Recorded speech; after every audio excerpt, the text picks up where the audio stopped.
all the time, and he gets pretty nervous when he sees transmission oil on his concrete. So we did put some cardboard down, but, this car that we are driving this 2004, but it was a mistake, so we think we got a good guy. But, we could sign up to use the other county car. I don't think they would appreciate us using it on gravel road. And we would tie up a lot in the fall. So, I don't know how, we take it once in a while, Jason, is it hard to get in line for that car? I mean, we all go to a lot of the same meetings. Check on it, it's usually a little bit. So, I guess what I'm saying is if you appropriate the funds, you know, I'll be diligent, we won't go out and get the car, till we absolutely need it, and I will certainly run that by the supervisors. I won't call a conference board meeting, but I will certainly run it by the supervisors before we acted on anything. So, okay, so that's the car, the reflight, and then last year, there was a discussion on whether there should be a chief deputy assessor. And my feelings were, I don't think we need a chief deputy assessor. If I appoint a chief deputy assessor, then he has to get continuing ed hour, and it's just that much more time someone's gone out of the office. He does take classes that are appropriate for, you know, his job description as far as the appraising goes.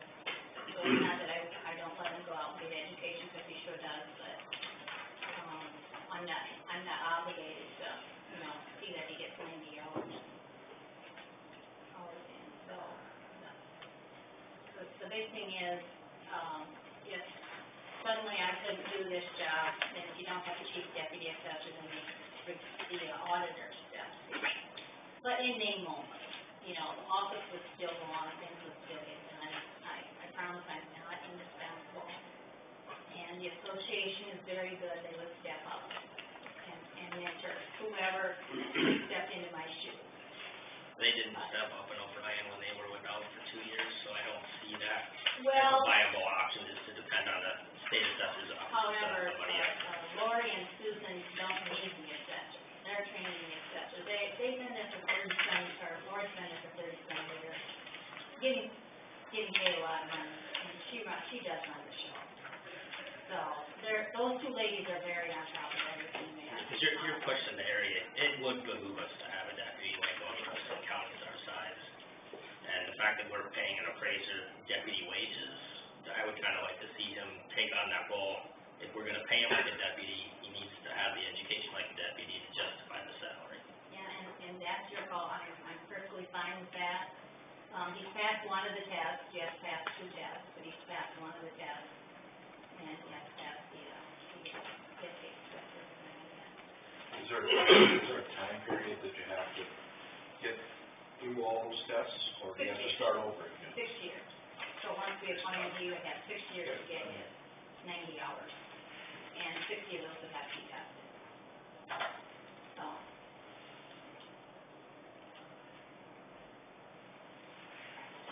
So those are the 3 items that were different from last year. Last year we did approve a reappraisal for the elevators and the ethanol plant. So this year I budgeted for that.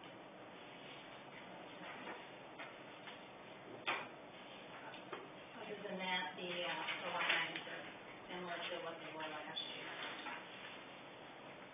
The question I have is, 3-4 years ago, we gave you that $5,000 to set up Snyder.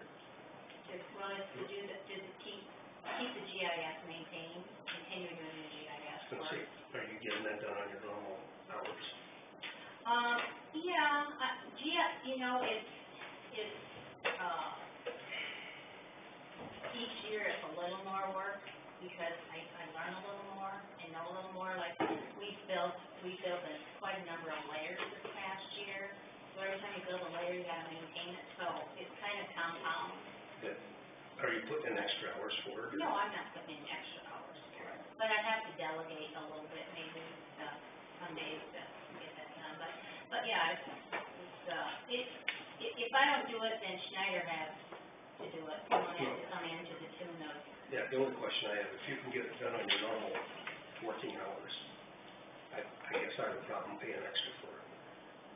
well, it's an expertise that we're Yeah. paying for. And the GIS is an invaluable tool. Oh, yeah.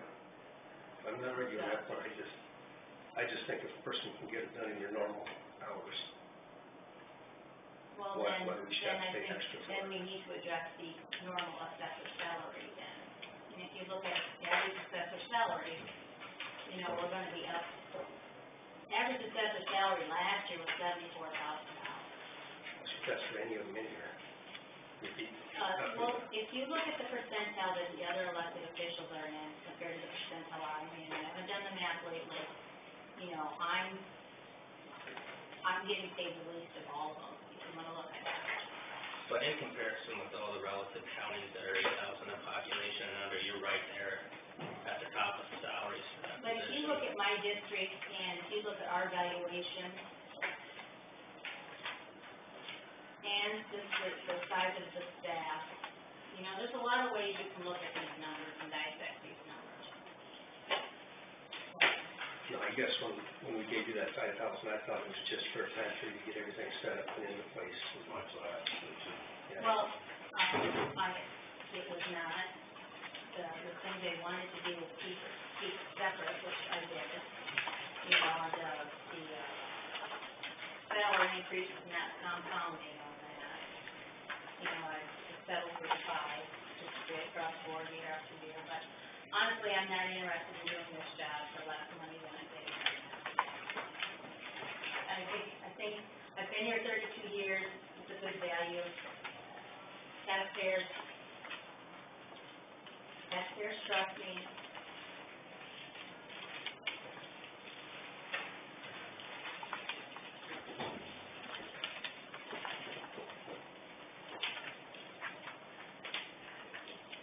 I guess I had to say what I was thinking.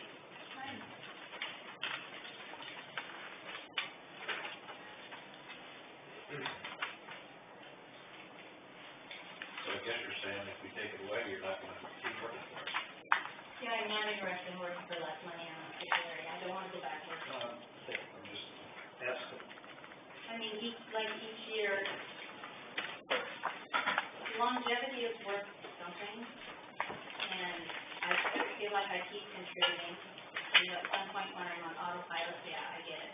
But right now, I feel like, with technology, there's a lot of advancements, and we can still take our off, you know, further.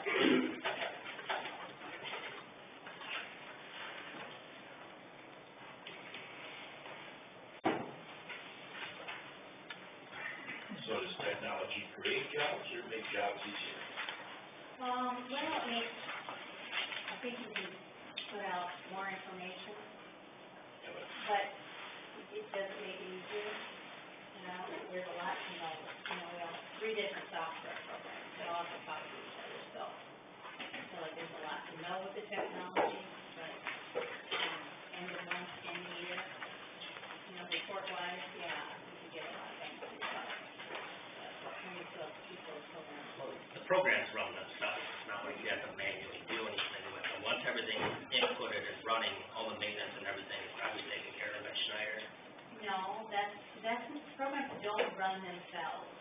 You input the data, Well, you have to know how to input the data. but Right beyond here. that, But it's not beyond that, that's a big deal. That's a big deal. I mean, it's not my first go around at the computer or anything, you know, I kind of have a pretty good idea about how these programs work. But usually when you get more technology, it reduces the amount of work. It doesn't make the work harder. And I mean, I've seen the same thing in the real estate business. As we've gotten more technology, your job gets a lot easier. It doesn't get harder. So I'm kind of having a hard time following along with the theory that as we've transferred into this new technology, that it made things worse. Well, we are a small county, so you can't draw a lot of conclusions about, okay, so we have a 4+10 grade home in this condition, so all of them in the county are in that factor, it doesn't work that way in a small county. So, yeah, some of those things they give us as tools don't necessarily work. But they're good enough for all the rest of the counties that have to use. I don't know, we're all using a lot of the same programs. Yeah. It kind of seems like it'd be a one-size-fits-all type kind of program that should just all dealing with property. I don't think there's anything harder about property here than it would Maybe be. come and spend your time in our office. All I know is technology in the hospital created more work than because all of a sudden now you can generate these reports and you gotta, instead of just writing something down and getting your notes going, you gotta sit down at the computer and you gotta get into this page to do that, then you gotta get into this page to do that. And my wife, when she gets through with her shift, has 2 hours, 3 hours worth of paperwork if there happens to be a baby or an accident or something like that that used to take her a half an hour. So technology isn't a big speed up on some of that stuff. It's having to throw that data in there, and you can't just put it in there. You gotta be on the right page to do it in there, and you gotta know what you're doing when you get there. I don't know. I'd hate to train somebody all over again.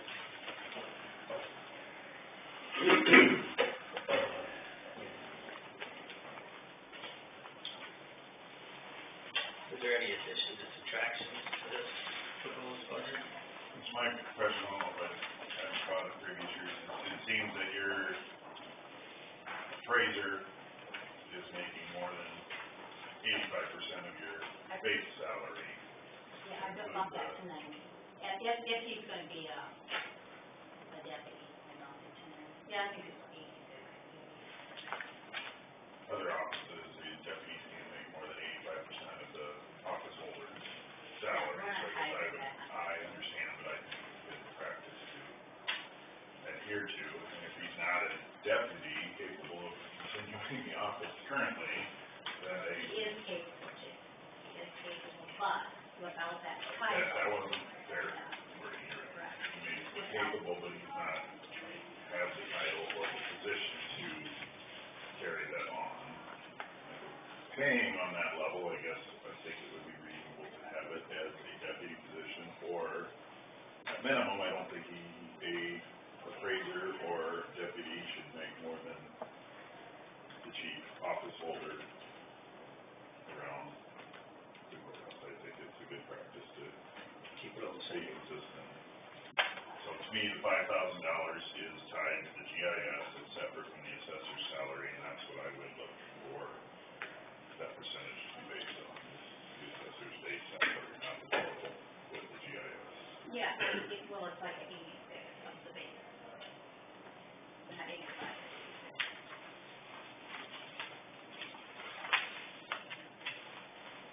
We've talked about that deputy for quite a few years already now, since I've been on. Should we put a time limit on when he needs to have that done? If that's the direction we're going. We have to appoint him first. No, we can't appoint him until it's passed. Yeah, it's got to But pass the test. what you do is just authorize the position, then when you pass the test, you're authorizing the position.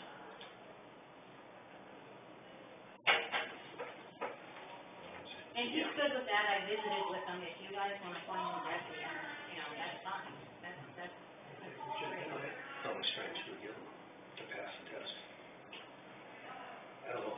Previously, the test was only given twice a year, April and October, but now there's community colleges that don't have the trucks to the test, so, in the next few months, you can get that done. Within a year or Like- 6 months or?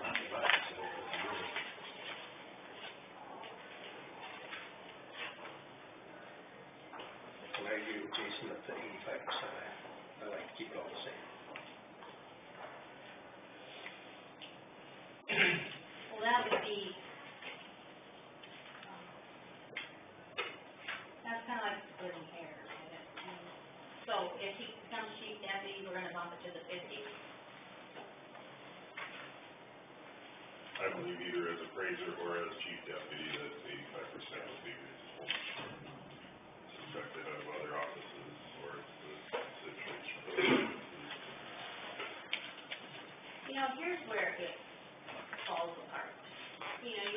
in private business, where is it that you're gonna find such a narrow gap between the top, say, the president of the company and the vice president of the company? You know? It's crazy that, I mean, we gotta pay good people what they're worth, I get that, but, technically at the top, you get paid a lot. That's not how it works in public service. It's I mean, not that's how it just works. how it is. That's true. And if you're not happy with public service, there's always Well, private sector. I mean, I'm not unhappy that everybody's getting 85%, I think that's a great deal, you know.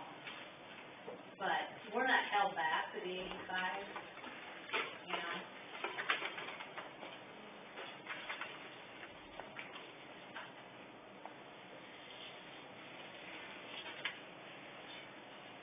Well, I haven't run them all, I just don't see on this list that any deputies are making more than 85% of the assessor's salary, so. Well, there are some, I know Polk County is one of them. But I would imagine O'Brien is too.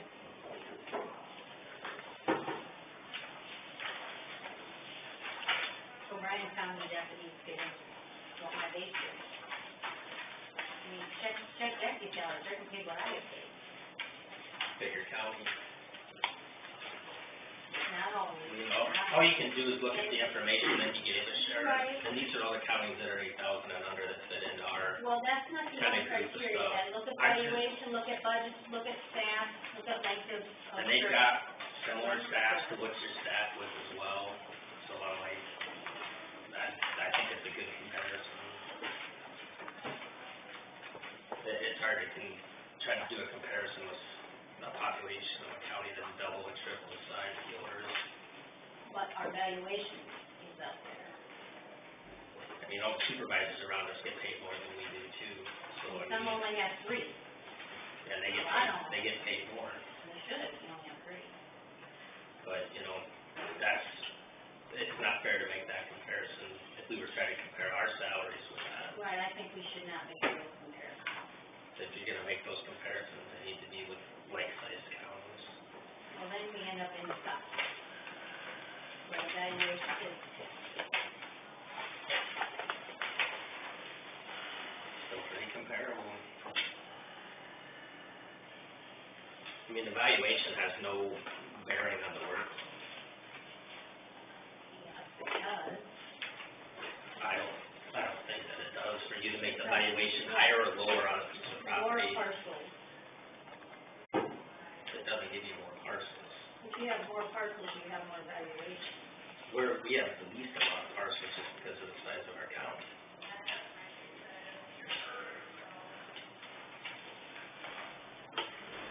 I don't think so. Well, we're all broke up the same. Farmland's measured out the same way in 40-acre parcels. And if you've got the smallest square miles of property, Right, you've got the square least footage amount of right stuff up, to value. right. Our sister county is Ida, that's true. Square footage wise. Valuation wise, we got some good valuation.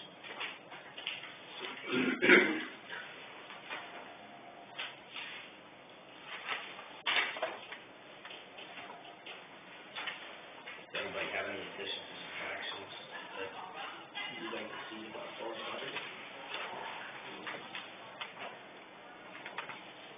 I can see authorizing the chief deputy position, and I would like to see the salary, whether it's for the appraiser or the chief deputy, at 85% of the assessor's base salary.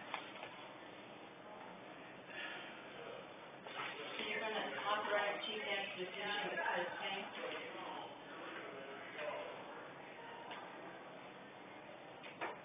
That will be more than what you got paid this year. But he's not getting what everybody else is getting at 2.75%. Correct. So you're cutting his pay. No, he's getting a lot more, a smaller increase than the others, I'm not gonna. I don't think that. He's making more, or that position will make more next year than what it made this year. But there's a lot more expectation too, so if, that doesn't seem reasonable to And give somebody a chief deputy position and cut their pay. I've said maybe this is something I should have caught on to sooner, and it should have been addressed sooner, and he shouldn't have, that position shouldn't have been receiving the pay it has been. or make the correction needs to be made. We can't just keep doing it because we didn't do it last year, I guess. How many dollars are you talking? Proposed, it's only over $500, around $500 for the appraiser's salary. If you wanted to do the budgeted chief deputy salary, you'd be talking about $3,000 less. 3,000 less is what you proposed? If, on the budget, it shows 471 as the appraiser. If it went to chief deputy, she's recommending And you're 85%, but for next year's salary is 47,644. The 450 is 85% of the 56 positions. No, 47,644 is 85% of 56. The 50,000 might be 90% of that number then?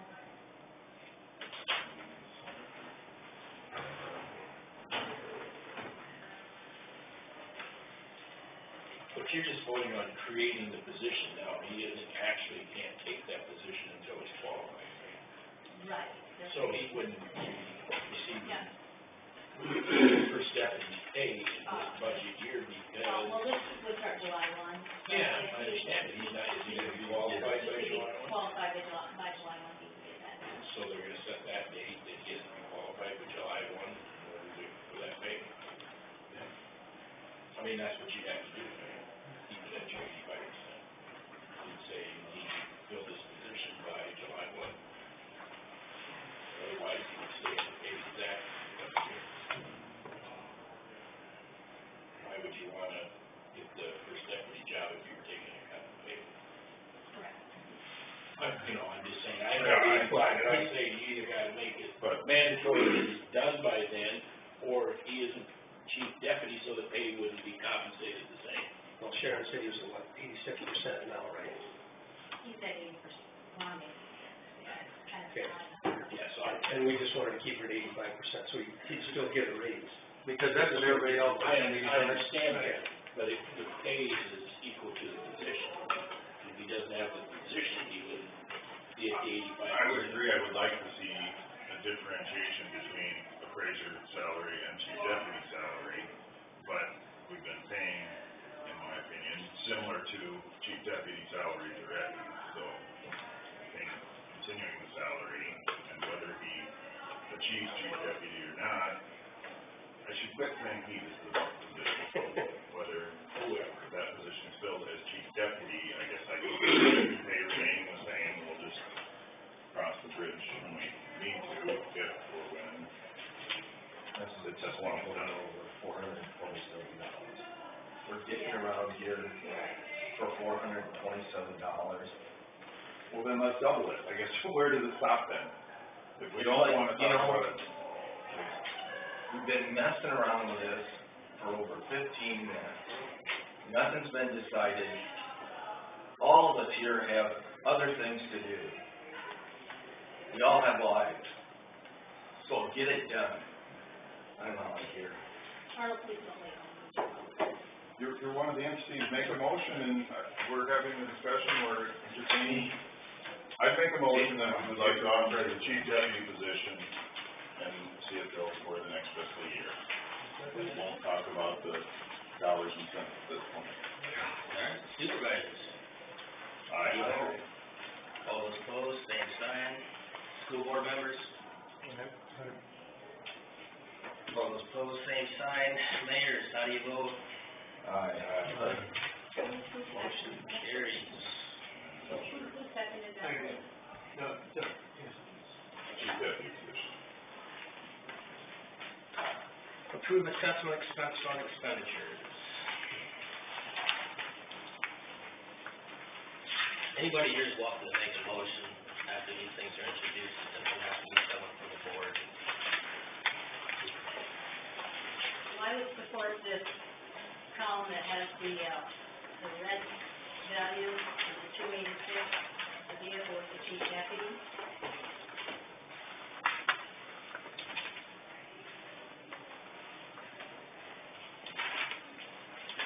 Make the motion to approve it.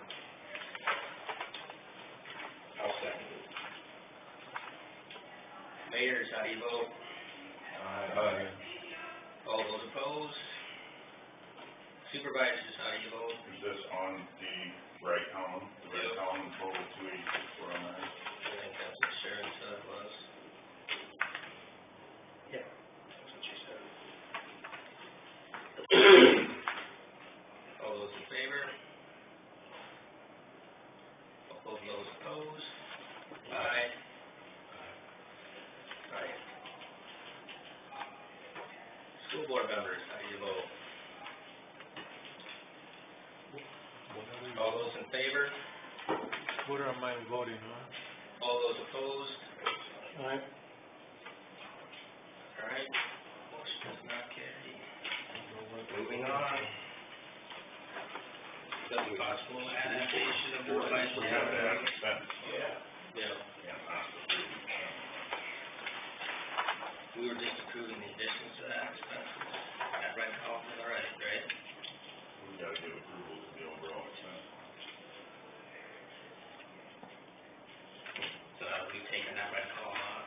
You want to go ahead and approve what's left?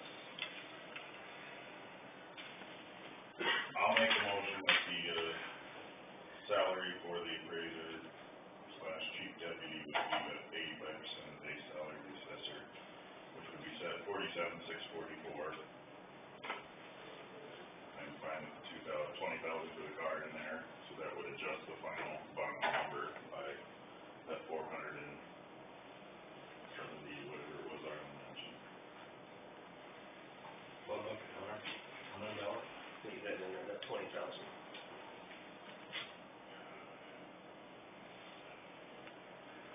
I'll take a second from anybody. I'll second. Supervisors, how do you vote? Aye. All those opposed, same sign. Mayors, how do you vote? Aye. All those opposed, same sign. School board members, how do you vote? Aye. All those opposed, same sign. Motion carries.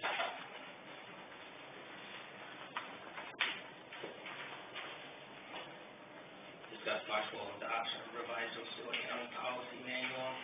Would anyone like to make a motion to have the assessor's office be under the employee handbook for the rest of the county employees? Take a second. Second. Supervisors, all those in favor? Aye. Aye. Aye. All those opposed, same sign. Mayors? Aye. All those opposed, same sign. School board members? Aye. All those opposed, same sign. Motion carries. Take a motion to certify the office staff of Mike Truder as the field appraiser and Sherry Stanton as the clerk. So moved. Supervisors, how do you vote? Is that a second? Leroy? All those opposed, same sign. Mayors, how do you vote? Aye. All those opposed, same sign. School board members? Aye. All those opposed, same sign. Motion carries. Reappoint Wayne Favor for a 6-year term to the Board of Review effective 1/1/2020. Anyone like to make that motion?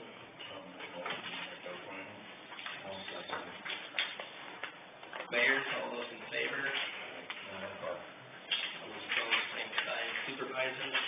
All those opposed, same sign. School board members? Aye.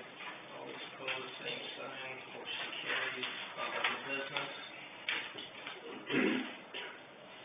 Just quickly, in natural disaster situations, FEMA is coming in and using assessor's values for all these exempt properties, so we're working diligently to, update our exempt properties with some, realistic values. Typically, we haven't cared too much about exempt properties because it's a lot of work and, we don't get any tax revenue, but FEMA is looking at that, so we're working on that. I think in my literature, put out a number of new new GIS layers, you can go on the Beacon's website and look at those, please do, and Scott's feedback about drainage, that one's a work in progress. Drainage is kind of a difficult, layer to get accurate information on, but we're working on that. And then when we talk about tips, just keep in mind that,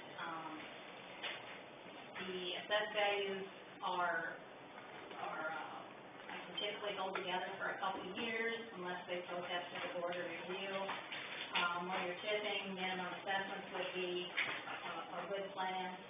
We have a situation now where our wind towers are in the tip area, and they've all been rebuilt, so all the old parts are coming off that were assessed at 30%, and new parts are going on at 0%.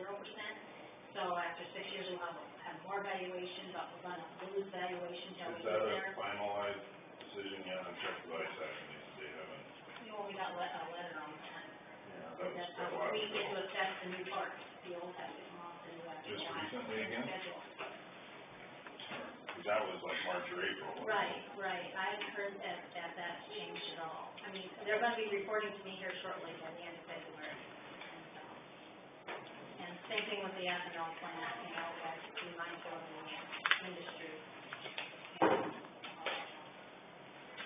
We are redoing our elevators and our ethanol plant also, don't keep it posted on those valuations for election years. Do you have a hearing date in mind for the, Yes, I would publish on, let's see, today is the on the 29th, and so the 11th, February 11th. February 11th?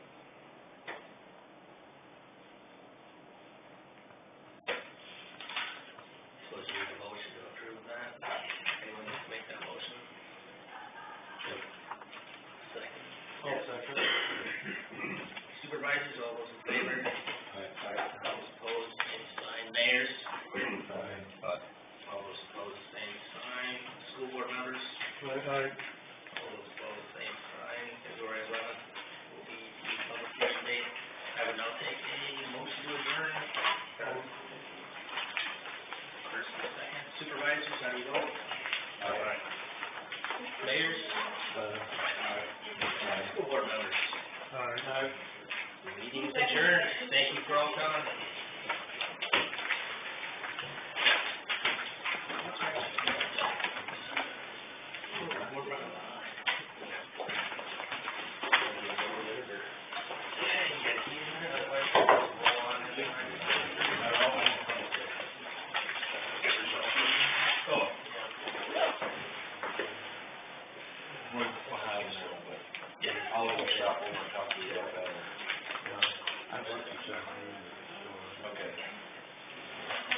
Maybe I'll get that copy from the If it doesn't take too much explaining. It'll probably be about $100,000.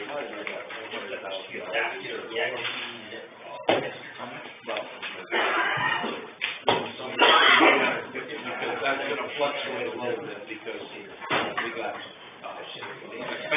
for the next 2 months to come out of that. And our expenses for the month. Expenses for the month. Right, for the pledge. To the flag of the United States of America, and to the republic for which it stands, one nation, under God, indivisible, with liberty and justice for all.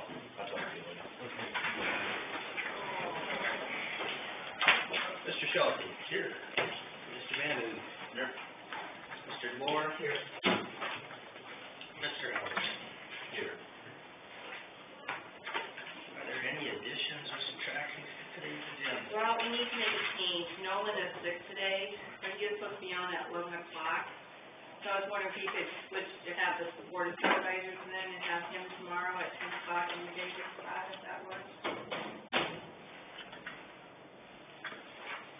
Where's the supervisor? It's there's tomorrow. I don't have that one. Okay. They're supposed to be at 10 tomorrow, the board. Yeah. So I thought we could just switch them out, if that would work. Do you need a motion for that? Yeah. Make the motion to change. Support. So just, which one? Whatever, I don't care. Just grab one. Okay. All right, all those in favor? Aye.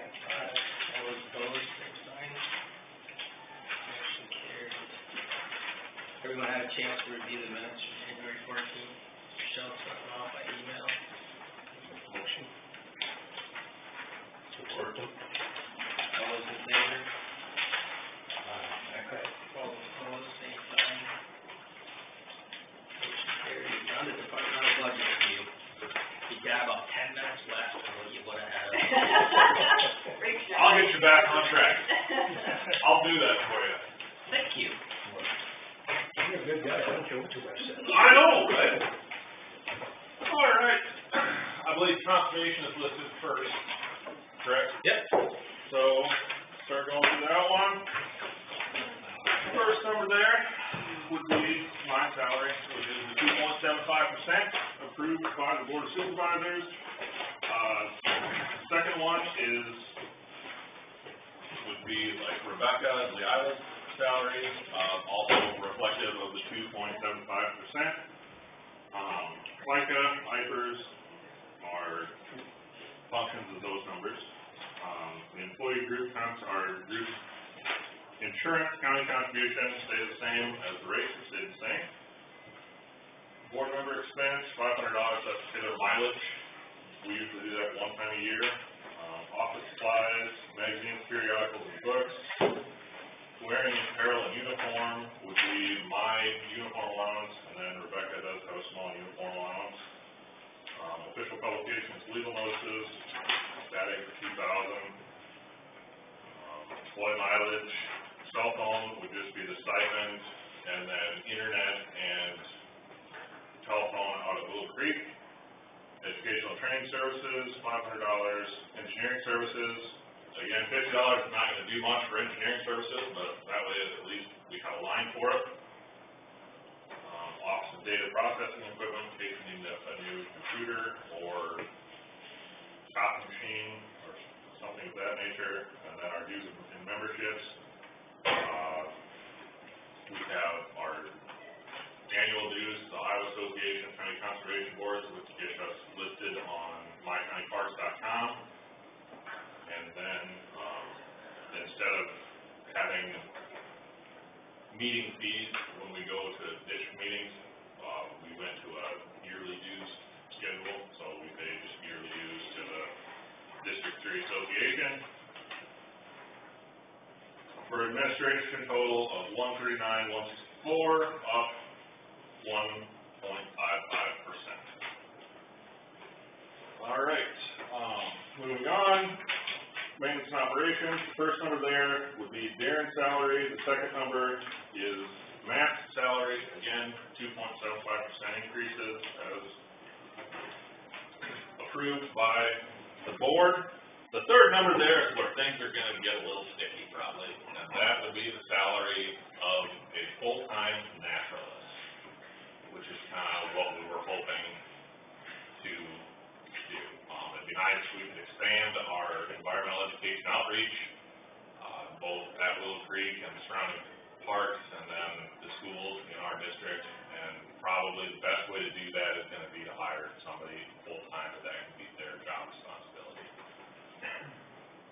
So, looking around, it's, I think $40,000 seems to be about the point where we're going to have to be to get someone to move into the county probably and take over those responsibilities for us. Then moving on, salary of... Do you need an answer on that today? Do I need an answer on that today? You guys can think about it and I guess let me know. Well, at the board meeting, you talked about maybe sharing, and maybe sharing with other county, or sharing with... The SWCD. Yeah. Now I know that did get brought up at their last board meeting. They didn't have an answer for it at all. I think a lot of it hinges on kind of what happens with the local property conservation farm, whether or not they can find the funds to support that position. But I think it really would be an option with SWCD. I did do some checking with the other conservation boards around us, and there didn't seem to be a lot of interest.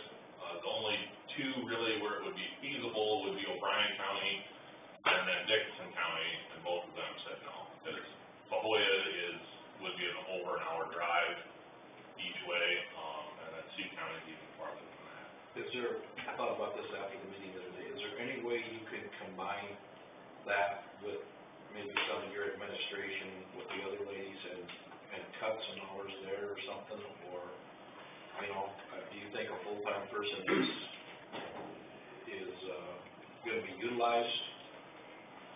I would, that would be the goal, I guess, Jerry. I mean, to the extent that, I mean, maybe they'd have time to do other stuff.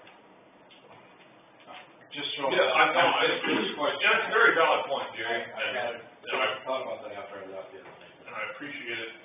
I guess, hopefully, this naturalist is so busy doing environmental education stuff that they don't have time to do anything else. I mean, that's kind of what, I guess, my ultimate goal would be, is that every day they're not sitting at Willow Creek, they're in the school zone program, or getting ready to do a school program, or going and being out in the community.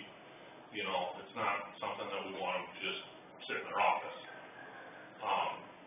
But if you were gonna do something like that, it would probably behoove us to have that person also have the ability to carry out the peace officer duties that we currently have not been able to fill out of conservation.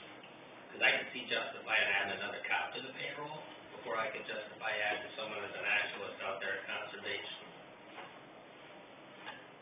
Because with all the camping stuff that we got going on and the ability of more people using our parks, we really need to get into that point where we've got that certified peace officer. And if you're gonna hire a new full-time employee, maybe that should be the guy that does it. I guess, I'm gonna disagree with you, respectfully. Well, I'm just gonna say, that's what was in the agreement, down there at conservation, when you got hired. You were supposed to be that guy. No, I disagree. Well, that's what it said in the job description. I'm just going by what was in the. Willing to, if asked by the board. That's not what it says in the job description. It said that that was part of the job because his predecessor had that part of the job. But since you guys are not a part of public safety, it would be nice if you were able to pick up that ability to do that, because you're not kicking anything in and you're not a member, and everyone else, because of how unified law is set up, is a member of that program. So you're basically getting free service that the rest of us are picking up right now. So I'm like, it would be nice to see you have that peace officer. But again, I got a hard time justifying adding on a naturalist when I can add on a deputy. But I guess my thought on it was, and what I wanna think about is, would Matt be willing to pick up some of that and just give him a little bit of a raise? He is our guy now. He already does that. He does. Yep, and it's stretched pretty thin the way it is. Is it? Yeah, Okay, I mean, what do you got budgeted for summer help? 32.4, That's for your part-time yes, seasonal. seasonal people. I guess my only thought is we could figure out a way to combine something, and I think a naturalist is kind of cool. I don't know if we can justify a full-time one, but I know Hartley has the naturalist from O'Brien County come into school, and really does a nice job. I've been in a couple of there.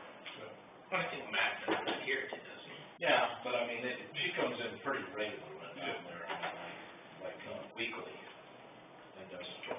So just a thought. What is the SWCD you mentioned? The Osceola Soil and Water Conservation District. They had talked about, Ann's on that board, and she had talked about maybe a possibility of sharing with SWC. Is this in line with the LOF request? I'd forgotten how much monetarily they gave, and a significant level of land, But we really can't use that for wages, can we? not for wages. Okay. I don't think, And I confirm it was a whole visit. unless you could figure an angle around it. I don't know. But it's a continual expense, the money will run out. Well, that's where I'd say this would be for a targeted period of time, so we can analyze its benefit rather than just right now saying, yeah, forever going forward, we need to fund this. I'm not opposed to it, but I don't know. Yeah, I just like to think about it. Whereas if we had that to support it for a time being while we evaluate it and advertise it as a, for now, this is what it is, for the time. Do you think you could get somebody for $40,000? I think so. Like, looking around the state, I think so. Or would Matt wanna step up to that, and you hire somebody in place of Matt? I mean, that's another option, but Do you have to have a certain amount of education for that, or can anybody do that? 4-year degree in natural resources. I mean, most of the naturalists are specialized in like some sort of naturalist program when they're in college, where they get some of the like education stuff that the teachers get too. Sure. You don't wanna do it? What's that? He's a naturalist. No, not really. I gladly help as much as I can, and I will continue to help as much as I can. I'm like Jerry, you're gonna have to combine some duties out there in order to kind of justify that. I just want some time to think about it. So, yeah, something to think about. This is the only way to get the conversation started, I guess. I understand that, I'd like to thought of combining the duties, but then say the summer help, okay, now as naturalists who want to run programs and get people involved is out on more, or, you know, you're conflicting. I don't really think that direction, but, yeah, I know what you're saying. I'm just afraid of the times that would offset when you really want to focus on that, but I don't know how it's gonna be. You know, maybe the naturalists might have to answer the phone in both camping spots. I don't know. But this you guys thinking? I think it's a good idea. I mean, I'm not sure how, you know what I'm saying. Yep. Yeah, I'm not against I it. appreciate these guys quite a little about education, so they probably heard my own song and dance. I'm not saying I'm against it, but it is. Yeah. Every department would like a new employee that they don't currently have. We're getting you off your schedule. Yeah, we're not gonna make that. What's left is weeds, right? No, we got it. Okay, so, Instead of reading each one, just tell us which one's different. okay, so the employee, our contribution, is up again. I budgeted the additional cost of a family policy in that. Other than that, the electricity went up, it continues to go up. I had a new line for garbage removal, that's Willow Creek and Hawkeye Point. There's another one that is gonna be, it might have some sticker shock. If you go to page 5, under the general basic fund, maintenance, operations, park improvements, there's $17,000 in that line item compared to nothing this year. That is, we got a fish habitat grant through the Iowa DNR, which is 90% cost share. And according to the rules that are set forth, that money has to go into the general fund. So I just went ahead and budgeted what our estimated project cost is going to be out of the general fund, and then there will be $15,300 on the back side of that coming in as revenues to offset that number. General basic fund down, or the motor vehicle, that was to purchase one new pickup. Trash equipment stays the same. Other than that, everything pretty much stays the same, except we got our land acquisition trust fund, our county conservation land acquisition trust fund, $25,000, and then you'll see a Loaf Memorial Scholarship under that line also. I have an email in today to Noble to figure out exactly how that has to go about. That might be a number that needs to be in the general fund, and then if we do a fund transfer or something from the land acquisition fund into the general fund for that. That's something that one of our board members came up with last week, as a matter of fact. And then our special resource enhancement REAP money, $30,000 budgeted in that. That is for some updates and improvements we would like to do on the Willow Creek Lodge. So if we go to the revenue sheet, the first number you're gonna see, that $15,300, that is the said fish habitat grant from the Iowa DNR. Hopefully, if we look at the REAP money, from what I understand through the legislator and some of the looking I've done, Governor Reynolds has, I guess, proposed a penny sales tax increase for the entire state, which is going to fund the Natural Resources and Outdoor Recreation Trust Fund that was voted on by the people of the state of Iowa back in 2010.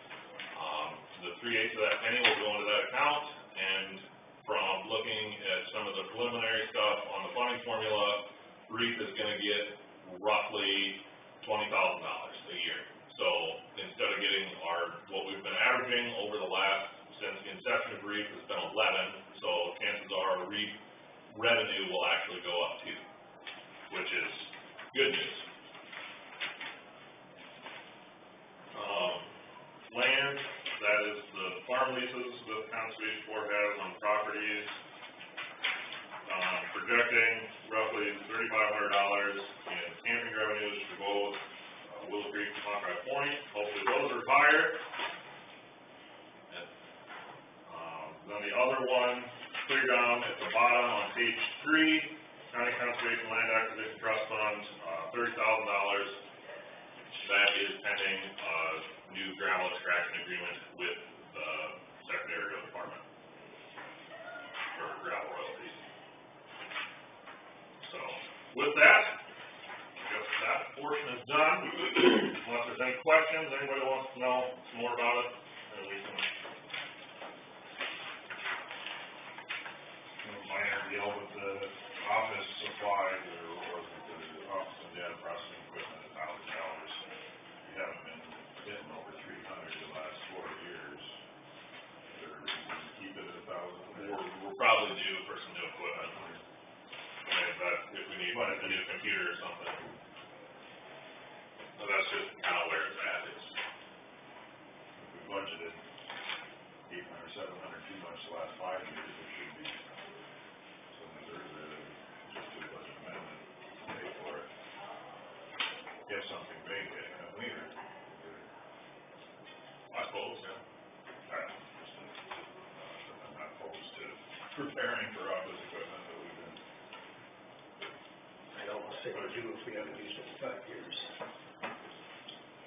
I don't know, that $1,000 would cover it. Start. And then the question I'll probably ask everybody, if we can't increase our revenues by more than 2% without additional explanations, what would you advocate publishing to the public as to why our revenues are going up more than the legislature thinks it should? Oh, on mine? So the additional employee, I mean, that's where the money comes from, it's the additional employee. If you do the numbers between the county health insurance, the additional salary, the additional FICA and IFRS on that, there's my increase. So, that's, full disclosure, that's what it is.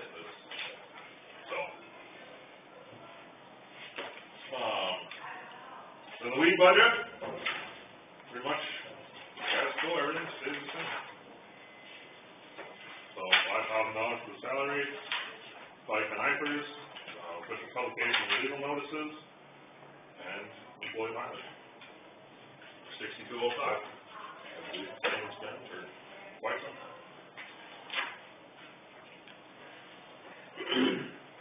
Back in the day when it wasn't so expensive to run things in the newspaper, I think Tom had her figured out when he was weed commissioner, it was actually $6,000. But things have gone up a little bit, so. With that, are there any further questions on anything? If you'd like to have a discussion, or a continued discussion on the salary, or the naturalist or something sometime, I'd be more than happy to come and talk to you guys about that. I think we should. Sounds like a plan. Thank you for your time today, sir, and, send in the next person. Thanks. Right at 9:30. We're all caught up. Not so bad. No, but I think it would be good to sit and talk about that. Yep, absolutely. We had good discussion at our meeting the other night about it. So trying to weigh the options. Look at all the options. So, all Just one more thing, you should have made her shovel it first. Yeah. Turns out the person who writes the schedule gets to figure out which one I have to do it. That's right. Have a good day. Yeah, not until tomorrow. I know, right?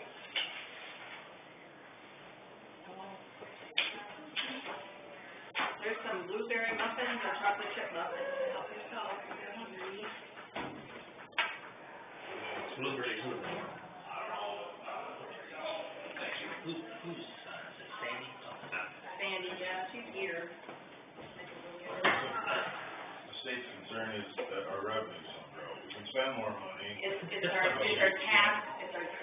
our what we levied on, like our tax asking, can't be more than 102%. Which So is we hard. can dip into our ending fund balance. They don't care about that. All they care about As is- much as we want, but it's, if we look to increase our revenues, our tax, Yeah, all they're asking for, all they're worried about is what we're gonna collect from taxes, that's 102%, that's all they're worried but about. it's only those that are tied to general basic and rural basic. Yep, they don't be, they don't supplemental, real basic, and then we had a real supplemental levy, which we don't. Hi, Morning, morning. how are you guys? You too?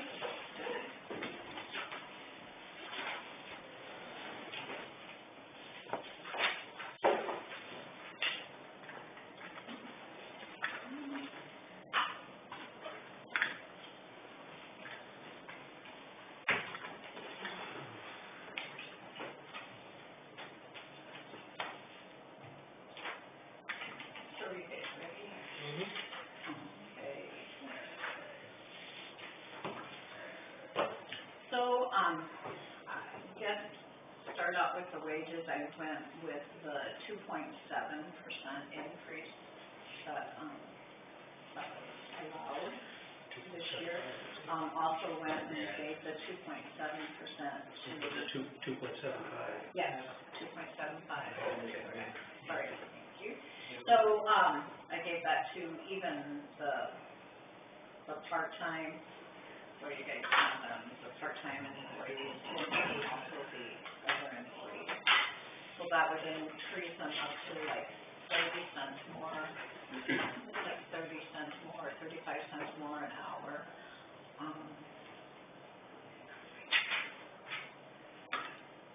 So for like an EMT, I think they'll get like, maybe 15, 30, what's that, an hour, when they go on a call.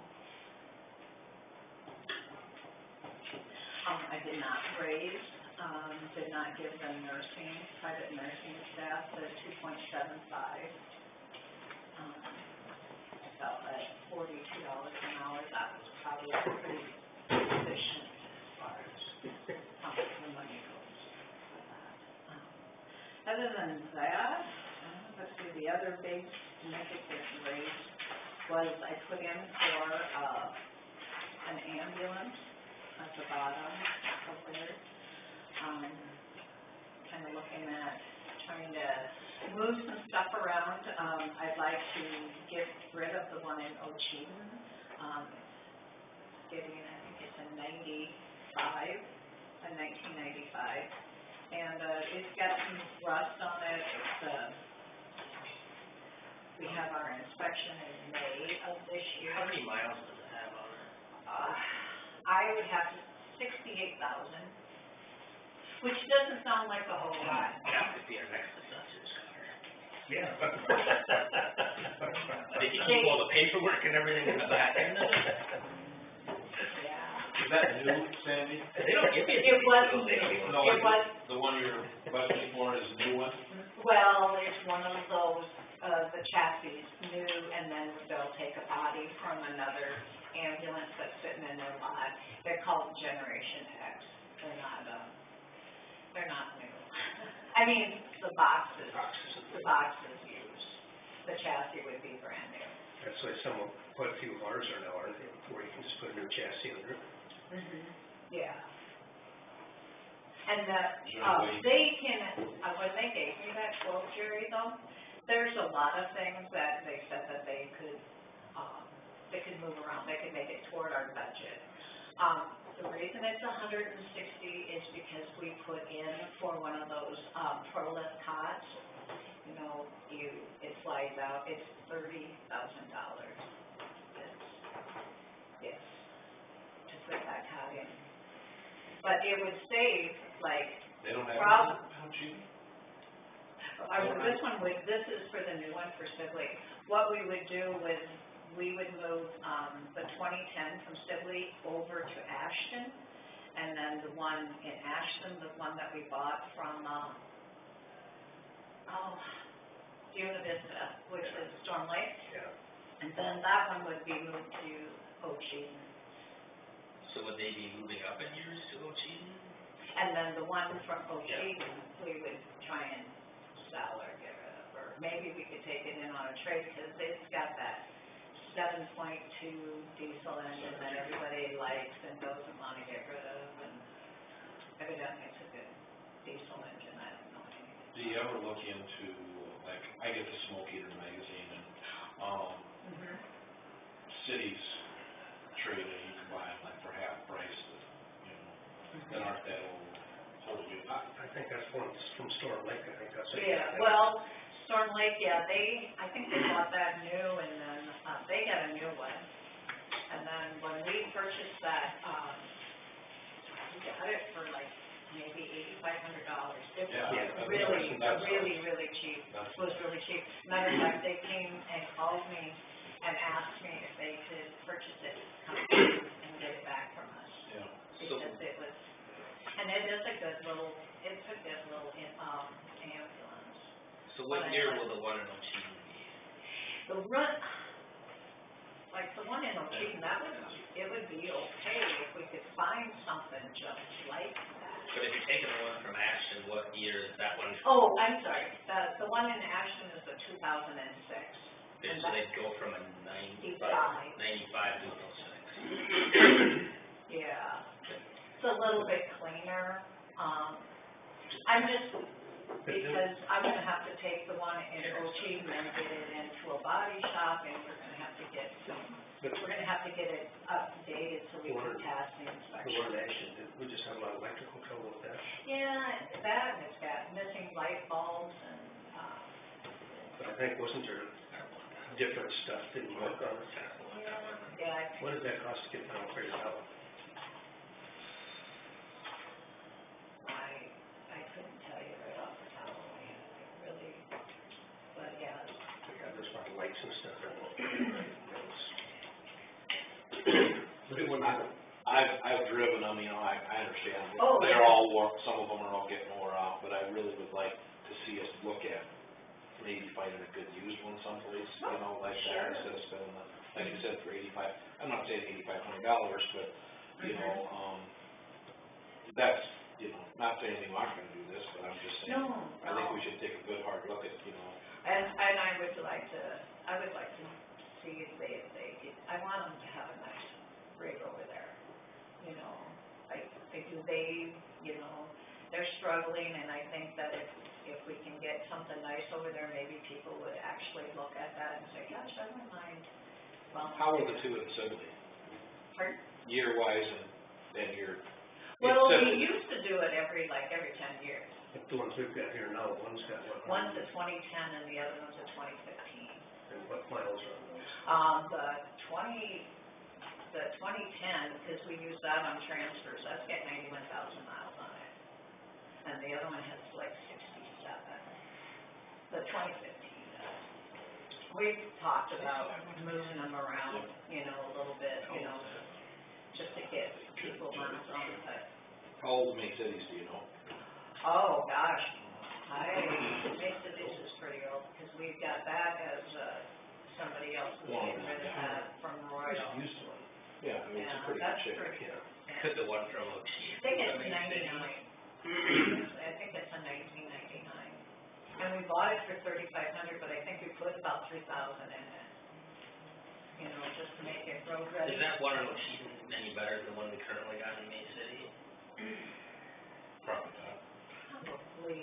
Probably, you know, just, the one in May City looks a lot better.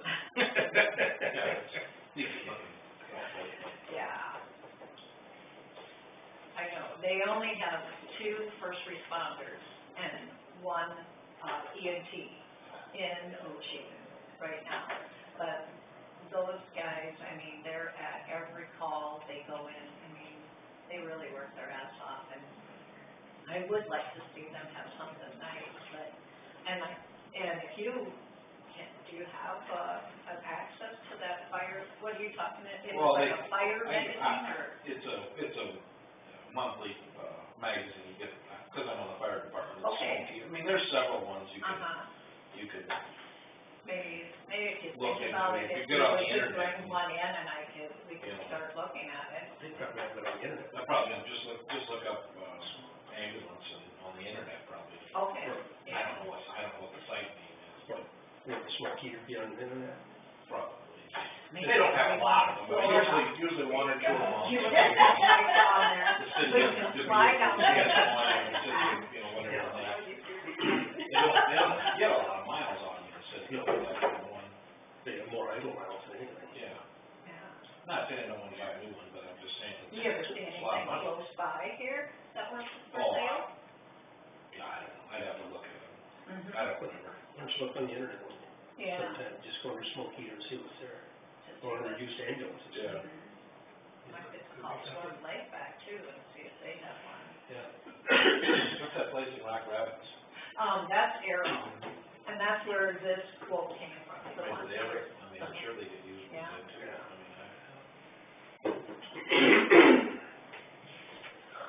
So that is pretty much for my expenses, I was kind of thinking. The revenue, I don't know if you guys, did you guys get this in as your email? We were gonna update our rates according to the Blue Cross Blue Shield. So that'll help a little bit to offset some of the expenses too. And then, that'll change as now, as the first of January. So these will be the rates as of first of January. And then we also got all the paperwork in for that, GEMT, refunding.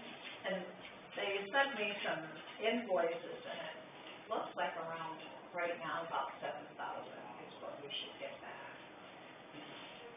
Providing that. So that'll be. Where does that last hour training get done? Is that part of the ambulance budget or is that part of something else? For the medical examiner? I have it under medical examiner fee, but we can switch it to ambulance. I didn't know if it I was put in money, one or the other. I put it all into medical examiner fees, because that's where we, you know, that we can easily switch it to wherever, but You recommend what's in there. I have that now. I would too. And then, I don't know, Dave Noble says starting July first, that all the EMTs that are on payroll have to sign an appointment like everybody else, so it's just FYI. You know, how we all sign, all the deputies and sheriffs, and he suggested that the EMTs also do that every year. The regular ones? The ones that are on payroll. Oh, okay. So then do they sign one for like being on call too? I mean, they're That'd on be- call pay, cause that'd be different than when they go on a call? I don't, I thought we could incorporate that. yeah, and I'm sure maybe Lyon County probably already does it. So that's just something that Dave DeNoble suggested, that the EMTs have that. Okay. FYI.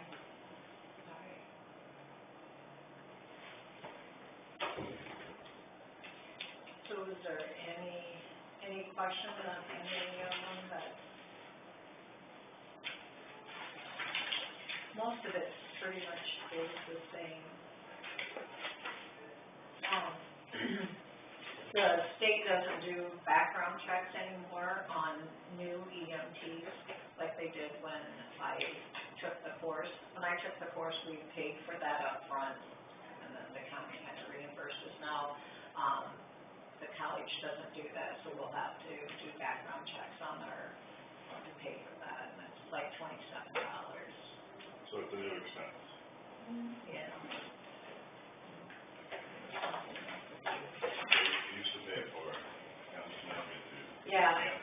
be included in that. But really, if it wouldn't be for the price of that new vehicle, and it stayed about the same. Yeah, pretty much everything is pretty much stays the same. Are we getting any closer to working something out with the hospital for storage or? No, that's 2 years down the road. Yeah. Because they've got to go through a whole bunch, because they don't put an addition on the hospital. So that'll all be incorporated into one. So that's at least a couple of years away with Coach today. I would still like to see the hospital, support us a little bit more. We bring, 90% of our patients there. And they have been informed of that. But I would like to see that, a little bit more supportive on that. Either financially, it would be nice, maybe they could pay our fuel costs Or pay the nurses. pay an extra. That would be $1,500, that would be very nice. Yeah. That would really be helpful. But we're still talking. Just like government moves pretty slow. I'm not against any new ambulance. Oh, no, that's, Another option, I mean, even half. and honestly, they do like that, I know, that's, because they like that engine, power stroke. because They're Ford guys. And there's no. yeah, they really like that engine, but I keep telling them the body is really, we gotta get that body, we gotta make sure that passes inspection. What kind of shape is the chassis in? New body. Yeah, that's what I was just thinking. Could we just put a body on it? You probably could, and, I don't know what body costs. yeah, I'm not for sure either. Usually when they go in there, they redo the lighting and everything. Yeah, I don't think you're too far off. So you keep the same chassis, and then you just put a different box on. Normally it's the other way around, but, Yeah. you could ask. But I mean, It doesn't have a lot of miles on it. And if the chassis is in good shape, Yeah. See, right now, they have to, when they go out, they have to make sure they write down the miles, because if they shut it off, it goes backwards. So we really don't know for sure. So maybe it's got to be more miles. It's a great one to have. Well, they do, they have it. be kind of hard to trade in too, because you'd have to tell them. Yeah. Okay. No, they do. But I'll look into that, because maybe we can find something, a lot, There's a lot of these, big entities Yeah. that, something even that, Sioux City or, You might have to try. something that has a, that plan. I mean, the Mountain Fire Department, we got our last fire truck out of Chicago, Yeah. Yeah. so. And we've been doing a lot of their transfers, so basically, the rate right now just goes to the state. They don't, right now they don't transport, but, I'm hoping that eventually that changes for, we want to I make know sure. Melvin's and Bay City's both, I think we got them a deal like that, Yeah. The one from Melvin we got from Carol, And, I think we paid like 23 maybe for it. and it'd be different, like here in town, you do a lot of Yes. houses, that'd be different. But if it just sits there Yeah, a lot, yeah. That's a lot. I And that's think hard it'd on them. I think it'd be worth looking at, trying to use it. And like I say, even if you have to put a couple $1,000 into it when you get it, still if you buy it right. Right.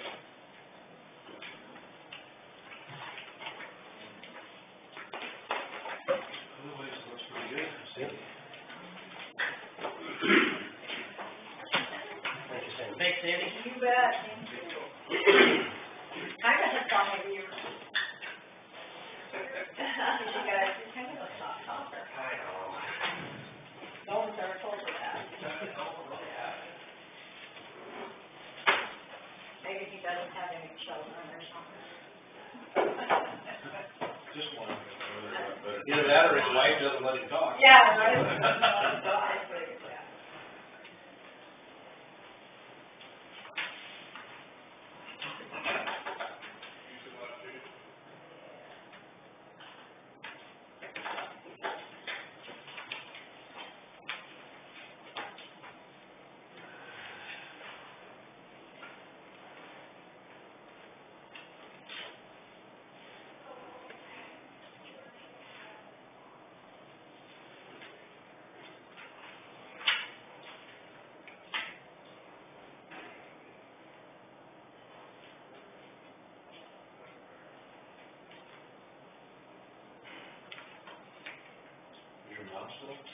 replacement, or she bought, Well, she intends to retire in April.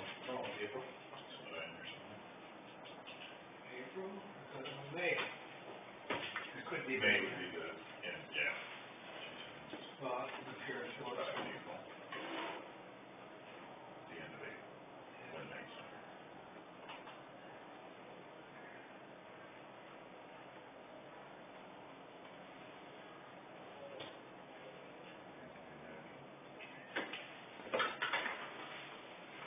Oh. Hey.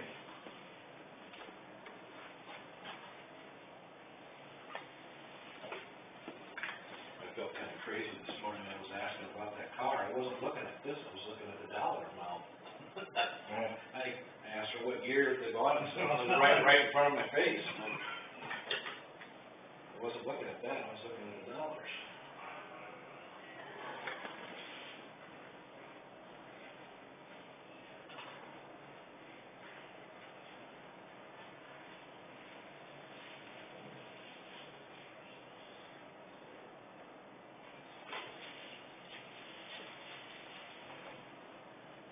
I'll hand it back down here, Leroy. I better have one more, and probably Ed Sherry, he won't need any. I don't think he ever eats anything.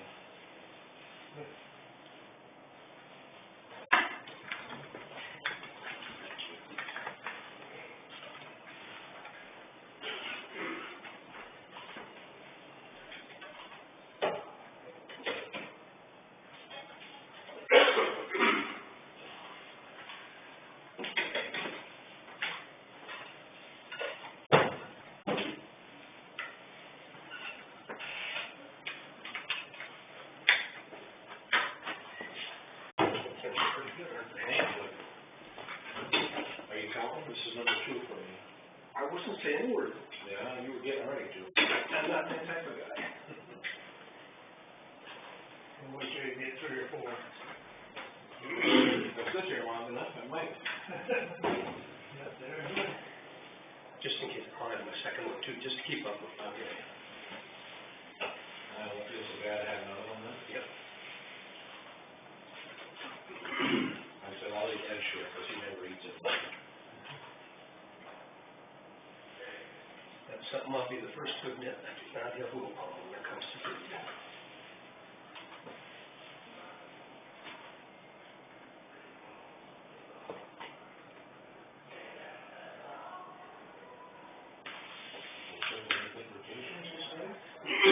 Next month, we're gonna run down to Florida for about 4 or 5 days.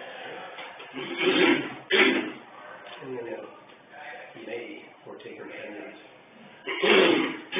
Our nephew's getting married over here. Oh, wow.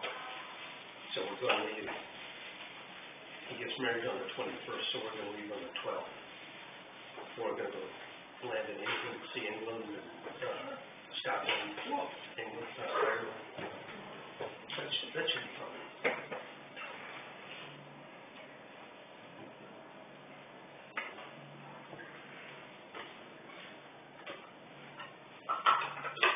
Very good, Rochelle. Did you do those? Really? There won't be any left at the end of the That's day. good. I had to take them to work yesterday, 'cause my grandkids came over last night. If they know I had chocolate chip muffins, they would eat them all. I each had one. Grandma, I want more. Well, I don't have any more. Thank you.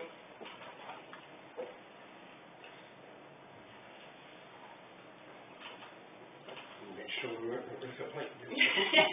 Yeah, they've learned.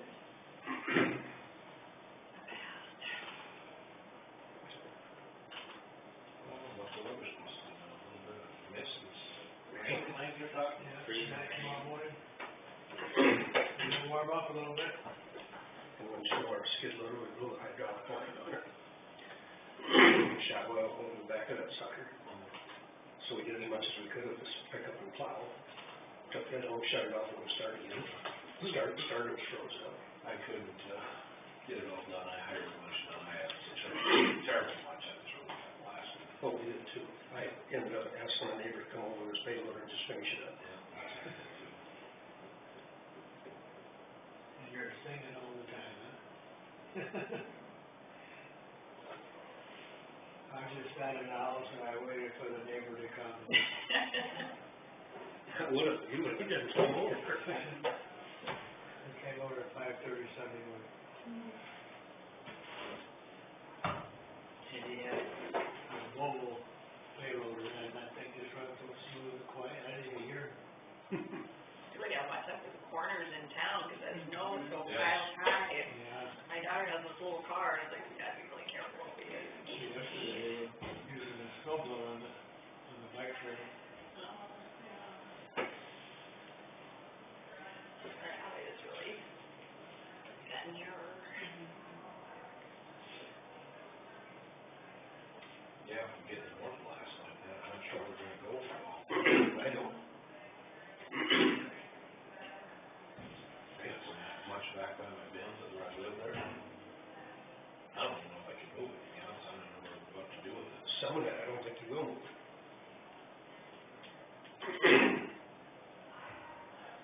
But I found a good snowblower, I just have to find a tractor to put it on. We need 200 horsepower. Or more. I'd say probably a couple hundred. Yeah. Yeah, they get two policies, I think they showed they had Caterpillar pushing it on the side. Yeah. Like at landfill. Packing it down with a Caterpillar. How many horses in 1066? Oh, maybe probably 130, 40. Maybe a little more than that. Cause that's what this guy said he had, it was a 1066. I mean, it depends. Yeah. Coming out of the factory, probably the 130, 40. And I found one of those, and I don't know, What kind of something more fair or something? I don't know, one Gene Meyer had on there. He said it was a big one, so I haven't looked at it yet. He said that's what he had it on.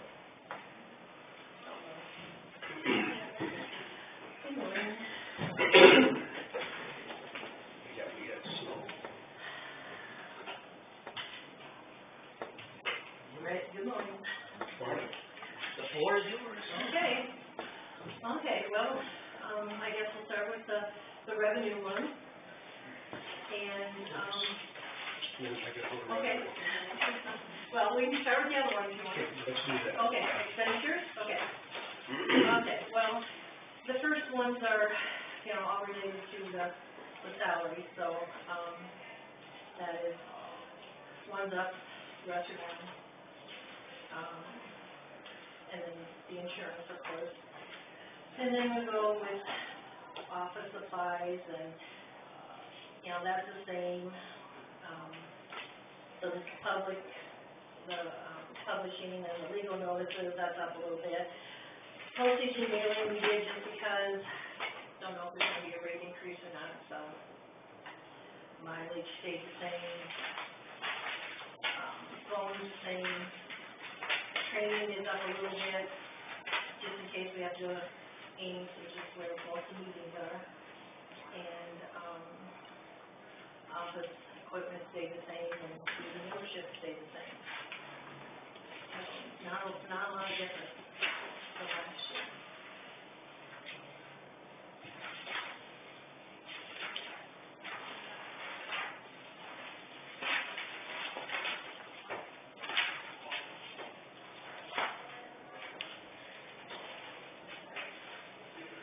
Any questions on that one? Okay. Revenue, the third one down there is up 7%, and that's just for the, the recording fees, and that's kind of a guess, but we did up it some.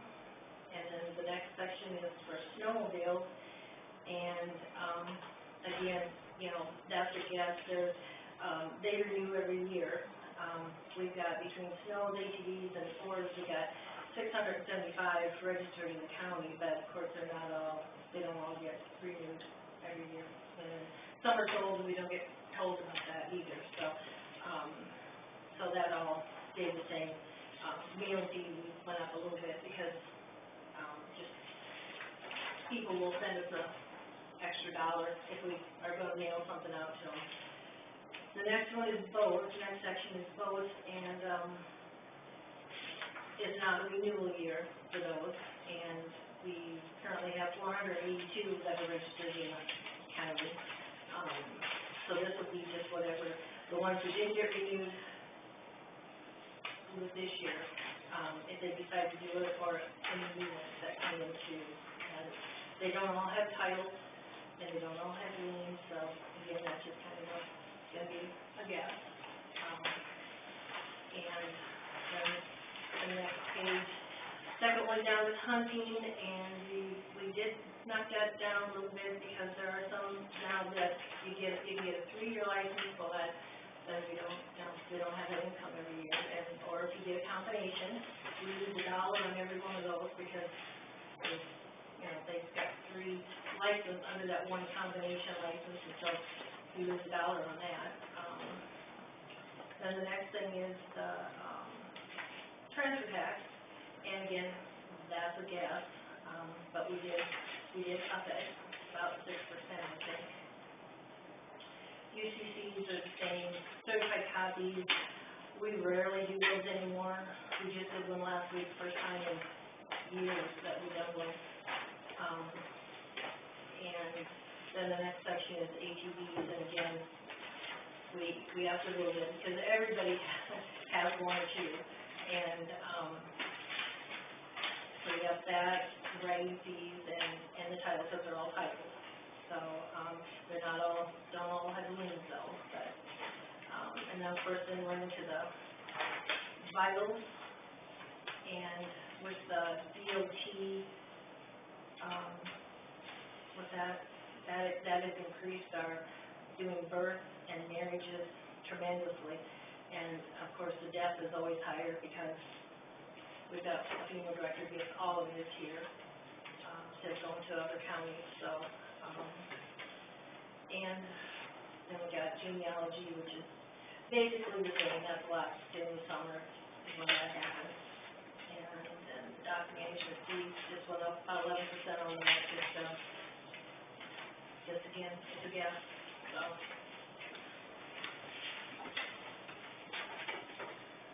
Step on up. Are we gonna do anything different as far as licensing ATV? I think that's all regulated by the DNR, as far as the fees and charges or. Yeah, Means we open that up to right on public, are you gonna charge more? I don't think that was in the ordinance that you did, but I know some counties do. Yeah, I was just gonna say, I know, right, they charge a fee for that, and it's just, I think they actually get a little license plate. Yeah, Actually, if you're going out west, it looks better if you have a license, actual license on your, I didn't know if we did that, didn't remember doing it, but I don't think it was included if in that's when something we we should did that, think so. about, or, We're, think I mean, about it. it'd be a fee we could charge, and Yeah. There's lots of those, you know, like I said, everybody got one or some have two. well, like with Bryan County, you like Sheldon, you have to have a county one, and you have to have a city one, City too. one, yeah. I think Hartley's the same. Yeah. But it's just a sticker they put on a plate, or? I don't really. I think. Some give, I know some give actual small licenses. Yeah, and some have stickers, Yeah. so it kind of depends, so. I think the stickers would probably be the cheaper route. You have to have a plate first, and then. Something like that. Yeah. Yeah, something to think about. What does the city do? Do they charge you for that? Nothing? You have to have any Not that I know of. sticker or anything, or not? No? Just haven't heard any. I should look in the neighborhood, one by all the time, and things. I should see if he's got a plate in there. Yeah, I don't think the city, I think they told us one time, when they first enacted it, that as long as they're registered and they have insurance, they don't care. And they obey all the traffic, Yeah. laws, so.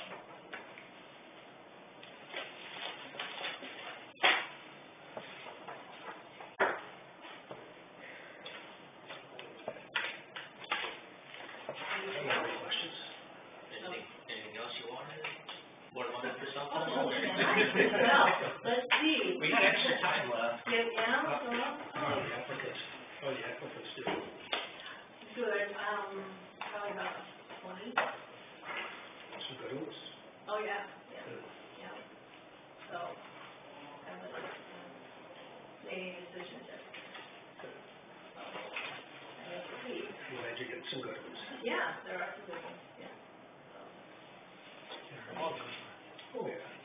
Yeah. Some just better. Some just have, yeah, different, better than others. different experience than others, yes, so. Good. I'm sure they're all trainable, so, yeah, what they need, you know. You got something true, sure. Yes, definitely, that was good. Thank you. Okay, thank you. Thanks. Yep. Two long days. Got out behind everybody's gaining. I know. So you gave everyone 6 days. Yep. Cause now we got, well, Let's pick out the ones that we think will take longer. We'll take the rest. so that's 15 minutes, there's around 15 minutes. Yeah. Texas Affairs, probably 15 minutes. Sandy, hers, basic. That's recording. Not this year, no. Ours would probably be 15 minutes. Yeah. He's been calling anybody, me. Sorry. No, I think solutions is a better route. The board of supervisors, They have a document locator, and I can download your document. Get your feet. That's Word of Selectmen, and I can just download them. I have to get a license for it, $1,000, all 3 offices, but, I'm sure you yeah, track it. I guess Yeah. we can do it with that route in That's fine. right now. Oh, that's fine, I just make sure Yeah, it's I know. Let's keep track today, which ones take 5, Okay. 10 minutes, and then look them accordingly next year. Yeah. To remember all this. Like conservation and ambulance, Those are all 15 and minutes. recorders, all 15 minutes. Yeah. Engineer probably. No, engineers. the other is all 30 minutes. Oh, Get 10. yeah. Okay. Probably most of them probably would be open. You know, does anybody else have a problem with that? Maybe we can do it all in one day. Yeah, instead of sitting around waiting, Yeah. and then the ones that are too long, We'll cut that off. So, Just set the timer up when it hits the ding, you're done. secondary roads, they clean Hawkeye Point, right? Just to I think we Quonset, yeah, they do, but just to not the house, Quonset, but no, what we said. no, but just Yeah, I think so they can get their snow removed and, or get propane and stuff, right? yeah. Well, propane for, A house. Because Susie needed propane yesterday, and it wasn't open, and I didn't, I thought secondary roads did it, but I wasn't. Don't they do that driveway going in, don't they, secondary road? I mean, I know they don't do their drive, they don't do, No, not, the driveway going into the high point. yeah. you said it's behind the Quonset, is there, that, Aaron's gonna do it, I just wanna make sure, I don't know who else did it, Yeah, exactly. Yeah, well, And I'm sure it's just on their schedule when they're up there running the roads. yeah, it wouldn't take them 5 minutes. Had a chuckle outside the hog barns yesterday. And the maintainer cut the corner too short. Luckily enough, there was a guy working out there by his hog barns with a big tractor. Told me about it. But there was a mess in the ditch. I can see that happening. The ditches are so full, you can't see the edge. Yeah, you don't know where you're at. I was surprised it didn't take you long to pull it either.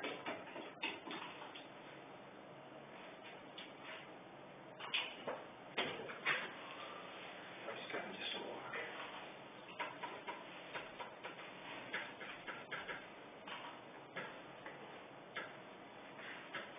See, the secondary road took all that snow out of there, huh?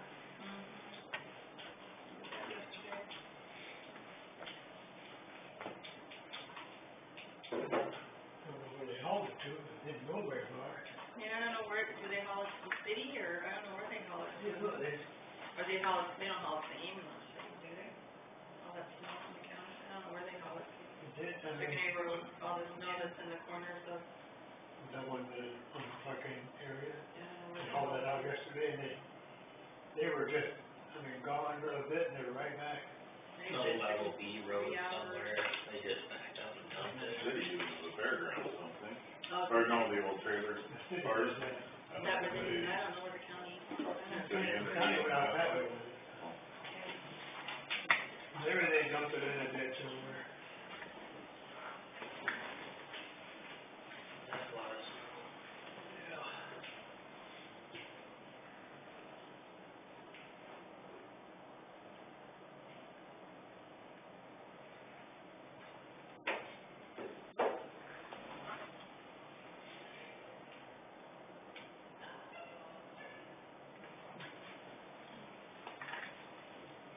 Well, since we're not voting on any of these things, are we able to move the times up or no?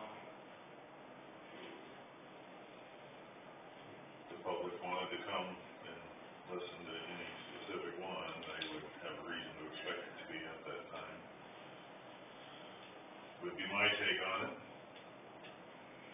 Just curious.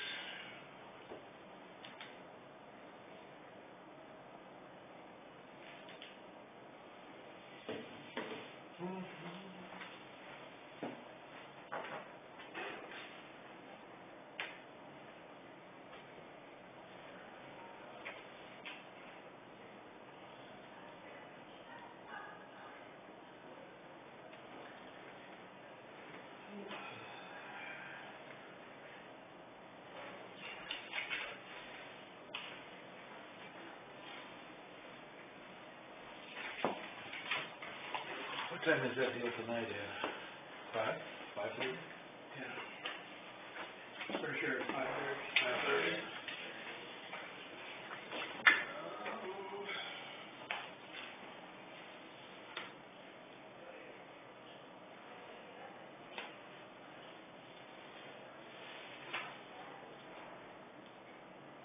Somewhere in here I got an email.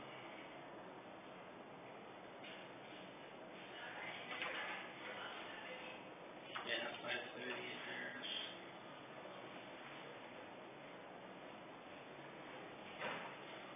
I almost forgot this thing brought it up. Well, my wife said to me this morning, "Do you have a busy day?" I go, "Yeah. I got this," and she goes, "Do you have anything tonight?" "Yeah, I do." Because if I got something going on, sometimes she just stays at school or goes and visits her sister or something. Did you get blasted? That's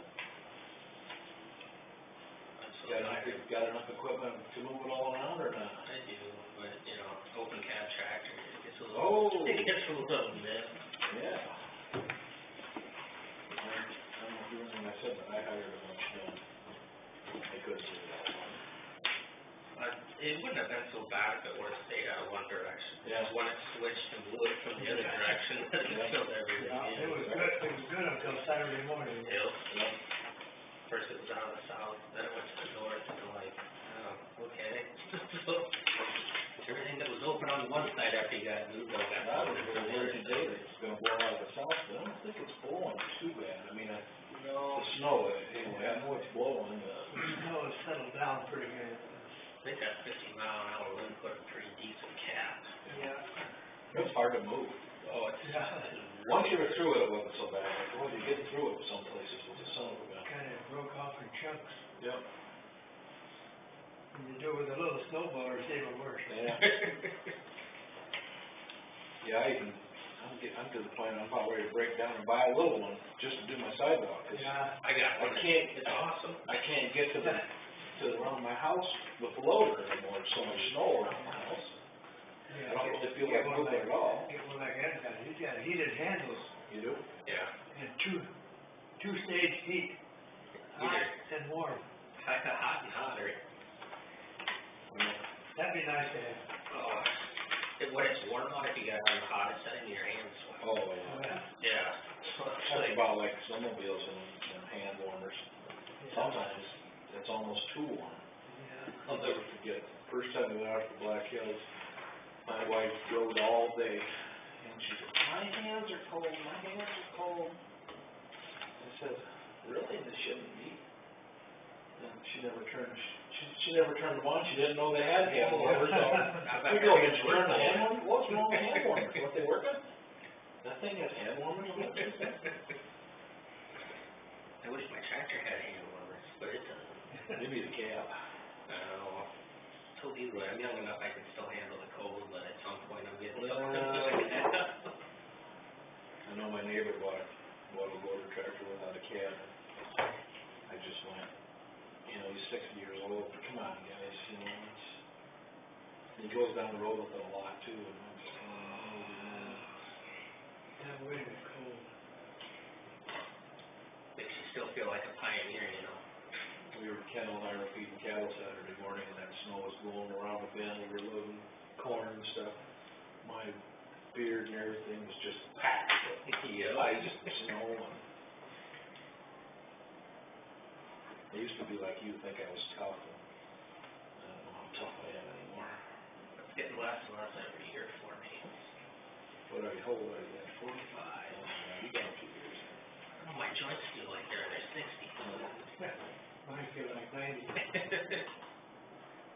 Shoulder doesn't work like it used to, knee doesn't work like it used to.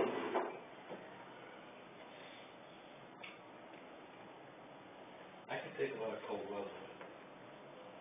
Well, then I got a cab, I got a Kubota loader tractor, and I was pushing snow up, kind of was to the northwest, right into that wind Saturday, and I opened the door to see how deep it was, and the wind caught it. It's an all glass door, ripped the whole thing off. Really? Nothing left but little bitty pieces. Wow. Didn't break the glass? Yeah, broke everything, it was nothing left. Ripped the whole door off. You got your glass coverage there? I do have glass, Yep. yep. And that's on no deductible or anything. Yep. Because I think that's like a $750 door. That sounds about right. It's probably a little cool after that, huh? Well, I drove it back home, I was at my son's house. Oh. Well, I was driving to the northwest, and it was on this side, so it wasn't quite so bad that day. I parked it in the shed and said, I called yesterday, that was Saturday, of course, and nobody's around. They said, well, maybe the end of the week, hopefully it'll warm up a little bit. You did it yourself, so that is correct. Somebody else. Well, that wind was blowing so hard, I Yeah. kind of opened the door a little bit, and the wind caught it. Poured it out the hinges. And there's a hydraulic arm on that Yes, to hold it on to. Yep. Isn't there? Wow. but that wind was blowing Saturday, and I was right into, it couldn't have been any, I was facing the northwest, and then I opened that door a little bit, like, oh, I got the handle in my hand.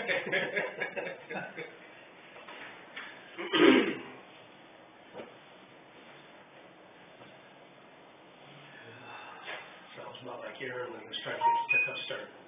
Reached over to flip the hand off the hood open. And it had plastic when it was that cold. Well, that happened so many times. So now I've got these little vice grips hanging on there. I've seen your vice grips hanging down in front of the hood. Yep.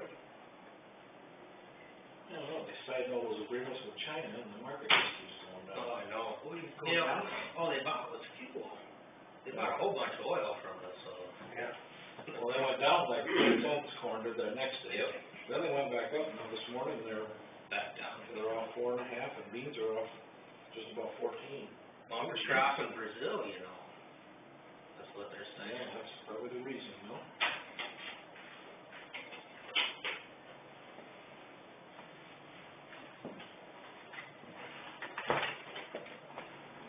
Well, I was glad I saw your dad over there buying plates the other day.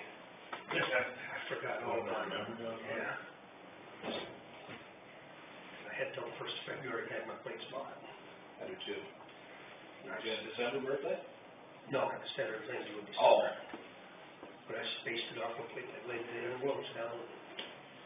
Well, we usually get them like I get them like my birthday's in December, I get them on the 1st of November, you know? Oh, yeah. Well, there's no sense going in now, Yeah. sticking them behind the That's what stuff. Yeah, that's what I did. We have a meeting next week too, Yeah, next to, it's the meeting on the 8th, I think it is, of February, yeah, or the 11th. I will be there's there. one on the 28th too, isn't it? Yeah. Don't we have one next week? Yeah, that 28th week. Yeah.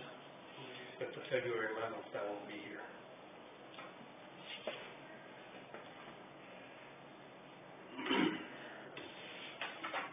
Did you upgrade your driver's license to the Yeah, new did that about a year ago.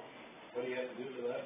The star, star? Yeah, what do you have to bring in there, anything specific? oh gee, Sure, you're still Birth certificate, Oh, thanks. Yeah, Social security card. birth certificate. and just that little star in the corner. Otherwise, you can't fly. But you can now until when? October. Of this year? And it was only, what, $5 or something to get that star put in. But you can fly in the US. No, you No, can't. you can't fly in Why? here. Can't No, fly. no, no. Can't fly at all? Nope. Unless you got wings. Or your own plane. Geez, I wonder how we should have our own plane soon. I don't like it. I don't like it.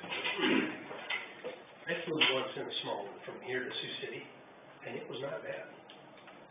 When I was young, Keith Fauster had a pilot license at one time. I don't think he ever kept it up.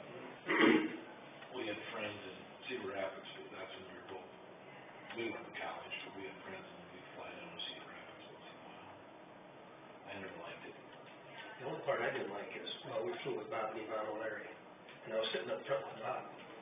And we're going along so nice, and I could hear him talking, and all of a sudden it started going down, and I don't see an airport yet. I didn't like that. When we were in Alaska, we took a, it was about an 8-passenger one, but there's no heat in them.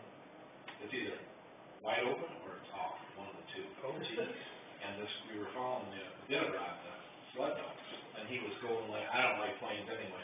And he was going, look out your window over here, and he was like, look out your window over here. 8 guys, 6 people got sick on that plane that day. Yeah, that would not be good. Somebody got sick on the bathroom too. Really?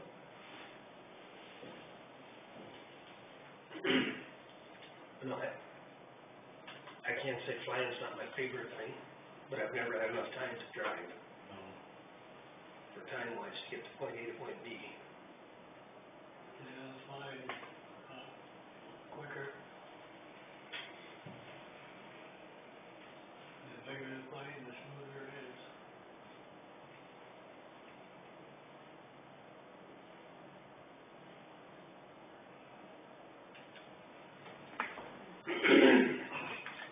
But I'm surprised with our flight going overseas to England. Delta's got the regular seats and they've got comfort in their first class. In comfort, you get a lot of the stuff first class does, but you have more legroom. It was only $250 a person. I remember when Lindsay and I flew to Alaska, we just, whatever they call it. Yeah. On the way up there, and it was a long flight, like 7-hour flight, and it was close. So I said, let's just check into first class. Yeah. What do you think it was of the day we were gonna fly? About $750 a person more. Oh. I said, I think we're just gonna sit in our regular seats. You know, I figured for going across Golden Gate. Oh, I would. For $250. Absolutely. I do it in a heartbeat. Yeah, because I want the legroom. Yep, I would too. And they're in a cocktail, they serve a cocktail, and you don't have to pay for it. You pay for it, but not then. No, you just pay for it up front. Yeah.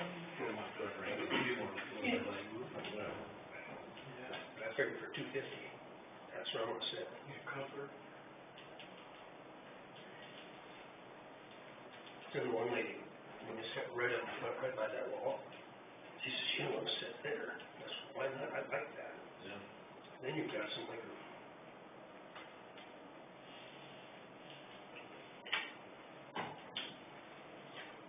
My wife and I would select a trip this winter. It's our 35th wedding anniversary. We go on a lot of trips. Where's one of the better places you've ever went?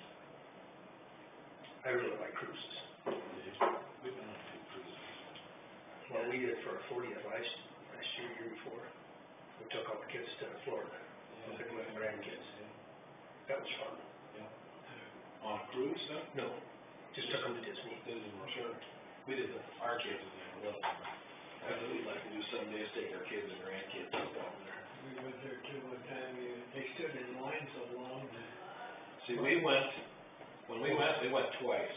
We went on Super Bowl that weekend.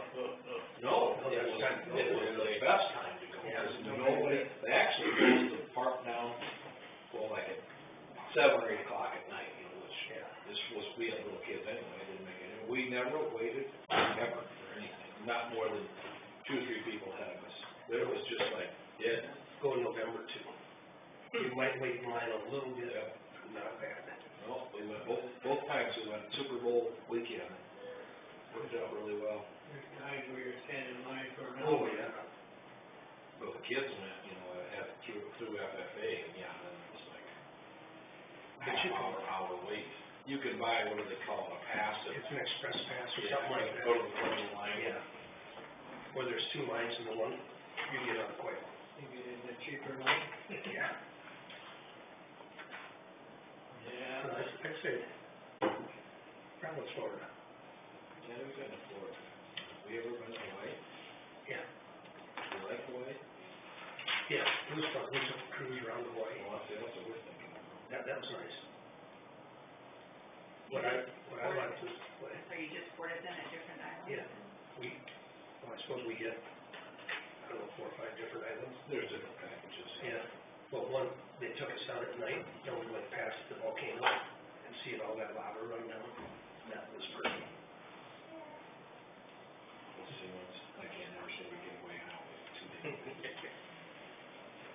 But no, yeah, that would be right up toward the top too. Did you see Pearl Harbor and? Yeah. That's what I would like. That's a long flight though, too, isn't it? About 7, 8 hours, yeah. But you can get a direct one out of Minneapolis. Is that the way to do it though? Yeah. Is it? Yeah. You don't wanna. My wife's having a panic attack, but she doesn't want to be able to plane crossing the ocean. If your number's up, your number's up. Well, you know, I told you that story about we went to Black Hills last summer. She doesn't like riding on the interstate, and we got on this road that was the worst road I've ever rode on, you know. And we got up that morning, she was falling and everything, and well, we were gonna ride on the interstate, and I said, well, I truly believe when your time's up, your time's up, so we're either gonna die on the interstate or we're gonna die on this other road. I'm dying on the interstate.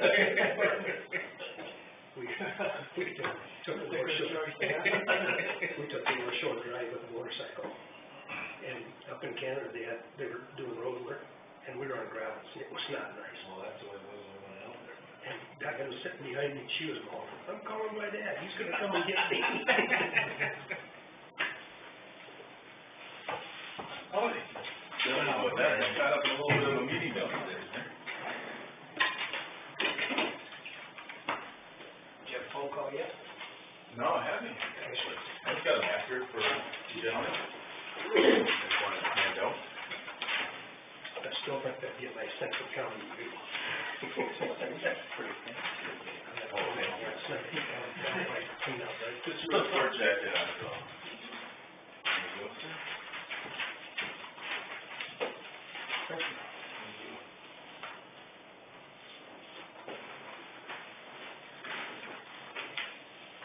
And, you guys received kind of my detailed breakdown for my budget?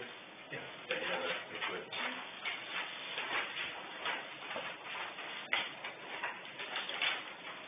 So the map that I provided is, just to give you kind of a vision of what I see for the major, road and bridge type work that's gonna be taking place over the next 4 or 5 years. Kind of like the game plan, what we have in front of us, what our plan is. Just so you have the bigger picture. So the roads that you see in pink are the ones that we're intending to do a chip seal type project, maintenance project, either this summer or between this summer and the next summer, based on how pricing comes in and things of that nature. That's what we're kind of committed to right now. These are also those roads that you see in pink, and that have pink and blue next to them. Those are like the worst roads that we have in the county. They're also the most likely roads that could someday be lost as a result of like our funding levels. So these are also the most the roads that are in the most jeopardy of, we can't afford to, you know, really rehabilitate them in an expensive way. So the chip sealing is our solution on that for the time being. But those are the ones that have the most jeopardy too, from a, you know, holding strategy. Most of them are all very old too, they're mostly approaching the 30-year-old mark. And then, so the blue is actually doing a chip seal, a second round, because these need actually more material, they need more done to them. So in the next, I'm gonna have a break, so we're gonna do one procedure ideally this summer, and I think it should all work out based on my budget that I have between this year and this coming year. And then in a couple of years, I'm gonna have to hit them again, I think, to actually hold them, keep them alive. Then we have, like, the newer roads that we paved, this past year, those are gonna need maintenance as well, so we hope to actually maintain them, so we don't let them get to this point in the future. So that's gonna come up too, and it might correlate with that second chip seal, or it might be a year or so after, depending on how it all works out. The green is our next big paving job, which right now would put us at 2024. So those are the routes that would likely get resurfaced in 2024. And it's gonna be all on this, you know, this side of the county. Just like we had our big project on the other side of the county this past year. And then, the bridges that have the orange highlight, those are possible bridges that would be coming up for replacement based on our funding that we have through the state, and they're qualifying. So those are bridges that, over the next 5 years or so, could be, at least 2 or 3 of them could get replaced. The one right next to Sibley is the one that's already slated to get replaced, so that's pretty much a sure thing. The other one that I would probably prioritize the most is, the bridge, south of Sibley there on the blacktop on Pierce Avenue. That's another one I really want to get replaced. And then behind those, there's a couple others as well. Then you have a whole bunch of bridges that have the green circle around them. Those are the ones that are prioritized right now for repair. And most of that repair work should take place over the next 2 to 3 years. No, are those all bridges or are they culverts? They're all bridges. Could you go culverts with any of them? You could on some of them. On some of them, you could replace them with culverts, but that would be more costly too. But then it'd be done for a long time too. Correct. The repair work that are being done in this bridge is repair work that could last, you know, 50 years or more. So that it's very substantial. The downside that we're boxed in at is we're constricted at these crossing widths. So like those bridges are 20-foot wide bridges. And obviously you could put a box in, you could open that up and make it a lot more accessible, but it will cost you 3 to 4 times as much to do that. So again, based on our funding level, I'm all in on the repair right now, because that's all we have, that's all we can afford.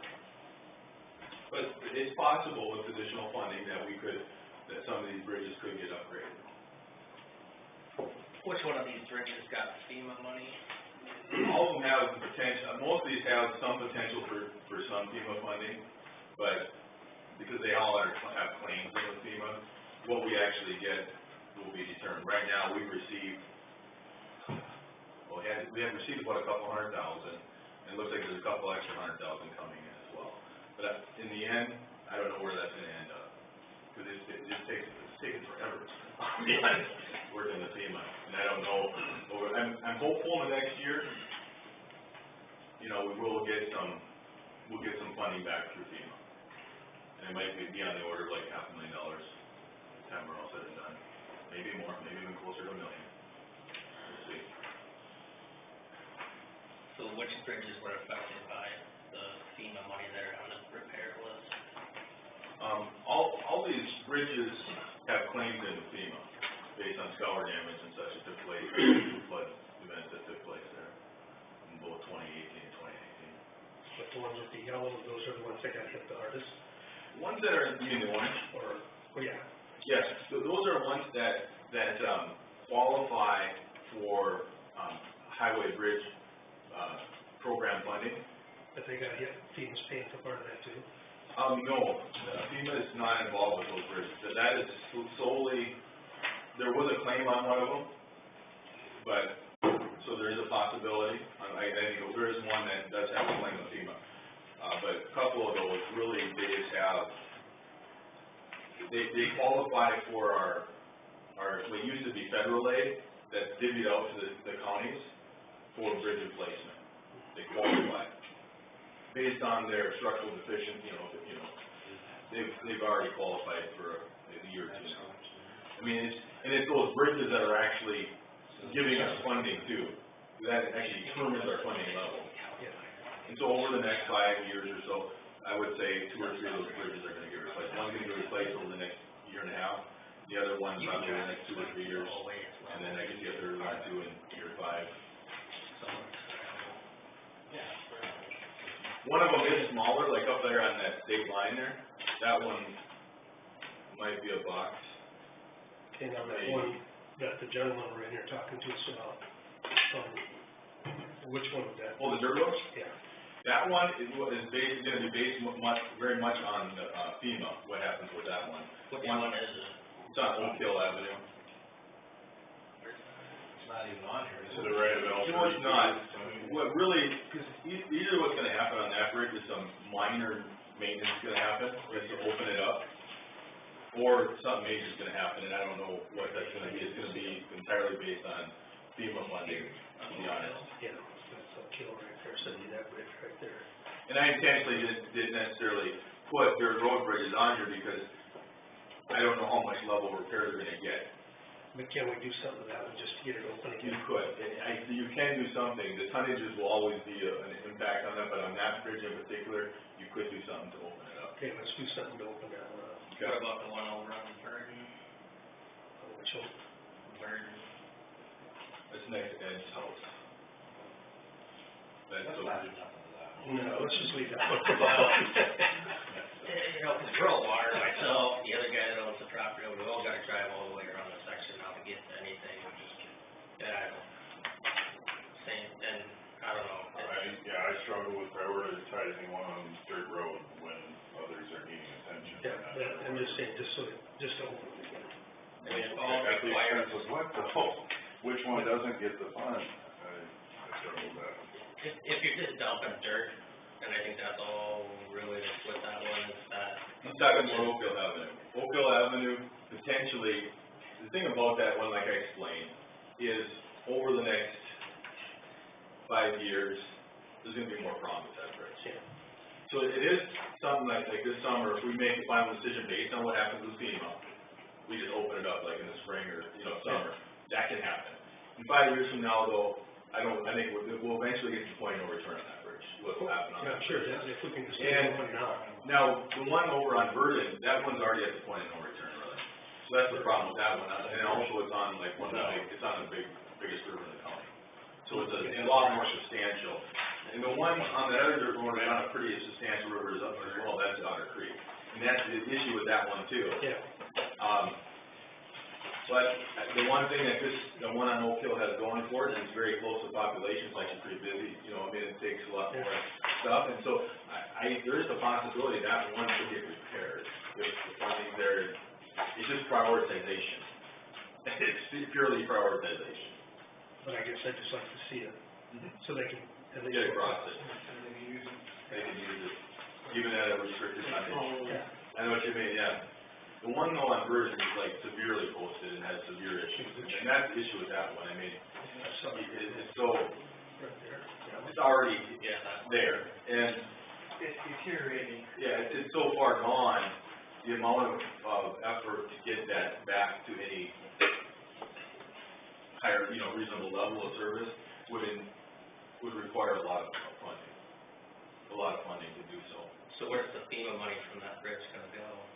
Well, we don't have any FEMA money yet from that bridge. But one thing they did say, one thing like I mentioned to you, is that they do have a thing where you can actually reallocate those funds to do something else in the secondary road. Cause in that section, the best bridge out of it is over the smallest creek. I don't, I don't really understand the concept of that, but.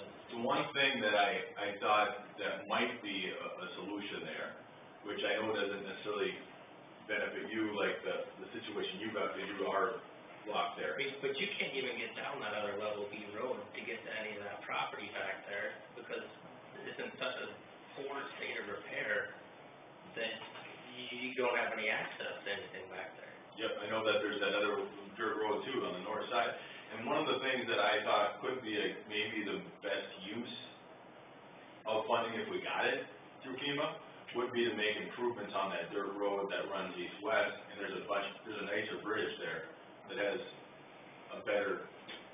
it's a better bridge to repair.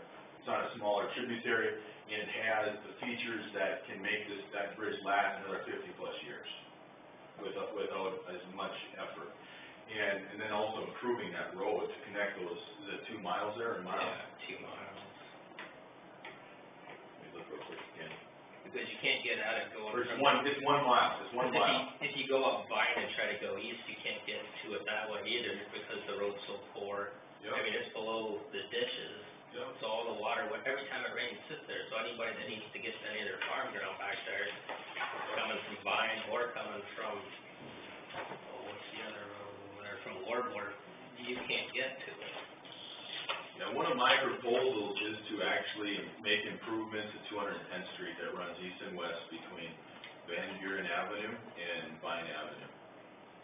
With funding that, if we get FEMA funding from that bridge, that we can apply to it.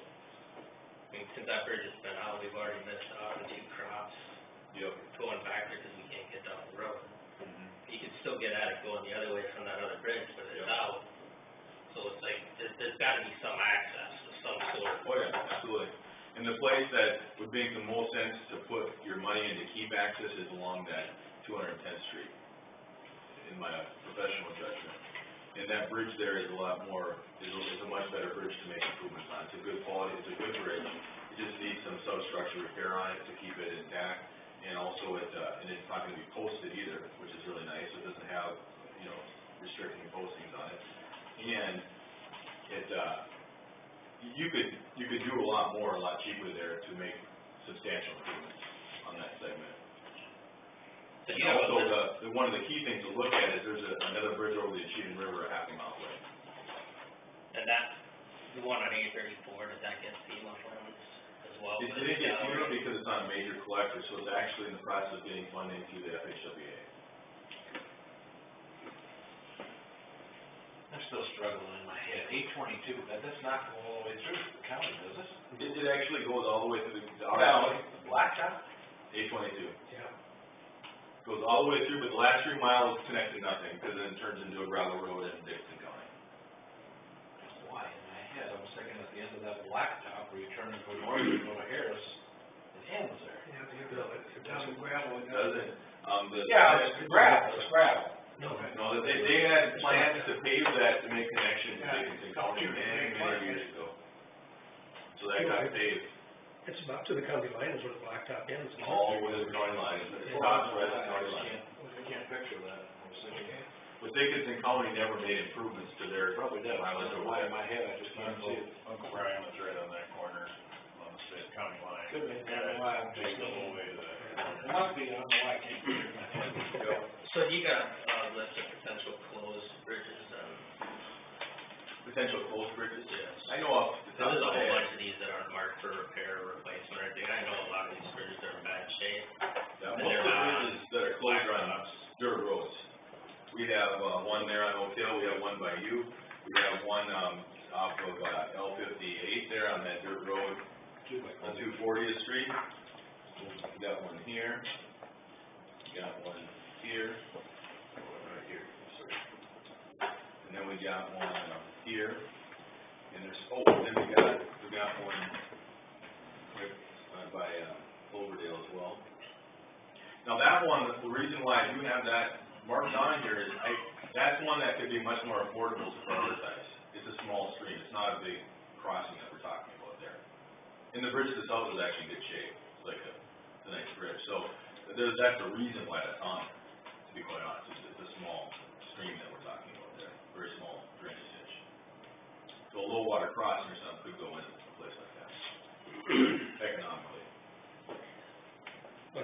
Kill or low water crossing work there? Well, it's a big stream that we're talking Okay, about. okay. So, I mean, anything's possible, but it's still gonna have water going over it. It's Otter Creek, it's Otter Creek, so it's the same, you know, that's what we're talking about here. It'd be a big creek.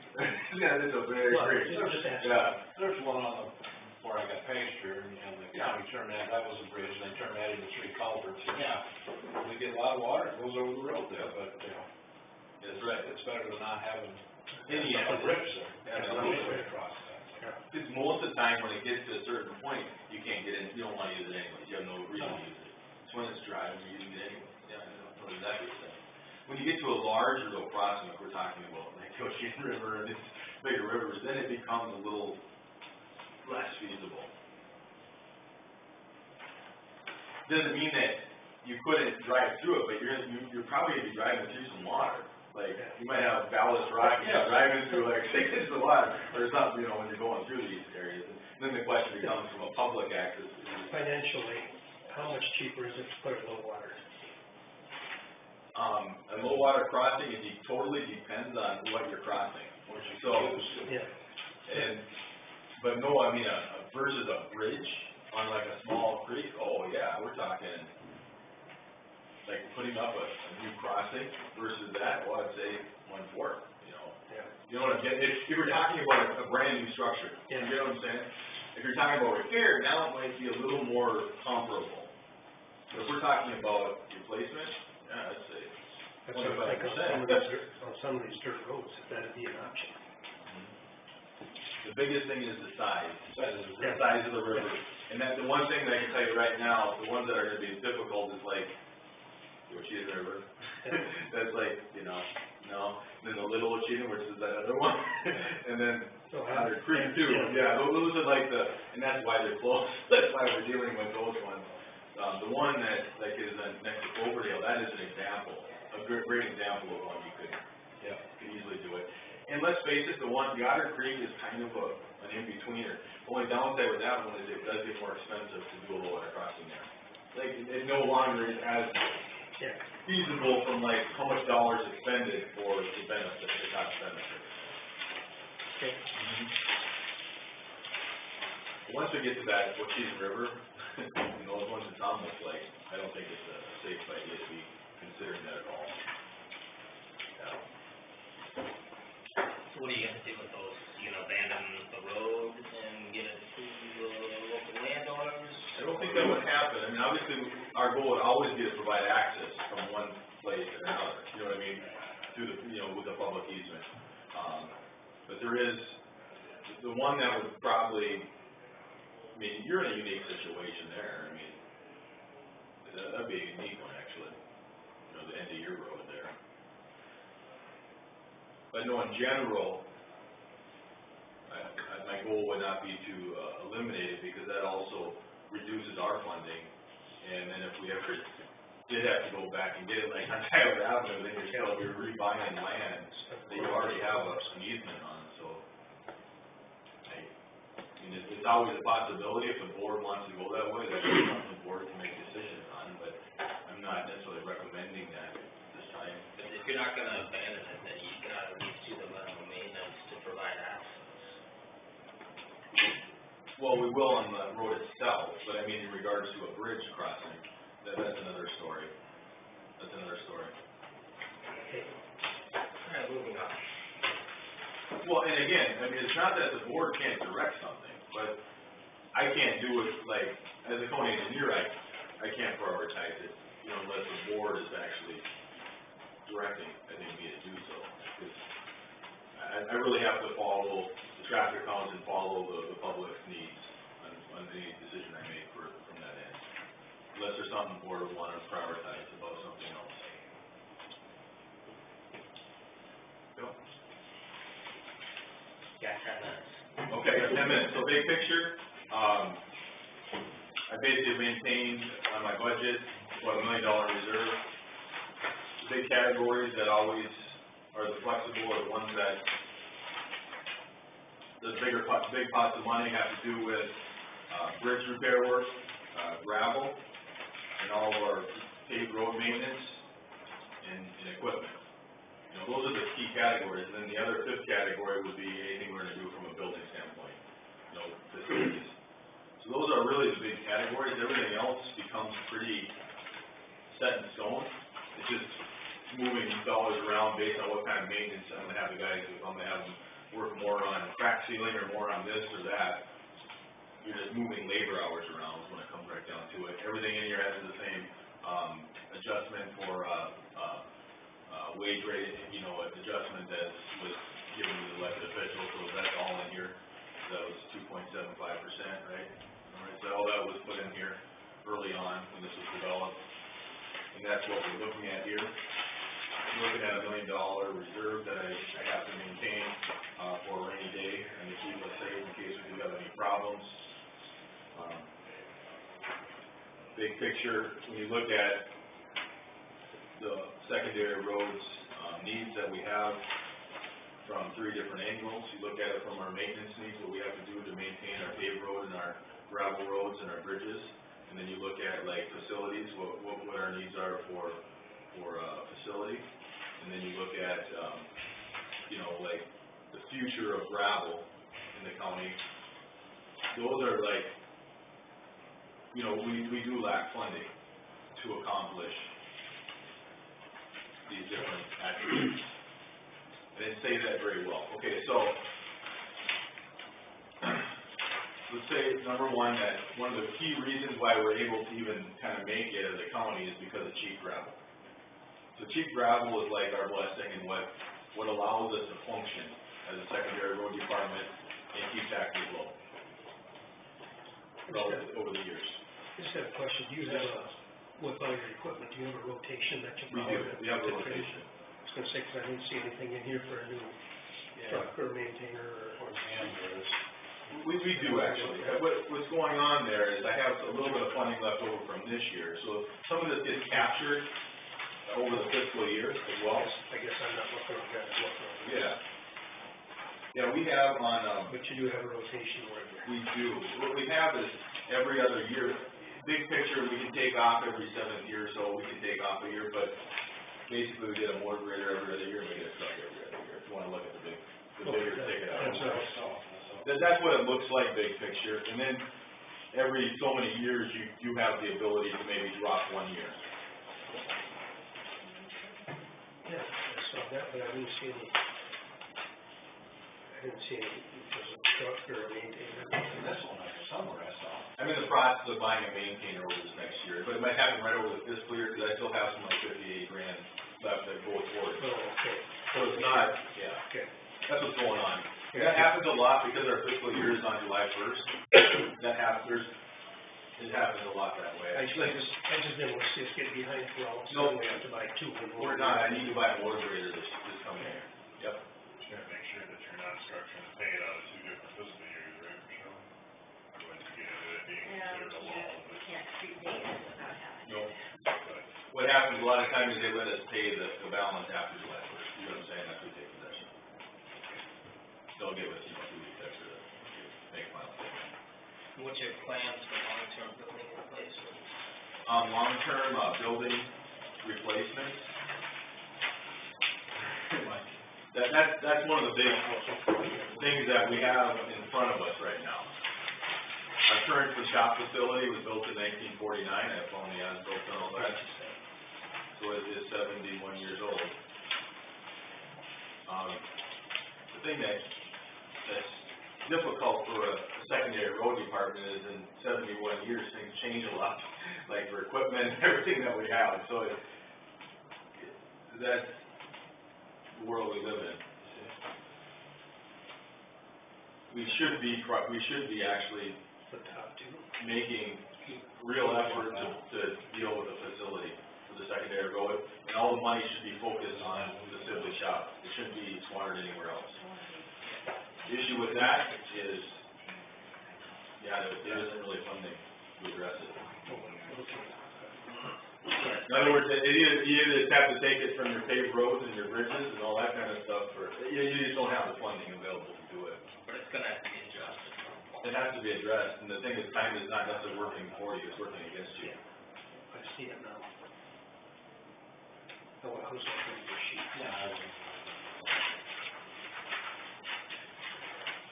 The facility should be prioritized really over the next 5 years.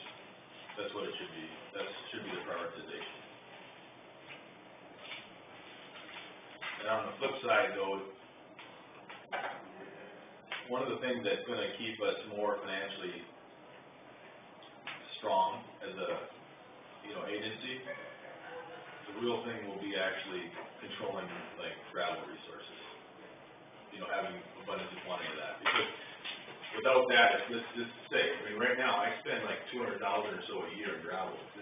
That's totally abnormal. That's not normal at all. Okay, most companies spend like $1 million a year in gravel resources. So, if you were paying $500,000, $600,000, $700,000, $800,000 a year, the amount of taxes that is levied on rural basis that is paid to the secondary road department right now is about $1.1 million. So just even conceptualize like $1 million a year in gravel versus like $200,000 a year, how much of an impact that is on like our budget. So cutting to the chase, you're saying we should buy some property with. Darn right you should. And it's actually, in a way, I wish it had been done over the last 60 years, because we're rich in resources, and if we should have pits all over this county, you know what I mean? That we own already when we bought it at $500 an acre. You know what I'm saying? What is the lifespan of what we have? Right now, you have probably a good 50 years of gravel at Thomas Pit, and then you got about 20 years of gravel at Lyman's Pit. I'm just roughing it, but you have all that. That's what you have right now. You probably have more than 50 years at Thomas Pit with proactive mining, but after you get 50 years, it's gonna be a lot harder to mine though too, remember. It's gonna keep on getting harder and harder to mine, so. But you probably have 30 years of easy mining there, relatively efficient mining, and then 20 years of ramping up to more difficult, and then once you get to 50 years, you might have another 10, 20 years, but you're really gonna be, it might cost you a lot more to mine than it's like getting at, a lot more. It's gonna become a big lake eventually. Yeah. Well, something to keep in mind. Well, it is, so those two areas are critical for serving the county. Thomas Pit is number one. If you had 150, you have to have that location. Because you can actually, theoretically, serve the county from that one location if you had to. In a perfect world though, you have about 6 locations that we should have gravel. One is, the two areas that we have right now, south of Sibley, south of Waukegan there at Thomas Pit. We should have something up on the north part of the Waukegan River, on that north tier of the county, in Wilson and Horton. And then you should have something over by Little Rock area, have something down by Ashton area. These are where all the gravel is too. And then down by the May City area.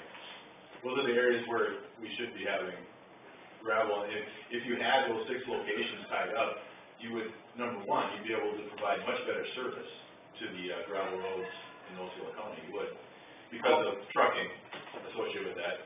How big of a concern do you think we have with, Bryan County already owns right next to Thomas Pit, sir. They do, they own 20 acres. You got Northwest Ready Mix. How big of a concern, is that an issue coming down the road?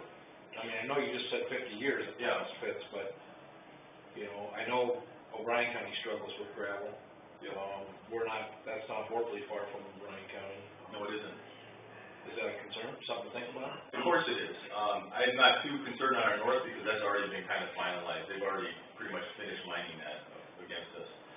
Bryan County is landlocked, and they're gonna be landlocked, and if we own more too around them, we would be the one landlocking them, which could work out in our favor. Why is O'Brien County landlocked? Well, Dirks owns around them, and then I own around them, so basically, they own a 20-acre parcel. I thought you meant they couldn't get to it. But no, they can get to it through easements that they have through Dirks, They have an easement on that road. And Dirks is very interested in talking and working with the county on something, because they are interested in working on something. They've talked to the conservation too, so. Yep. And to me, that one is one to prioritize for a couple reasons. It's the most important location, like big picture, long term, even over the next 100+ years.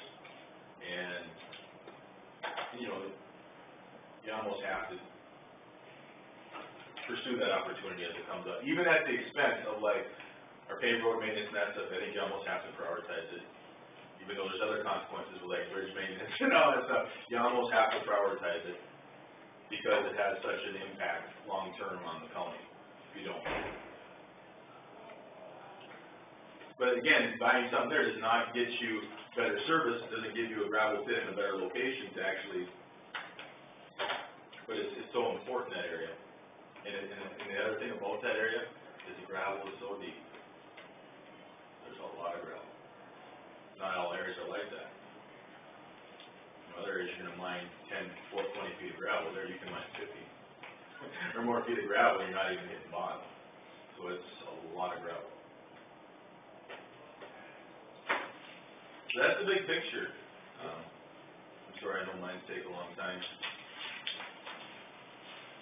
Any questions in general though about the budget? Like I said, there's about $1 million in reserve. The big items are the ones that I mentioned, gravel, because we're gonna be crushing again this next year too at Linus Pit, putting up a large pile there. I'm working with conservation. They have some other land that I wanna work with them on north of Highway 9 for maybe the next 2 years from now. And yeah, the biggest issues I have is managing this thing about the need for a facility, the need for more gravel, like thinking down the road, and then how we're gonna maintain our paved roads and our bridges in the process. I mean, and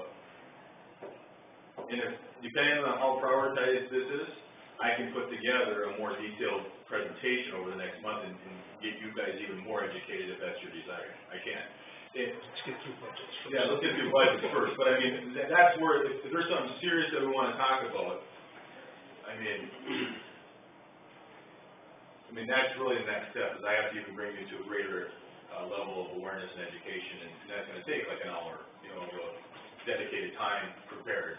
And then, and really where we're going with this at the end of the day is, if you wanna look at a big picture, is that over the next 5 years, I see opportunity and need. It has to do with facility, and it has to do with gravel. Those two key things. How are we gonna get there? Understand that if we choose not to act, a couple things happen. I'm not anticipating runaway inflation over the next 5 years. I'm just not. I mean, I could be wrong. And there's a whole bunch of economic and social economic things that can happen in the meantime. There's wars or anything that can happen, right? And we can't necessarily predict all that. But I'm not really anticipating major inflationary time period coming up in 5 years. So I would say you have a window to plan with. But now if we're talking 10 years out, understand that if you're not proactive, like the cost of land can be like $20,000 an acre.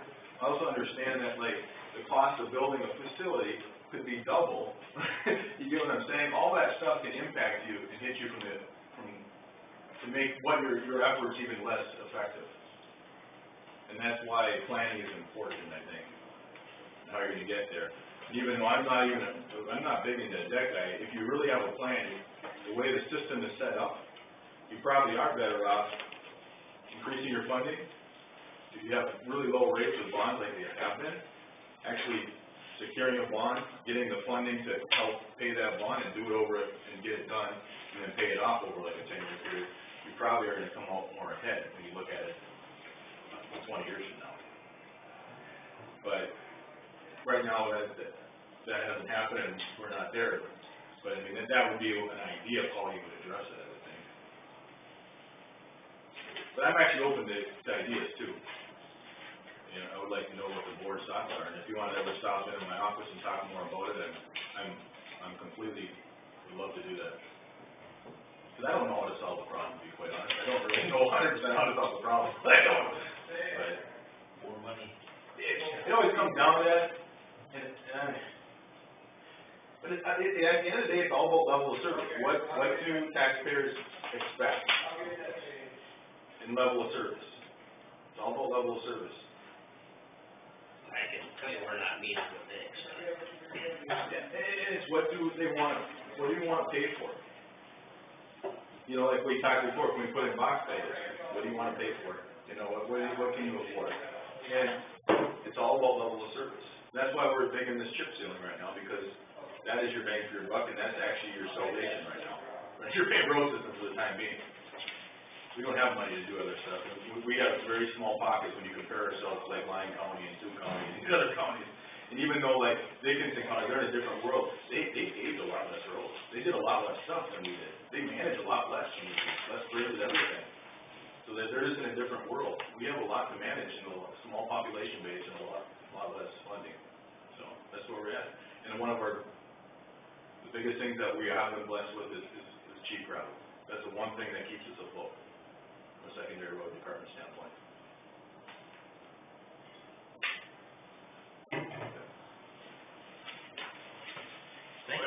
Thank you, and then my office is open to have further discussion on any of these topics. Apologize too for taking up so much time.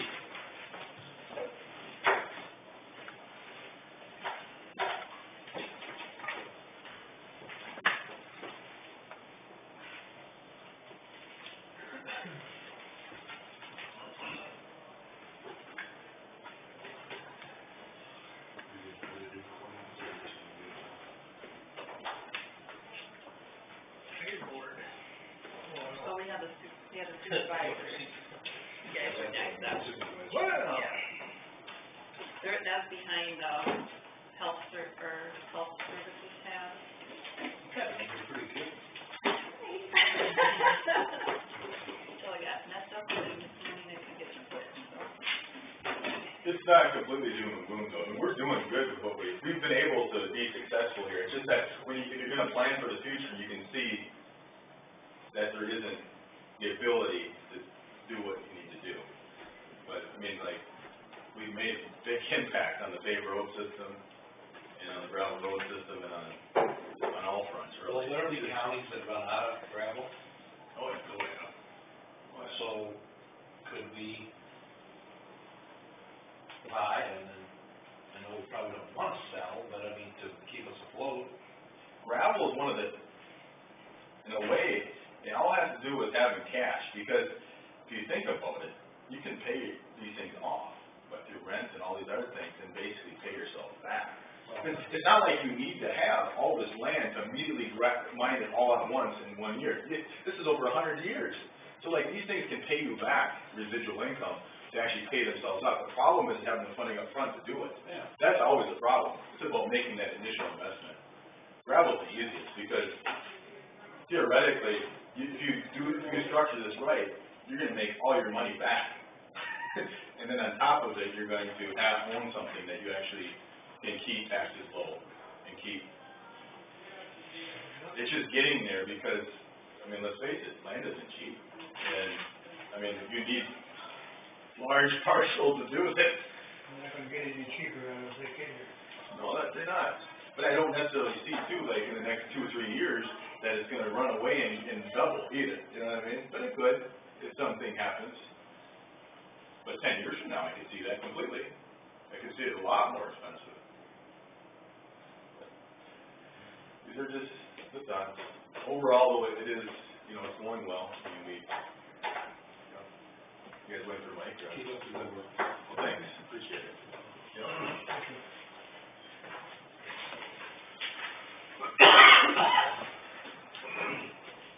long, 6 days, I think. Or anything like that. Oh, shoot. Never You thought might of have to stand the rest of the way. They should just put it in the that like 60.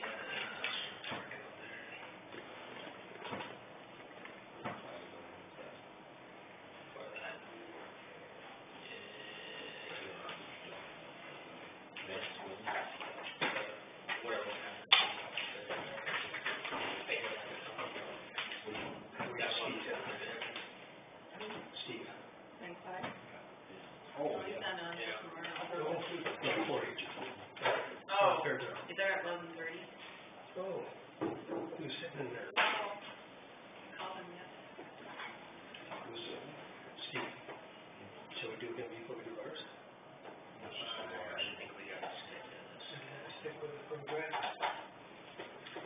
didn't change much on your guys' budget.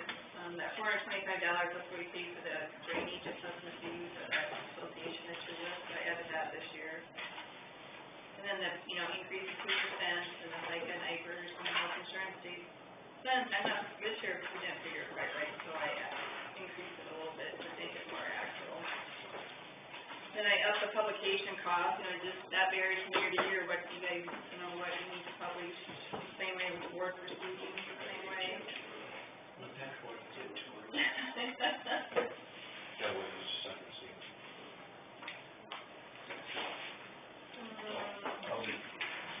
Is there any way to lobby our way out of these publications and keep some of the other smaller counties that are forced to have to use this two-paper process? I don't know how, or I would have to check into it. Because our publication costs crazy high, because we gotta put it in two papers, Yeah. whereas everybody else has only gotta do one, if you're a bigger community. I know, We gotta Ryan. do two with a smaller one. Lyon County, they have all 5 of their newspapers. In every town is their local official newspaper. They're putting it in 5 for the county. Every one they have, they put it in. I don't know about Bryan County. That thing could break the bank. Because if you're in a larger community, you're only required to stick it in one. I don't almost think anymore with the internet the way it is, if they can put it online. We do that too, but yeah. It's on our website. If we Publish could it lobby there. the state to allow for digital access, because you can get to it from a free computer in the library to set internet services, but not everybody has a subscription to the paper. Right. And your only free place to see that would also be the library, which where you could get on a computer to check out the county website. But it's time to update. I think some of that stuff at the state level, since we moved into this digital age, and there's a lot of stuff that's just kind of hanging there. There is, I know Solutions, we can, we have the website that we publish our minutes and agendas. Solutions, I have to buy the software, but I can download our minutes off our Word document. So that if you ever need to look at something, you just type in a name and it will come up to whatever board minutes they are, so we need to start utilizing that. I just need to get a license fee. I just kept, mileage and everything pretty much the same. I didn't know what your feelings were and everything, to up it or leave it the same, or your feelings were. I have the phone. It's a little less than a year.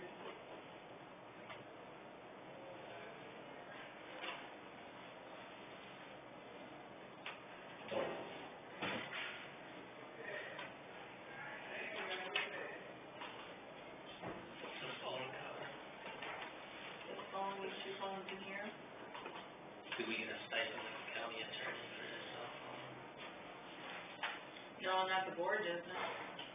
For their cell phone. I don't know, when I spend too much time being on the wheel, that won't be answering the phone. So I've got a house phone, I can call if they want me. We can do that, we just have to then. Go ahead and the board.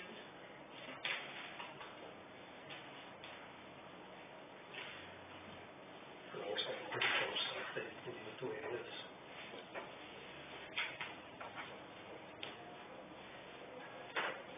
That's just my thought.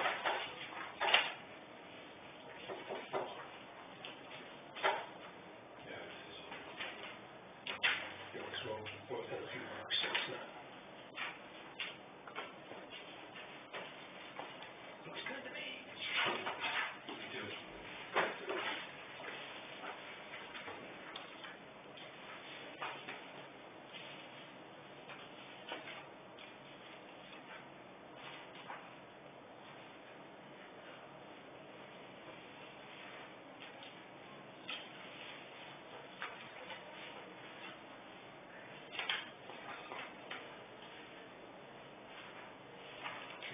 Careful over there.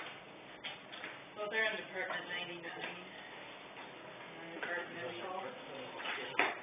Then I can see different spots. They're in.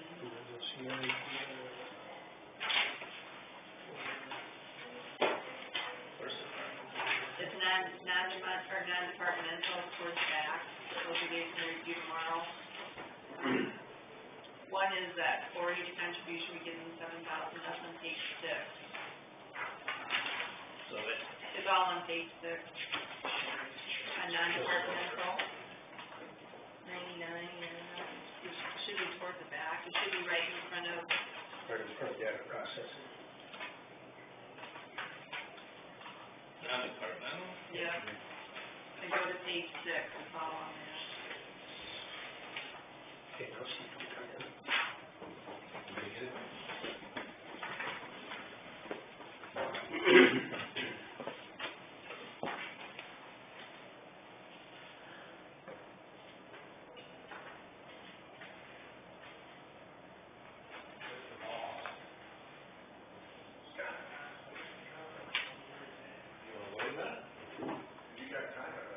Okay, that's fine. We got one more guy coming, he'd like to wait this a little bit.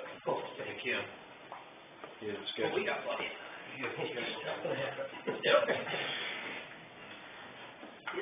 How this got, well, you told me this morning, you know, I told you you had that plan in his jaw. Yeah. And then, so they did a CAT scan on him, they found the spot on his kidney now. Oh, geez. So, he goes in Thursday for a biopsy, he was telling me this morning. And then they'll find out, then they'll decide what kind of treatment. Is that who you're waiting for, or you waiting for somebody else? No, that's who we're waiting on. He said he'd be here, and usually he always is. Yeah.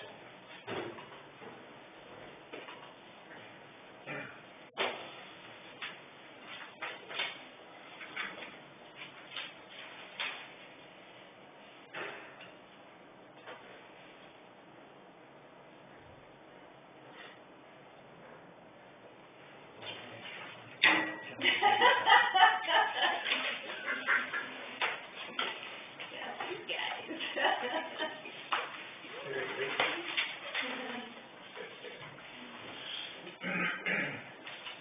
Did you not tell me 11:30? I did, you called me in early, and you kicked me out.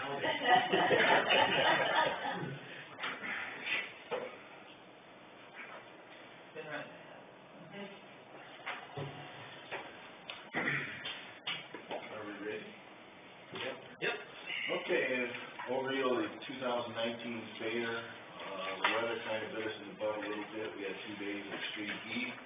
It rained all day Saturday, but we made it through, all our grandstand shows went on, all activities took place, all the eating establishments kept going, we had 4 of those out there, the 4-H barbecue went, we did, everything seemed to go through, we had a storm come through, blew everything away on Saturday morning, but we made it through. Actually, did it twice. Yeah. Is it Wednesday evening or Thursday evening? Well, Saturday morning, all the tents flew away. But there was one other big gust that moved that tent just a little bit, right, and come back. Yeah, come back. Improvements this year out at the fairgrounds, we put a sidewalk in between the open class building and the schoolhouse and our wash house, so people can visit that and for a little bit better, that worked out well. We paid for that with our economic development grant of $3,500 from last year. We added a 40 by 40 building under our swine barn, houses for rabbits, and it uses as a show barn for the chickens, and gave a lot more room for the hogs, for the swine, and that cost us about $27,000 to add on that building. And all these things are paid for, they were all paid for before the fair last year. In 2020, we have plans to remodel the 4-H building.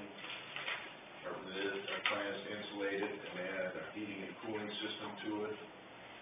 And right now, we're working on estimates, and we're part of it, pay for that, we get $10,000 from the state every year for capital improvements. Plus, we got a $5,000 economic development grant we'll get this afternoon, so we do have a start on that. And that project will probably take maybe 2 or 3 years to complete. We don't think we can handle all that in 1 year, so. And in 2020, the 4-H has 185 4-H members, and that's without the FFA kids. And on January 11th, we weighed in 197 steers, which is, that's for our pedigree and our elite steers. That doesn't include the bottom buckets or the cow-calf pairs. So we're gonna have lots of beef out there this year. Last year for our beef, we had Greg Munster, he built us a building. We used that to house some cow-calves because we were overfull, then we rented a tent, put some the gates in there, freestanding gates to hold them, so our livestock numbers for this small county are just great. So that brings us to this year. We're gonna try getting started on our 4-H building, and our budget, I guess we leave the same. But Jerry and I talked about this, wonder if there's any money left in the hotel motel tax, and we can maybe put up a full building to house our extra beef.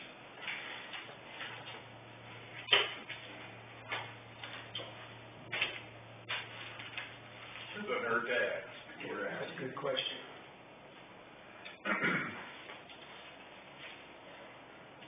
I did, one night at the fair, we're gonna have a grease pig contest this year. I did hit up our county attorney, and he didn't turn me down. I'm waiting to see that one. So he said he will, I think he will do it. He could be our smart man in the courtroom sometime. Anything you wanna add? For a small county, we have quite a 4-H and FFA program, and,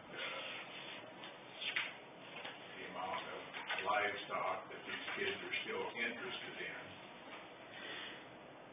And it's a big deal in our county.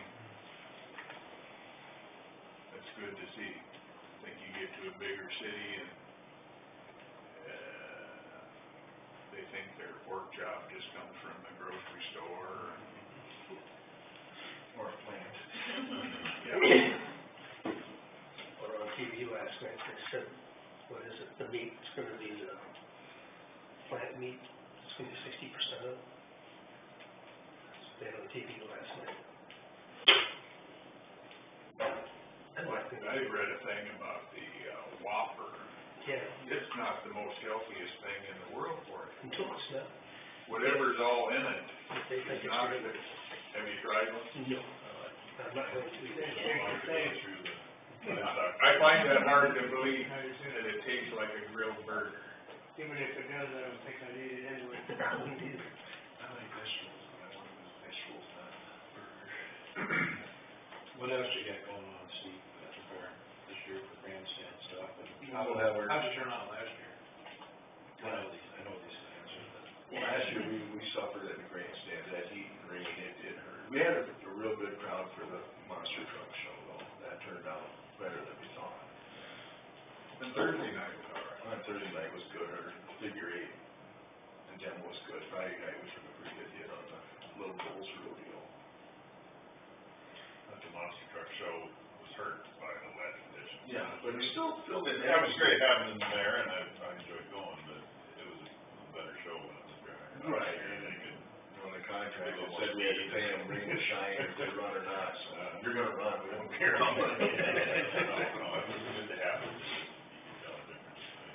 And this year, we're gonna have track pull on Saturday night, and then hopefully a grease pig contest on Friday night with maybe a 4-wheeler pull, and we're working on a band to come in to go with our vendor fair, put out in the middle of the grandstand, they'll just be a free band there, so. Did you do fireworks, or you did a couple times? Yeah, we'll do fireworks after, Somebody well. after the figure 8. The monster trucks are fun, but man, they're expensive. So are you backing off a little this year on some expensive things, or? We backed off half of the fireworks, we're not getting the monster trucks, so we're saving a lot of money there. We're not getting like Little Bulls. $2,500. Which, on their side, they probably can't do it any cheaper either, they're trying to put it across the state, maybe, everything, so. But for us, we don't get anybody in the grandstand and stuff. And even with that hit, we turned out, financially turned out very well, you know, this building's paid for and everything, so.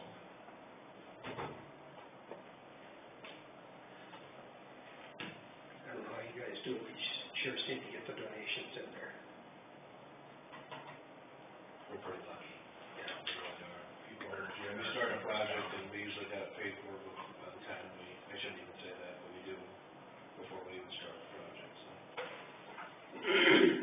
Built lots of things up there, they've always been paid for the same year before the fair, so. We've done a lot in the last 10 years. There's quite improvements, so. And man, this beef thing, I didn't know, we never dreamed we'd have this much beef, because feeder cattle were really high this fall, and we lost some seniors, 4-Hers last year, then they're coming, younger ones are coming, so we're gonna have this problem for years to come, the way it sounds, good. Which is great, we're not complaining a bit about it.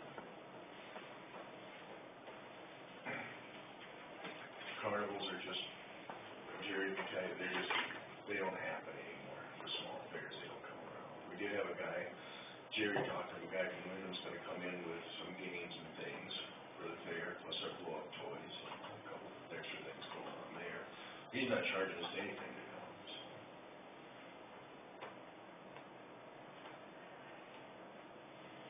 And that, camping site, that turned out super well. They fight over that. They fight over that, we can edit. We had some people use it throughout the year too. Right, we had, when they remodeled Ace Hardware, there were 3 campers, they stayed there for a month. That's where they stayed for the whole month, while they were working on that, so.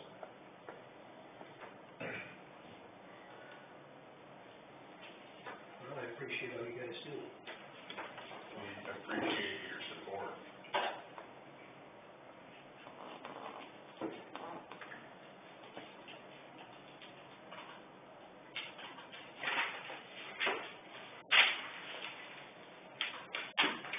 Any other questions, fellas? Not for me. Well, thanks for your time, guys. You bet, thank you.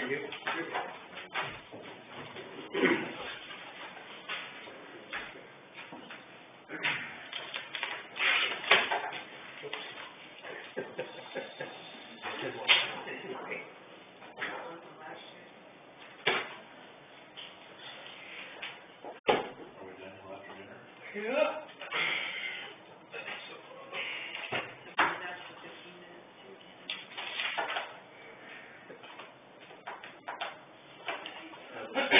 There was some money for that hotel tax. What's that? I wish there was some money for that hotel tax. They asked me about it, and I said, I can't tell you that's it, I doubt it, but, Well, I wish there was. Well, I don't know if there'd be a lot in there. I don't know, what were they thinking, or just any donation that they appreciate? this, we'd like to improve that for you, like air conditioning, maybe people could utilize it year round then too, but it all takes. Did they have an idea how much that's gonna cost? Well, we're gonna insulate it, which was, well, we kind of had figures all over the board, depending on what we do, anywhere from $5,000 to $15,000. And then heating and air conditioning, kind of in that ballpark too, $5,000 to $10,000. Then if we do that, then we're gonna redo the offices. Someday, if the hospital does their renovations, the extension's gonna have to leave the building. That's the direction they wanna go, evidently. It's kind of, yeah. So, the extension, we actually thought about maybe they would fix it up so that they could be year round. And then, that's a possibility, that's talk we've had. It wouldn't hurt to talk to them. What's that? It wouldn't hurt to talk to them, then you'd have to move snow or. Oh, I understand that, we understand there's bills with that, because they rent that building really cheap, but I'm not sure where you're gonna go, where you're gonna rent it.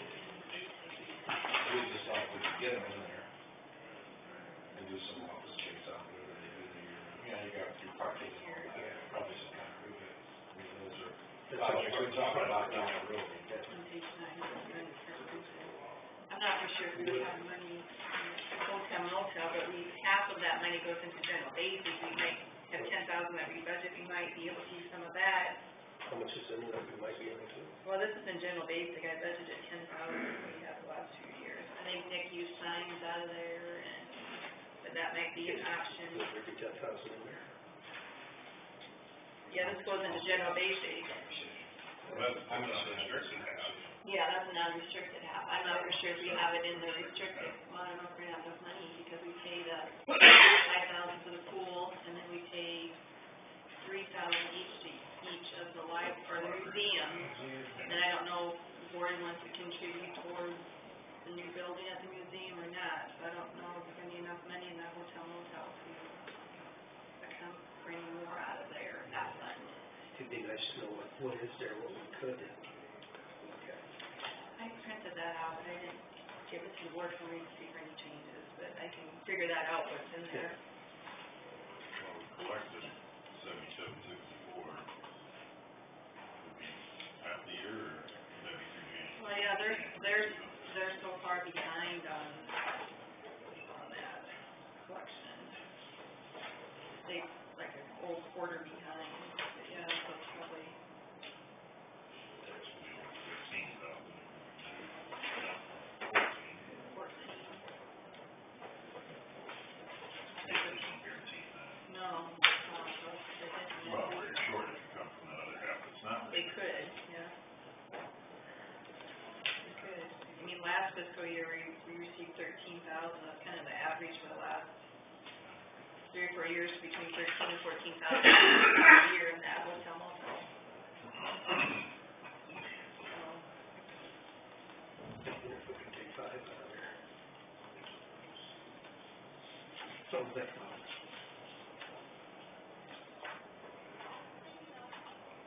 What about our revenue from conservation, that's supposed to be going in general basic, Or the Hawkeye. for land rent and everything else, because they've only got a contract for one of those rent items to make it I think into he, that fund. yeah, he is putting it in general. Went it over, went through all that stuff. That was all supposed to go into general basic, because they don't have a contract for any of it to go to the other one.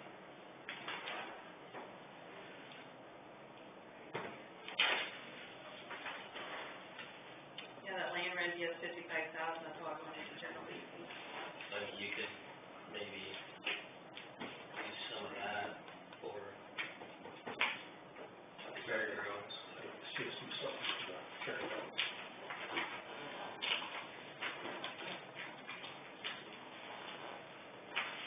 But you could take a donation out of that, You might pay or something, that'd be, because before, that money wasn't going into general basic, it was all hanging out in that other fund. yeah. Could we take some out of there? What you're thinking, Kathleen? I can.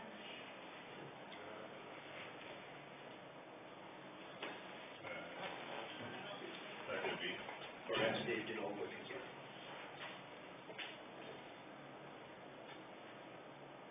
Just ask him. They doing any fundraisers or anything? What's their incentive? I always tell Beth Cole asked me how we always get rent the house and what we put money.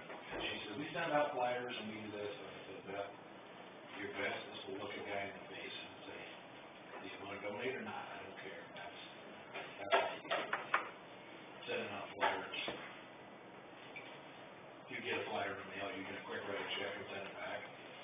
More than likely. You know, it's a good idea, I'm not saying it's not a good idea, but you gotta look at people and say, here's what we're doing, if you have questions, you can answer them, and then they can make your decision on if it's a good thing. We're really fortunate, but we are really well, we're talking about actually having a, kind of a appreciation for the research, I think we have software out there, early spring, so, we always struggle with when to do that. Page 3 is from that comes out of that. You We will. You could have rent. Yeah, we do We do it out, I know we've done that, we've actually made $10,000 a year. We did it last year. We're talking about bringing it back, cause it's really not that we sell 1,100 tickets at $10 a piece, so we give away about $7,000 each, $3,000. Yeah, well, because that's 14 funds that have come on. Yeah, we do. We do. Yeah, Yes, yeah, we have to do that with You know, half board work Yeah. too. Yeah, we might But you do guys that work hard. with general PC.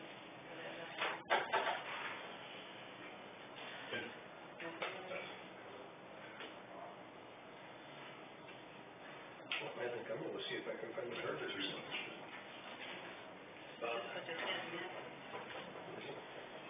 This is off the subject, did we ever do anything about that land lease on that farm, or is, you know, in town schools there, you know, we give it, found out it was a termination, did we actually put that in the paper? It was? That land lease I don't subject. know if it was or not. Notification was done time, right? No, but I mean, was the new, did we have to put that in the paper to release We it? do, but I don't know if they've done that. I haven't seen it. I saw it. You know, you guys voted on to go with it, I don't know if it's in the, Yes. I guess, it's in the, secretary I haven't of Latino seen it. or county attorney, I I haven't. don't know if that needs to go to the agenda next Tuesday or something, or Well, we'll have to talk talk about it. about it. Cause I haven't seen it. And somebody who's gonna farm it probably pretty soon, I'd like to know. Yeah. Just check with the zoning or the engineer's office and see if they have that. Just for an update too. Do it adjourn for now. Make a motion to adjourn for after dinner. It's already scheduled in as a break, so. Okay. We should be good to go. Right? If you had to adjourn now, I'd be tempted just to adjourn. So, okay, I take that back. The temptation's too strong. The juvenile, yeah.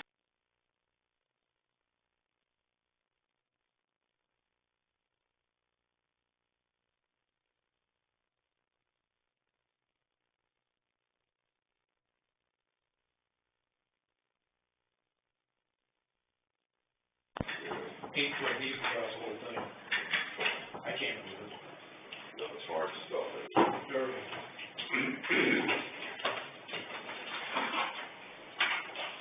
Who does all yours? You your own, somebody does? Mel. Mel did?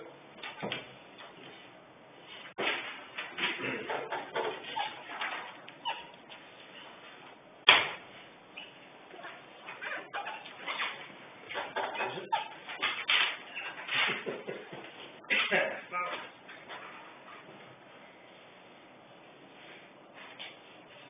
Floor to her, sir? Nope, start with my salary, make sure approved, raising my salary to 21,322,000. And then, FICA and the Irish went up a little bit, we left the rest the same. So I think the whole thing was $820.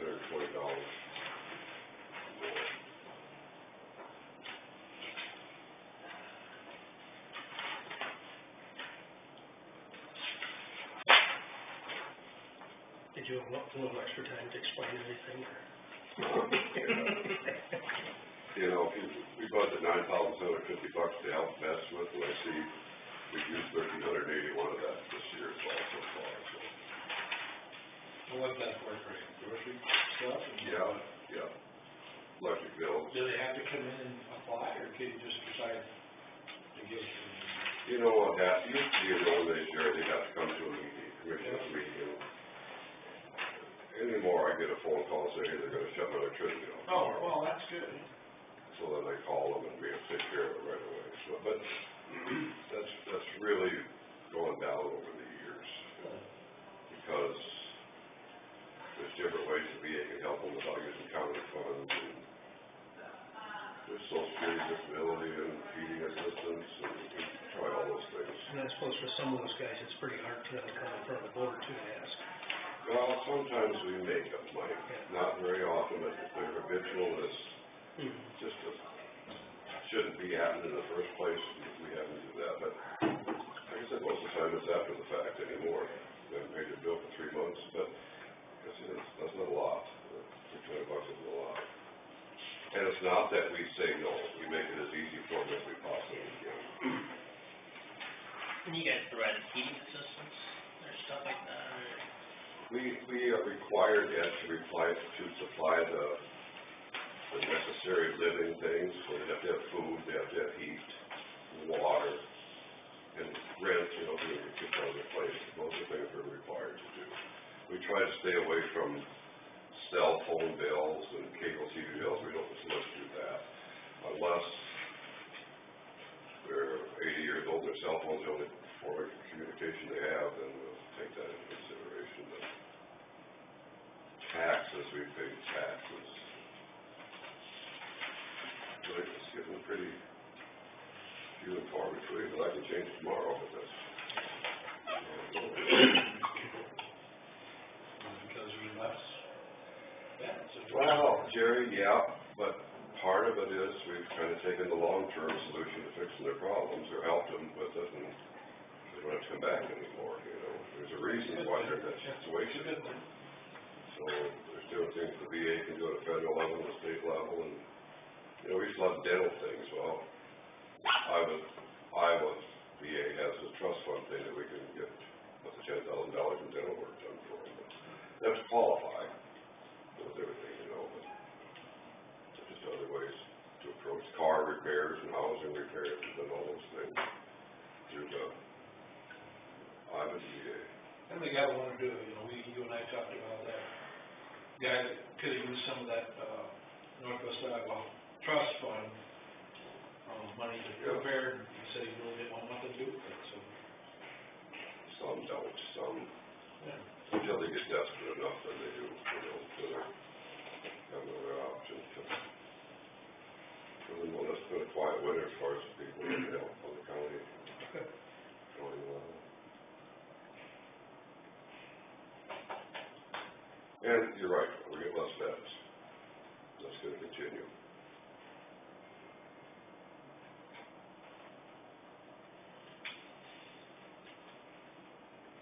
You know, we forecast $10,000 from the state next year. Again, that's always a guess. Now they're talking about having some kind of a federal benefit like that. Perhaps they can't get rid of the one from the state. So we have to pay it back to them every year? The federal thing, that's just the way it works. I don't know. Yeah, I guess. And I was part of it. They're just talking about making every county work 40 hours in my position. I don't know, mine's not a 40-hour job. It just isn't. I don't think they'll ever go anywhere, but that's what they think they want. Well, for some places, maybe that. Well, they have 40 hours. Well, based on population, I mean, if you have the people, then they have to work 40 hours, but we don't have that here. Yeah, consider Polk County or somebody like that. Well, even Dickinson County's a 40-hour, 38-hour week job, or it is. whatever, yeah. Yeah, but that'll never fly, I don't think.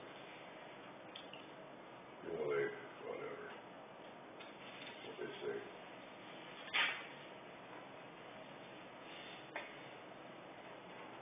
I really have nothing else, guys. What's your questions? You can drop him down 5 minutes next year. Well, you may have less than that if you want me to. Then you want me to bring him up there? Yeah, I thought it was George, I'll bring mine up there. We're trying to help his cardio out here, you know, they're coming up the steps to bring those, he I can get doesn't, down by getting up here. he doesn't think that's a good idea, that we help his cardio out. Whatever that is. Did you start, did you wrap him? They'll probably stop at the door. You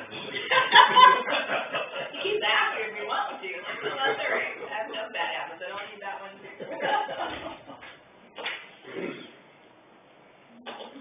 Well, thank you, sir. Good.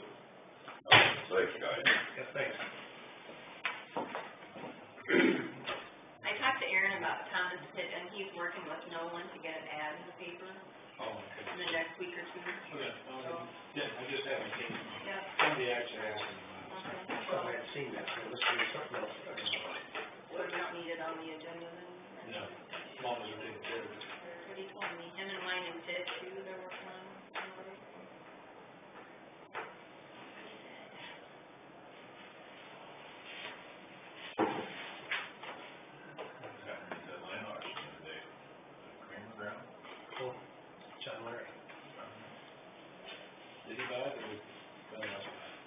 He bought that 76 acres.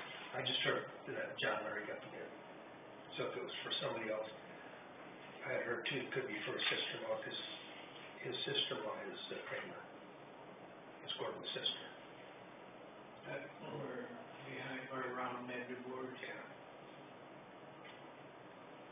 And I don't know, cause Actually, around Rolfus is, yeah, it's right in that area.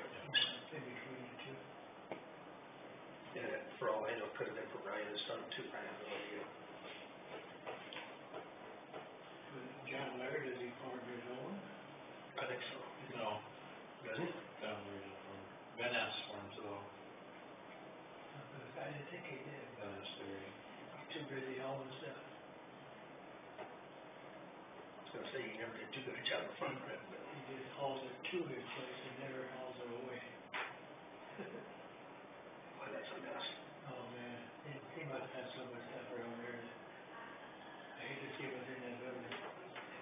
And when steel was so high, I think I had that place cleaned out. Well, everything is worth more than steel. Did you ever, that farm place on L40, they used to be so junky, we used to have They that. got that cleaned Down up. by the beginning? Yeah, it was looking really nice. I was looking at it. Yeah. That looks, it's like, Yeah. I think it was his grandsons or something that cleaned it up. that looks, I mean, they have it pretty good. Yeah, and they, Well, it was very good. yeah. A lot of stuff.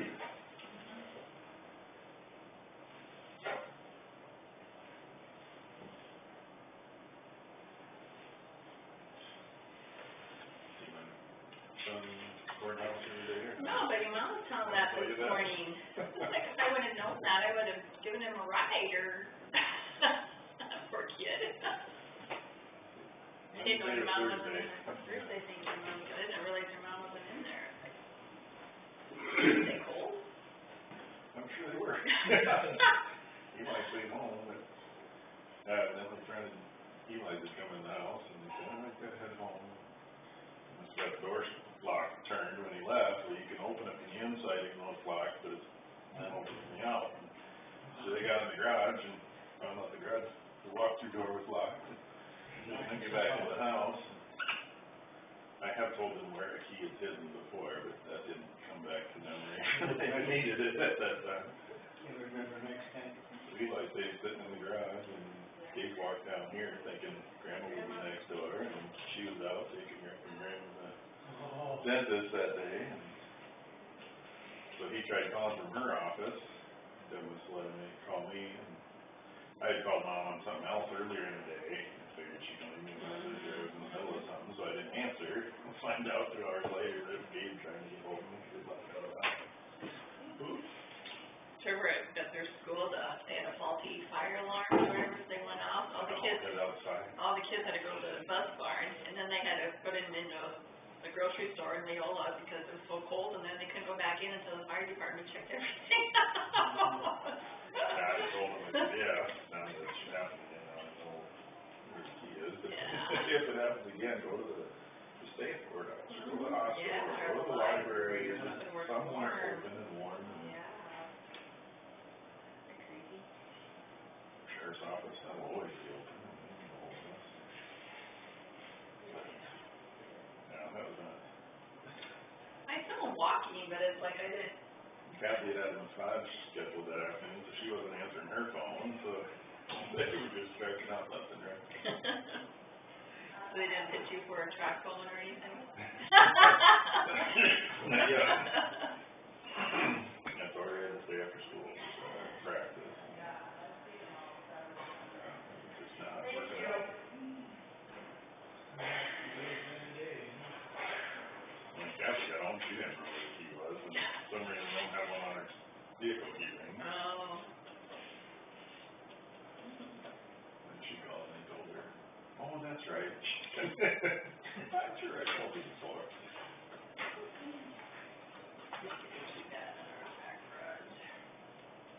At least we had that, so we had the garage, we were there in the garage, and, Outside. yeah. We're trying to put barn doors in our bedroom. That's been a fun little project. Sliding door? remember 20 years ago, and I had no closet door or bedroom doors, now we're getting barn doors, and that's been a project. So you didn't have doors? Well, that's better than if you had doors. Oh, that was, yeah, that was fun. We're not up yet, it might take a few more weeks to get that. Not quite as easy as it looks. No, nothing's easy.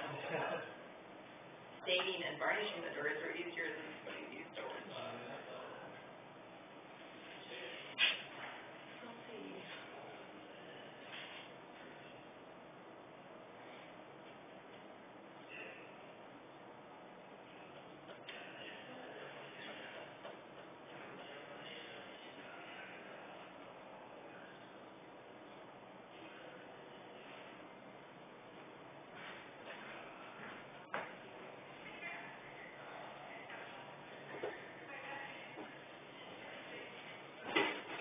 You know, we've been thinking this morning right away, what would change our agenda for tomorrow to 15 minutes? Yeah, tomorrow won't be, I should go pretty fast, So once we publish this in the paper, we schedule to, but I have it written down for next year to go 15 minutes. Yeah, you know about which ones take longer. Pretty much everything except for engineers, 15 Yeah. minutes.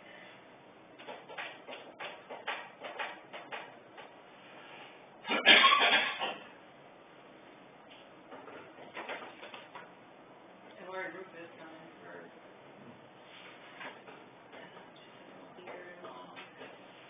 Versus a 5-minute deal too, usually. yeah, she had some concerns that she was bringing to the board, which might be getting used more than what has had in the past. Did I send you guys that ICAP doing the state auditor's office? Did I send you that letter? ICAP? Sounds familiar, I don't know if I read that one. We didn't work on it. What does it really mean? I don't know, I'm trying to figure it out. I keep reading it and rereading it, and I read it last night, I can't quite figure this I don't out. even get what you're There's talking more about. emails on that coming down. I didn't get the pipe. gist of it either, which, No, I can't. Something about they changed, what was it, they went from, Their fees or something, wasn't it? Woodbury County has a whole email on it, just haven't had a chance to read it yet.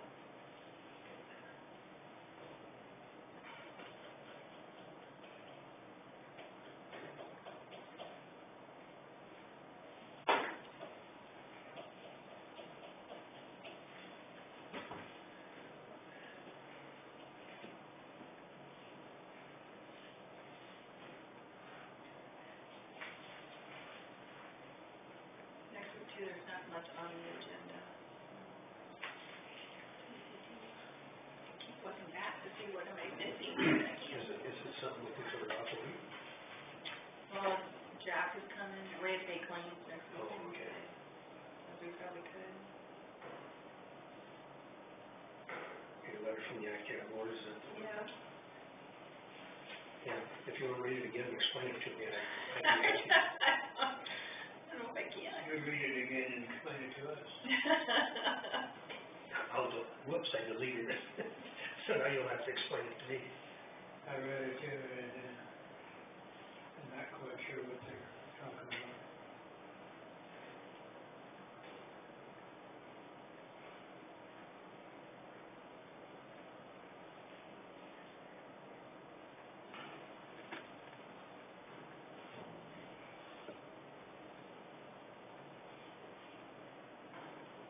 I was on this moon with a snowblower sitting outside in front of my garage. Had no idea where it came from. Anyway, I put it inside and I went in the house and come back out. Stunk like gas, so I pushed it back outside. It's leaking gas or something. Something? So I guess that's one problem. And when that gas smells the garage up so fast. No, her stuff the other day too, it was wet, and then Kurt had to put it in our garage and heat it up, and it was okay again, but.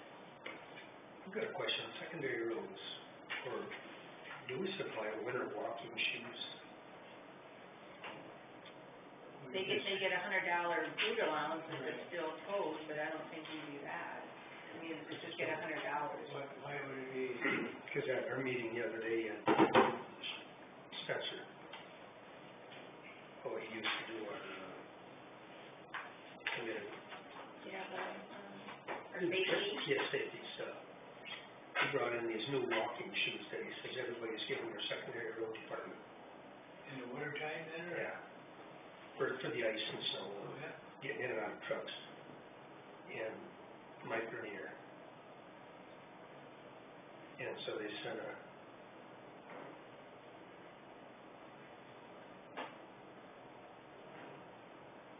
picture of it, I think. This thing looks up. But I was just wondering if that was if we did that, if that was a good thing or bad thing, or? It's not a bad thing. You know, we use some, I don't know, would you use that $1,000 from my cap every year for safety equipment, because that's something that could be put towards that, I don't know. According to this Mike, he said that's the best one he's seen yet. Makes sense. And this thing doesn't work out already. You know, we have problems with our internet at home. At home, I don't have a problem. Crazy, crazy. But I pay a month on that bill, and crazy. Oh, sure. I guess now I know why I'm not, it's coming. I'm not on YouTube or whatever you call it.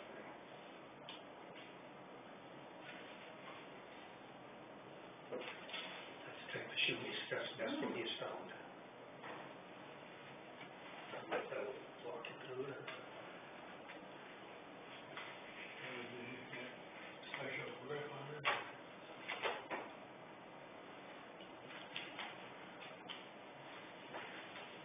I see the mailman, don't theirs have little spikes on it? Seems to me there's have little spikes on it for the ice. On the football field. If I had a lot of mail today, it didn't go out on Saturday. And they got those little things, pretty bone too. Kurt used to have those.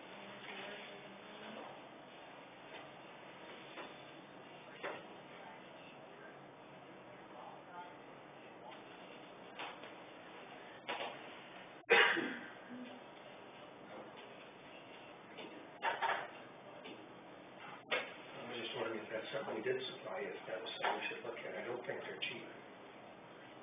Nothing is. No cheaper than a work comp claim. Yeah, but you know where I'm driving and everything.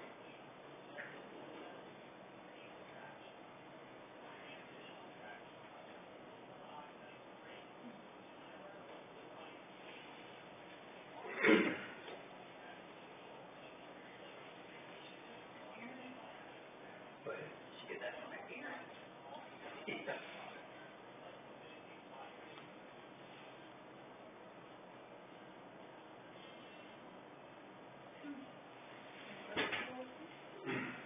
How do we start this thing over?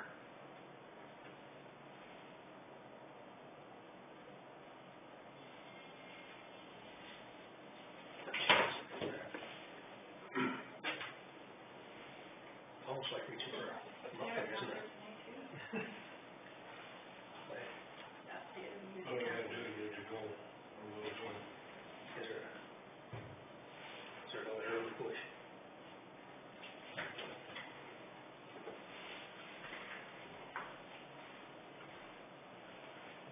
Your bank account came up on it.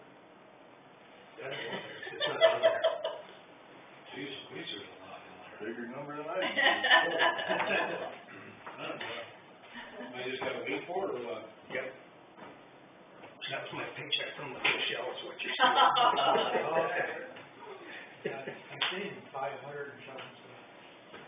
That was Dowsey. Oh, Yeah, lucky me. Is it working or not? it's not moving. Just keep doing it under. Okay, it takes a minute to, because it did that here too. Well, I ain't got a lot of patience for these things. Can't wait for that. We can have another muffin while you wait.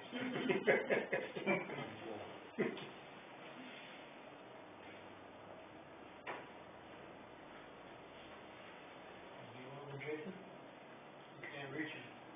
I'm good. I know.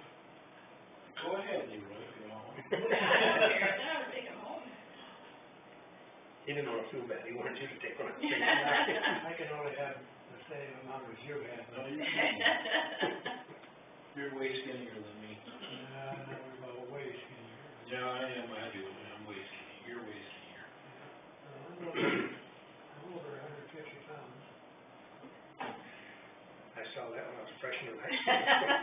I'm just gonna say, half under that maybe. I shouldn't say that, I guess I graduated at 145. Well, I don't know, you wait for it, you're right,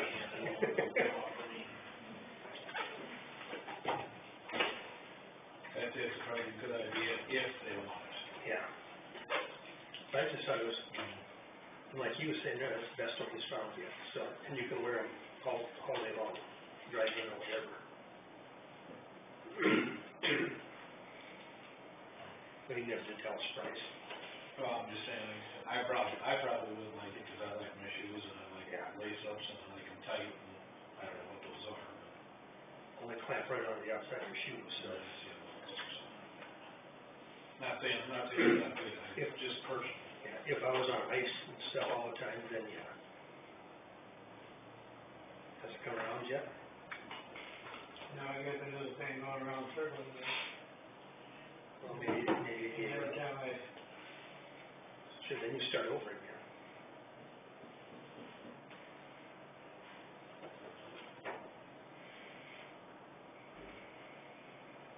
don't think it's going to go. Sure. You got it jump started. We got 10% of battery left here. Okay. Just giving you a warning. No, you don't. You don't. Yeah, I've got to see my granddaughter. Oh, fun. I actually didn't, Cute. Okay, there's just a picture of it, if you want to see the picture. Right, my grandson tried to feed his brother the other day. He thought he could feed him. He looked up his shirt and thought he could feed him. No, not feeding him. So is that put on the shoe or is that with the shoe? No, it goes right on top of your shoe. Like underneath, on your sole? Yeah, And what's holding it on? it just clamps on your shoe. I'm guessing the screw on the bottom of your shoe. I don't see no screws. Do you want to see it, Jason? She's not ready to go back. I'm sure there's a strap or something. Oh, she likes being home, but, Al doesn't like staying home. She'll go back, she'll be fine.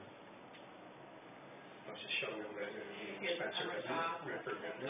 Lindsay can retire next year. You know, She really doesn't want to quit yet, but he's telling everybody to give their. she's debating on, I can watch You Iowa take- all day, and I can watch Golden a day. Yeah. I don't think she's gonna. It is. Nice to be able to. My brother's thinking about retiring, and I said, well, you can help us on the farm. Oh, yeah. She wasn't real thrilled about that, so she could run a hog barn, and she.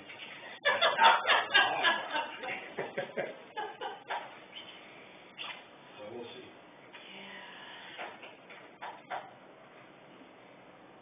Her mother died at 62. Died of Denise's? No, Oh, Lindsay's mom died when she was 62, but she just said, I'm not gonna be like my mother, she said, but she's 59 now, she doesn't wanna quit. I think everybody's afraid they won't be busy enough, I think she would be for a while. Volunteering. For us, it all depends on insurance.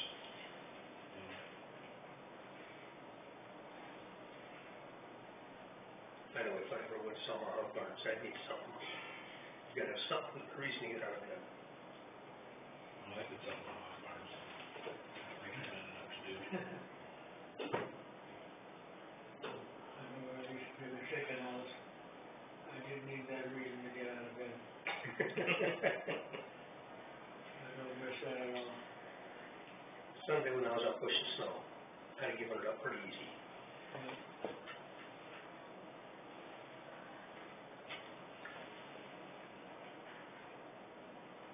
How many years have you been here, Michelle? 30. Quite a while. It'll be 31 years in July. Wow.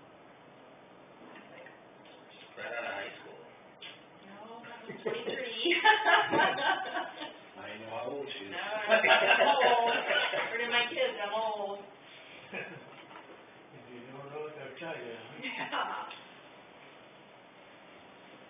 thought you were trying to talk up number things.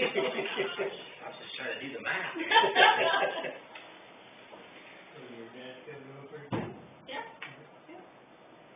I was a credit card collector for the first 5 years of my life. That was horrible, Jeff. Horrible. And you find out how good people are.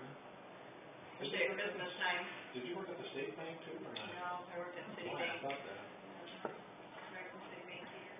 Did you mom open up the bank? She was at Sibley State, now she's in Melvin for a couple mornings a week. At least Jack's home again, isn't he? Yeah, that's what I heard. I heard he's got, Did he get home?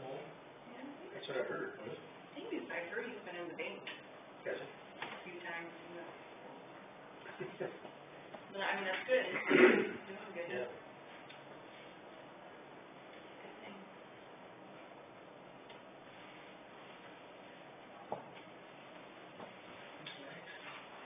Treasurer's office?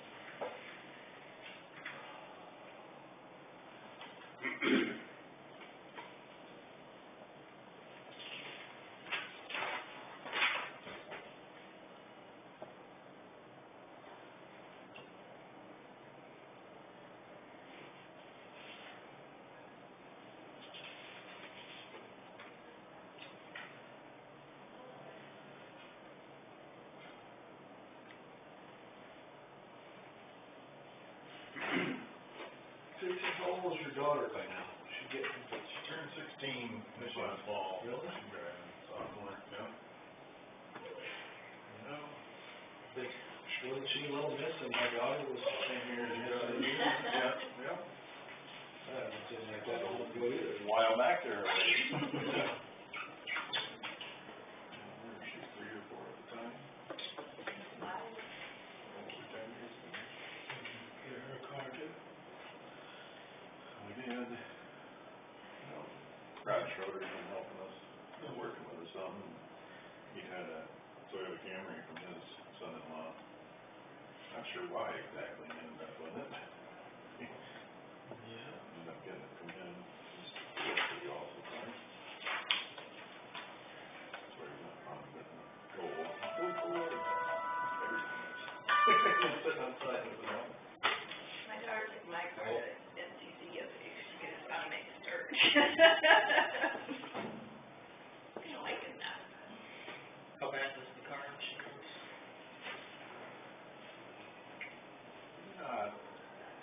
Not as bad as I expected, but I'd say it's about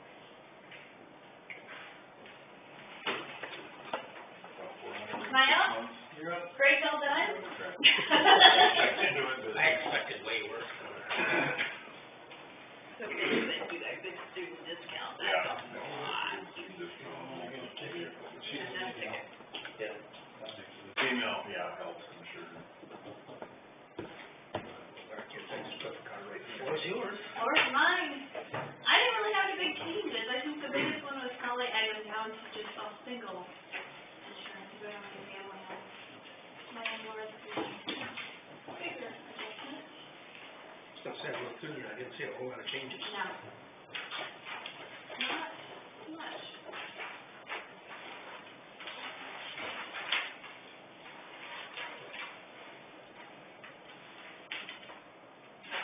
The interest income to my, up to the split.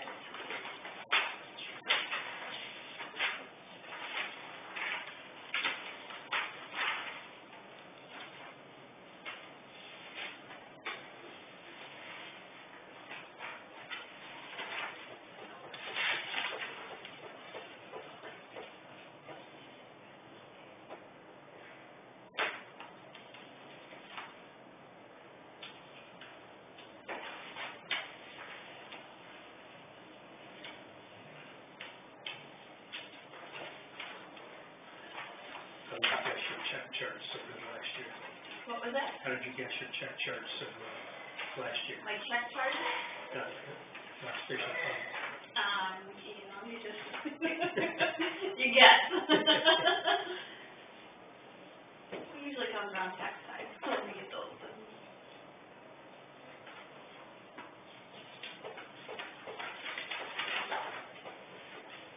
Yeah, I'd like to see it.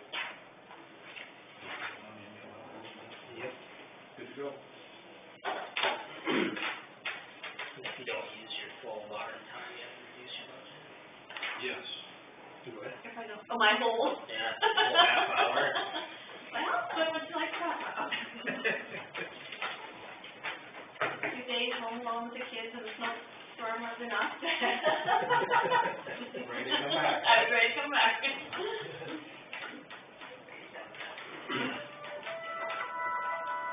I think everybody's ready to get back to work on Monday. Yeah.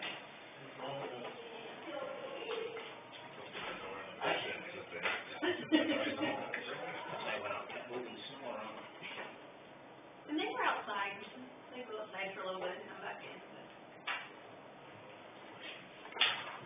The only younger, this son was like the other day, or early morning yesterday. He hadn't been outside or anywhere since Thursday when they got home from school. Like, where did you pick that up? His daughter had, some other son had gone out for, just fill her car with gas one night, and was out and about a little bit, but the only one that stayed in the house the last 4 days was sick. Get that. Anything else new tonight?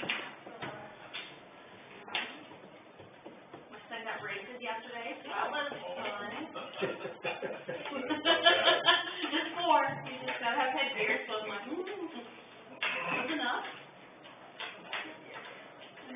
Such a cheap deal too. They give you such a great discount, you have more than one person on the free, they give you. Well, I have another one, I'll leave it next year, so.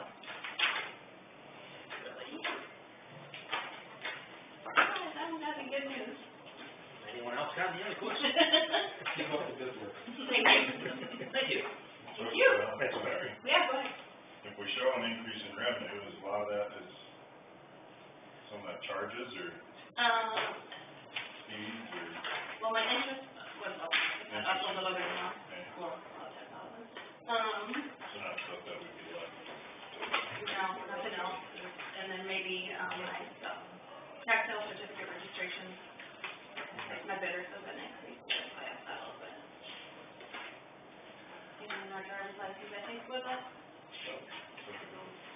Yeah, if it was in the general basic, but it's not a levy, then it doesn't matter. No, it's our tax application. And Creating a list of what we have to tell the people, why we got one. they kept the levies the same, but the valuations went up, and, yeah, and we're, Capture. yeah, you know, we can't, general basic, we can't go down to levies, but general supplemental, we might be able to, general basic, we might be able to a little bit, but. All right, thank you. Most every county is 1 or 2%. I anticipate that. Really got insurance and stuff like that, and disposal of that. That's been a huge savings, especially at the sheriff's office, that's huge. I got a question. What's the deal with this ICAP audit? I don't know, we're discussing that, I can't, Woodbury County sent the whole thing this morning, but I haven't had a chance to read it. I'm not understanding that. They want fees, and then the auditors are charged, I don't know, or ICAP went, I gather the state auditors are gonna investigate ICAP's Something. dealings and charge ICAP to do their investigation. Interesting. Does that mean we need to switch something? I'm sure it could have an impact if the state comes back and assesses them penalties and fees and, or even if they don't, if they're having to pay $22,000 to be investigated by them, I'm sure they'll pass that on. I don't know. Something caught their attention. something. I don't know what it was. No, they're not being forthright with what their intention. So what I found frustrating is the state told them we're gonna do this. Within a week, they said, okay, what is it you're needing? Can you explain this a little further? And then silence from the state. Well, At least tell us what you want. yeah. Maybe they didn't want to play their hand. I don't know.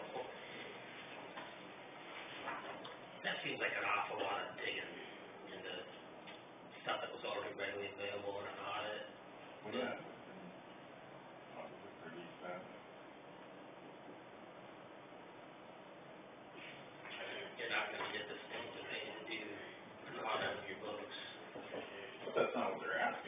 No. state's digging into what is already there, and Yep. why should you have to pay them to dig into what they think they wanna find? Well, I mean, whatever that email was that they sent out, so that they sent a bill to the state, what it was gonna cost to accumulate all this data.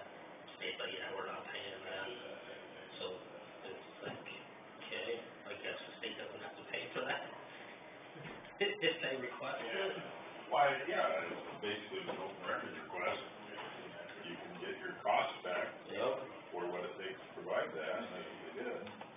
And it said that, it's been reported that they said it cost $2,200, and, we told them it'd be $625.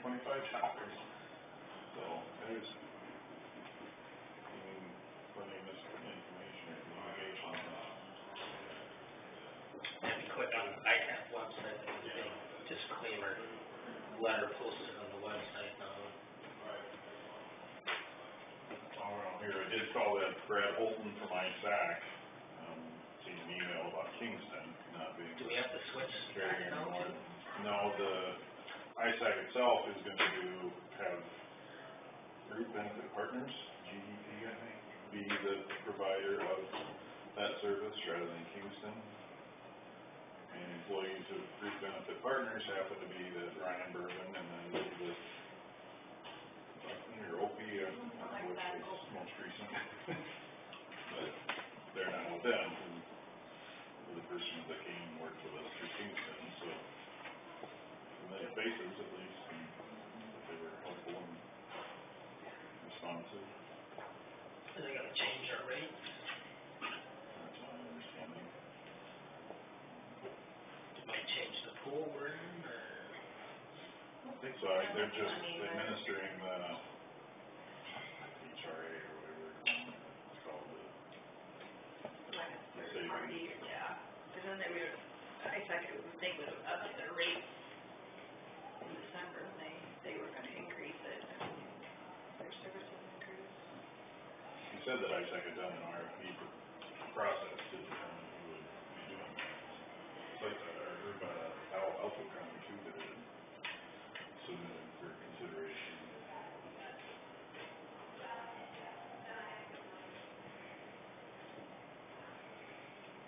Then that won't affect secure benefits, because that's who we, Would guess that's who they'll continue to work with, but I don't know for sure. Unless secure benefits has a contract exclusively with Kingston, and not that GDP would offer somebody else, I don't know. He anticipated that Ryan would be reaching out to us and trying to I like working make with Emily, contact. she was very knowledgeable, very, For Elizabeth. Elizabeth, she was very easy to work with. I know we'll talk about this tomorrow, but Ernie's trying to get bids to, replace the plaster and stuff in the courthouse from the water damage that we have in our office and upstairs. We had one bid for 10, and then we had another bid for 48,000. Like, oh my gosh. But that's what I think, it's not connected. He's trying to get another bid, no one calls him back, no one stops, no, I don't know, no one wants it, no one, it's like pulling teeth trying to get somebody to come here. And then they come and they go, well, we can start right now, it's like, well, it doesn't quite work that way, we have to have approval, and we gotta go through the process. So just, software, replacement? Yeah, and then the clerk's office is gonna be more extensive, cause that's electrical and everything else, that's gonna cost more than, that did include. That was that exterior wall. Yeah, yeah, the 48,000 included that, but it did, the 10,000 does not. That's gonna be a little, One person was gonna do everything? well, that 48,000 is like a subcontractor, L and L out of Sioux City, that is, I think they subcontract things out. Kruger from Ellsworth, he would have done it, he's the one that's 10,000, he does it by himself. Got this thing? What? That group, really, didn't know we did that. But he won't do the electrical part of it? No, he doesn't do that part of it. Probably isn't certified in that. No, Minnesota, they're more stricter than Iowa, I think, the electrical part, so. I mean, we'll discuss it more tomorrow, but we're trying. Insurance claim, right? What? Is that an Not, insurance claim? not that part. Insurance is the other side of the wall, downstairs in the clerk's office, but this is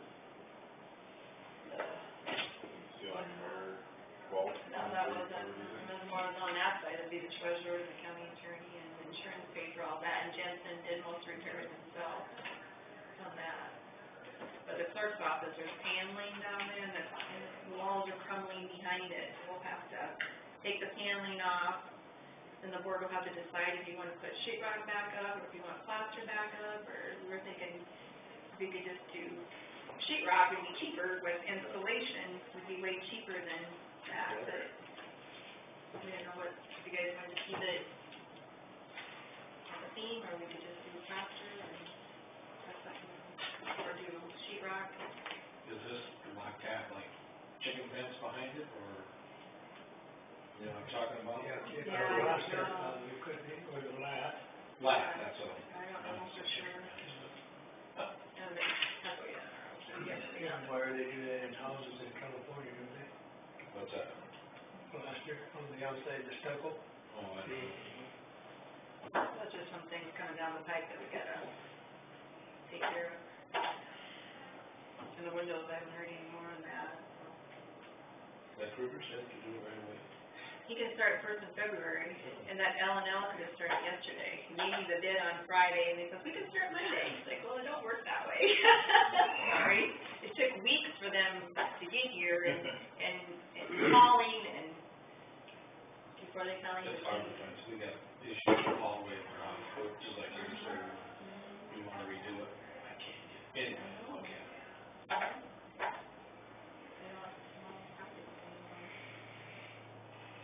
The Kruger would do everything but the electrical? Yeah, he didn't check the clerk's office, and he didn't check our office. I don't know why. He just come back and give us a quote in our office. But he did the upstairs. The courtroom's like $5,000, and the clerk room upstairs was like $1,500, and then the bathroom was like $1,100 to replace. $10,000 doesn't include everything. It doesn't include the clerk's office or our office, no. But it'd still be cheaper than $48,000. Our office isn't that big a deal, it's just. So they don't have to remove anything? I don't believe so. I mean, it's a good thing everything needs there's no asbestos and stuff like that, that was huge for, that would have cost us more money. Yeah. They should have told me that when we looked at the schedule, that could have changed it in the beginning, sorry. Next year. You never know. No. I got it all marked. If everybody had it all out of whack, we'd be, You know, since I've been on the board, maybe the first year we talked about it, but after that, everybody's been pretty darn close. Really have. I really don't remember any years where it was way out of whack. The balances look really good. I haven't printed it out any because I'm waiting to see the public safety and key anything in there that's coming out of general on the levy, so once I know that, then I can send you out the fund balances. They look pretty good. Is there any hope to not increase their funding? I don't know. I Maybe it's the same. haven't heard. maybe we would pay the same. Do the cities pay monthly, or do they pay? They pay monthly and then they pay twice a year with their levies, or they pay monthly. Yeah. The contract amounts, and I think when they get their levies, then they pay extra than twice a month, twice a year. Okay. I don't know, that's what, Patrick was asking, because I talked to Paul about what we talked about. He was, the only thing he was confused about, I said, well, we pay monthly, he said, how can there be? Well, He said, because it doesn't come in till, it comes into the treasurer's office, right? the taxes, yeah, they have to have like a couple months of operating expenses in their general fund until, yeah, they pay monthly, but it's not that much. It's just Their monthly, their contract amount is what they pay monthly. I know I'm way early, but I thought this would be the time to talk to me, maybe. I chanced it. Whatever.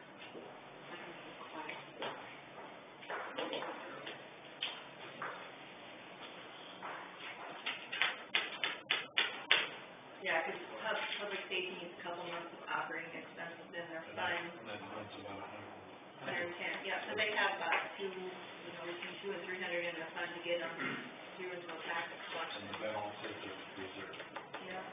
that's what it says. So is it off some of this loose lead-based paint up there, and slap a new coat on. Cleaner's costume, that's very nice. It's been a while since We we've got had some everything painted. really big cracks over there, everything's orange peeling here, there. It's all gonna fall on me, it's getting about time to start looking at it, isn't it? Yeah. It's been, I think it's about 10 years since we've had it painted longer. It still looks pretty good. That's a man's word. That's what my husband would say, it looks good. If it was my house, I would say that was really nice. Just don't look out. I would say something like that, I don't look up there. That would be great. If we wanna consider taking general assistance out of letters, and she's here from a ways away, and come 2:30 if anybody shows up, we could certainly give them a rundown of what I'm fine with it. transpired potentially, I don't know. I'm fine with it. I have no problem. I gotta ask you one question before you leave, so. I'm gonna ask you a question before we move to. Did you get your budget from over in our office? Yeah. Okay. Thanks, the same as what I sent you, but I just printed it out, and I just have a question.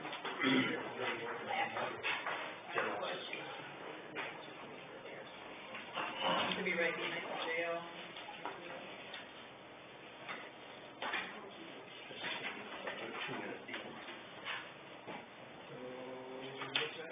It's right behind the jail budget.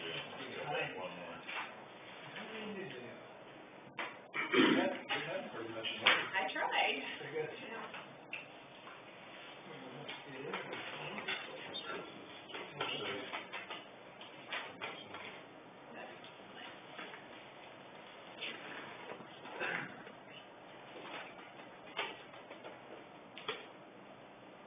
Floor's yours. Before it's mine.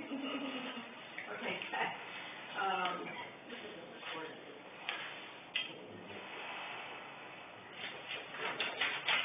Okay, yeah, I don't, everything is basically the same as it has been. So the only, issue I have to discuss with you guys is,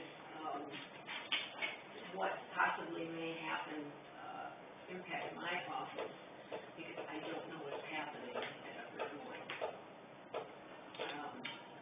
I called, I was in Arizona, visiting my daughter, and I had a client I had to deal with, and, so as you probably, some of you know, maybe all don't know, Office of General Assistance is the last resort. I am to try and find funding from anywhere else, which I really isn't you don't do that. So I always call it, always, and, nobody answered, and I thought, okay, you need to come. No. He's got time. He's got all day. No, seriously. No, I got it open to 2 o'clock on my. Well, I know, but, yeah. If you run a little long, it's not gonna be big. Okay, so, and nobody answered, and I thought, okay, maybe, you're on the phone or whatever. And I left a message, and in talking to the client, and, there was a card on her application, because they're nice enough, they email and stuff, and I, still had a little time on vacation, and, it had a different name from Upper Des Moines on it, and I thought, okay, family support worker, okay, so I found out that Sherry, who's been in the office for, quite, last few years, was no longer there, and that they had 2 people that were covering the office on Tuesdays and Thursdays only for right now, and, so I called the cell number, that person, the application had that girl's card and had her cell number on it. So I called her cell number and no answer, and left a voicemail, and never got a call back, and I'm like, as a provider, you don't do that. You're not the only one, so don't feel bad about it. There's a lot of problems going on over there. Well, maybe you don't know. I had everyone went to 3 counties for 21 years, so I know. Yeah, and there's just problems. More than I'm supposed to know. And I don't know if, other than Sherry and, you know, somebody else may know on general assistance, I don't know if Jamie knows, and I don't care to have him know. It's just better for me. Talk to him later. So there was no change on the answering machine that temporarily were open, and I never got a call back from that person ever. I did, things got taken care of with the client. And I called again yesterday, just out of curiosity, because I knew it was a holiday. But the answering machine picked up same voicemail Sherry had on there from before. And 2 reasons this concerns me. Number one is Sherry and I had a great relationship. She and I worked very well together. And number two, I know there was discussion when I was there. I think when I was leaving, I know what we were going to do with counties right after I left. And I know they've eliminated all the counties my position, which in turn means there's no linkage to providers. I know because I've heard them complain to me. So, if they combine counties, what's that going to mean? Are they going to be counting the general assistance more? There is only, there used to be a church, but now I guess, Food Bank of Iowa does have this mobile food bank that comes around. And they come around once a month, and I'm understanding Osceola County is well used, and I don't know if you can count, I think just anybody can use it. So there's no, that's 1 day a week. I don't know, you know, Atlas, I have to know Atlas, but they don't do the same thing everyone does, they do counseling. So I don't know what's gonna happen. Does that mean that there's going to be more requests made on the county? I don't know. Maybe they're gonna find somebody and they'll keep their same hours. I just don't know. So it's my understanding that, Dr. Wynn makes a presentation next week, and I would think it'd be behooves the county and me to know what their plans are, so that we can plan accordingly for what's going to happen. How the people are being served and how it's going to cost the county. That's it. I knew I'd make you think. It's always easy. I come in, it's no big deal, bye, keep it the same. Goodbye. I just thought I'd change it up. So, you know, everybody calls our office on Friday, because that's when the morning closed. And we always refer to Dickinson County. Is that still where to go, or I guess I don't really know that answer. I don't know, because, like I said, I don't handle anything.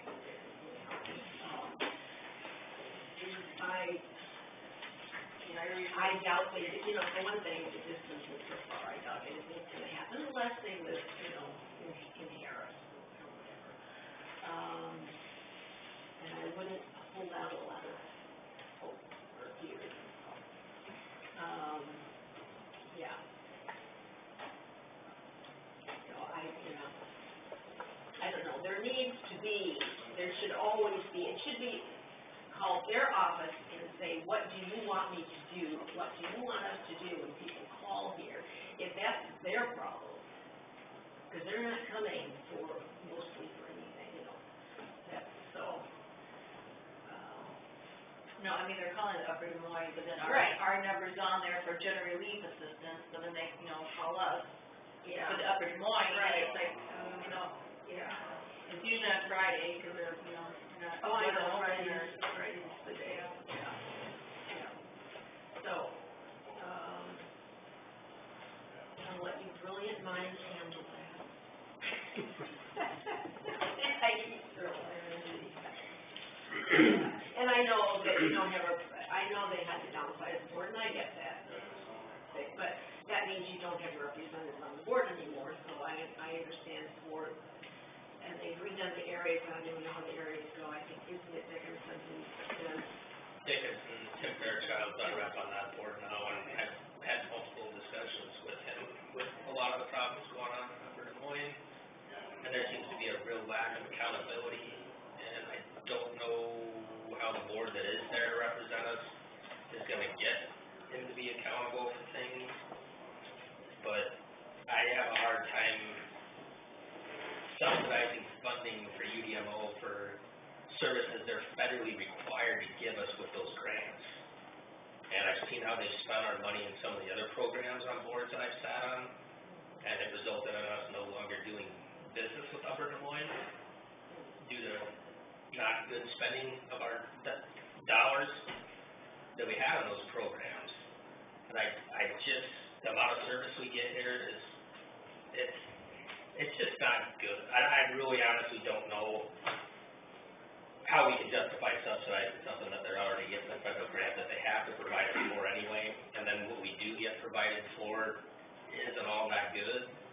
And I mean, there's talk about closing up the office of Primgar, closing up the office here, making everybody go to Sheldon.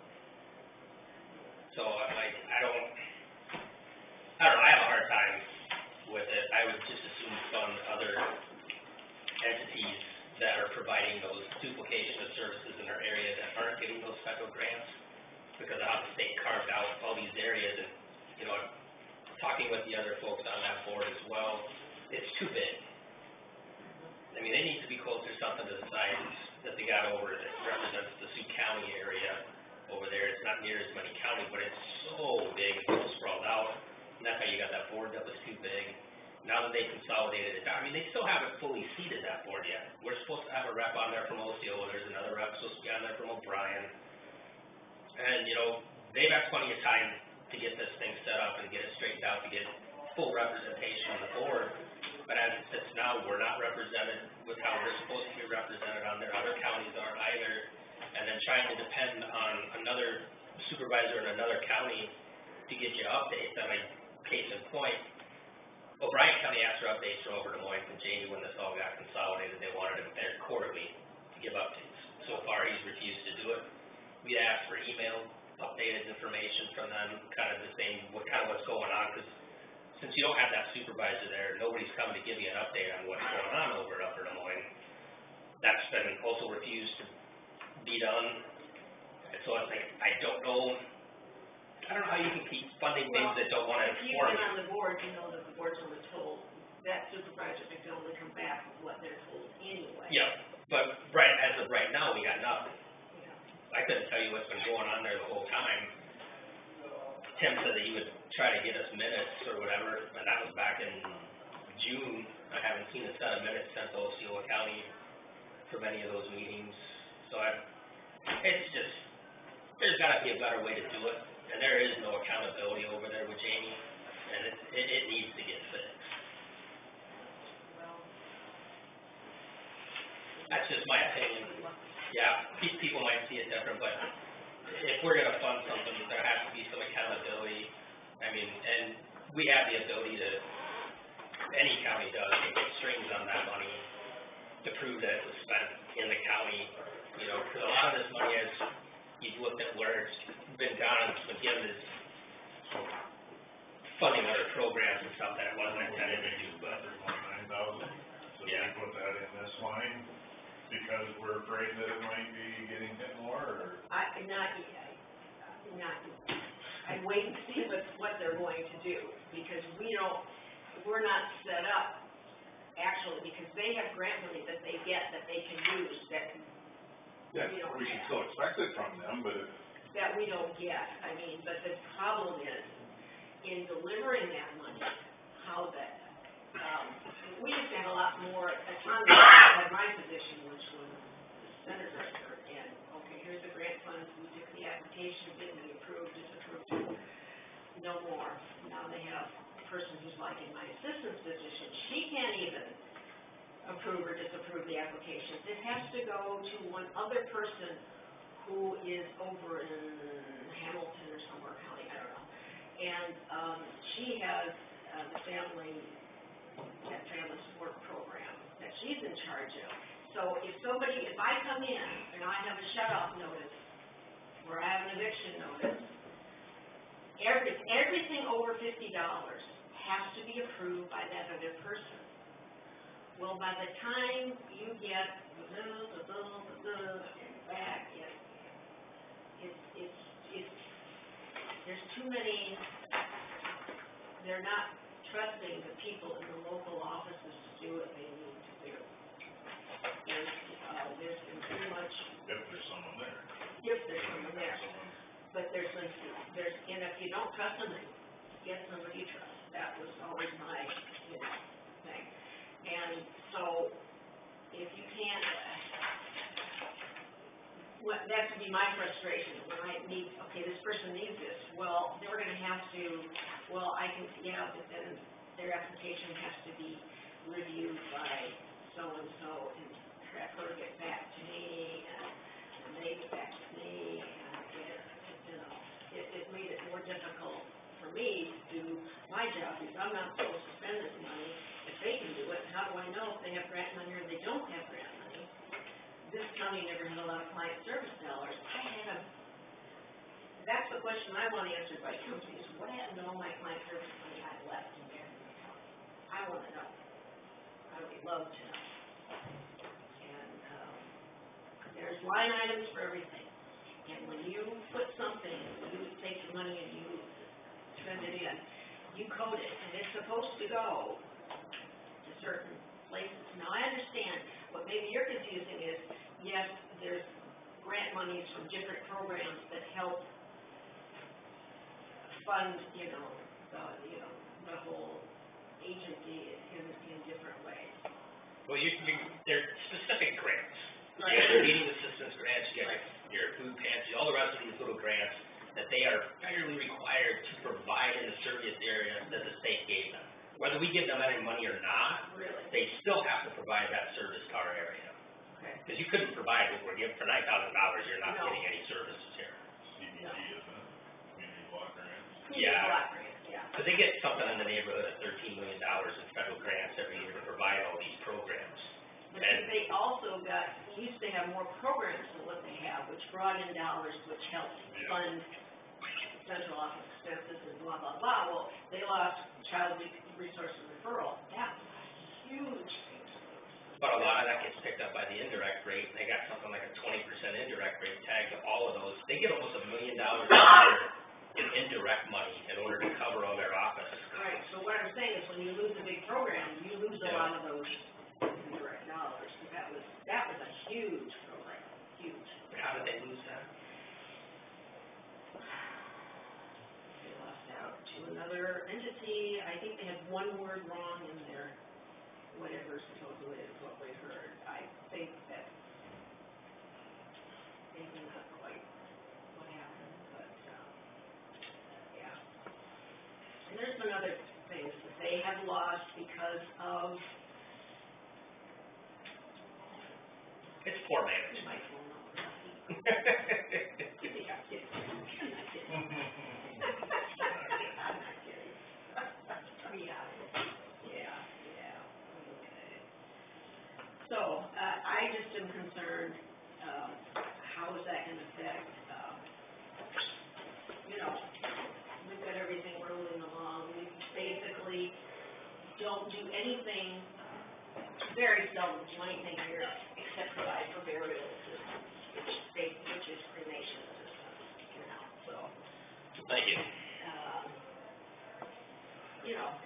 So, we've got it working pretty nicely, but we don't, we're gonna have to partner with, basically with a church, because I know, Atlas, like I said, they did something different, and we are next, I'm sure, to the whatever, and I don't want anything to take away from what they do, because what they do is very important. So, any questions? Thank you for your time. That's all. You wanna just call me sometime if you have a question from your past? Oh, sure thing. Okay. Great.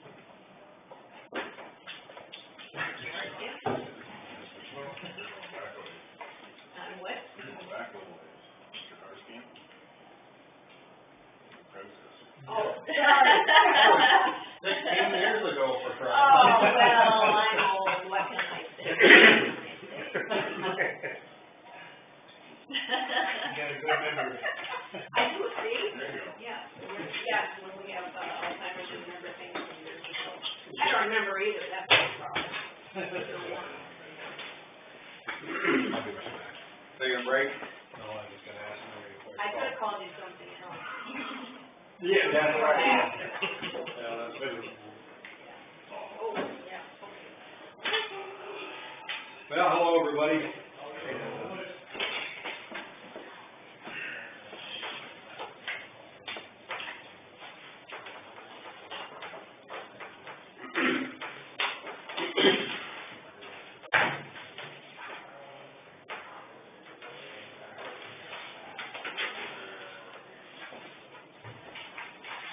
Wind's pretty strong out there, it makes it cold. It really is.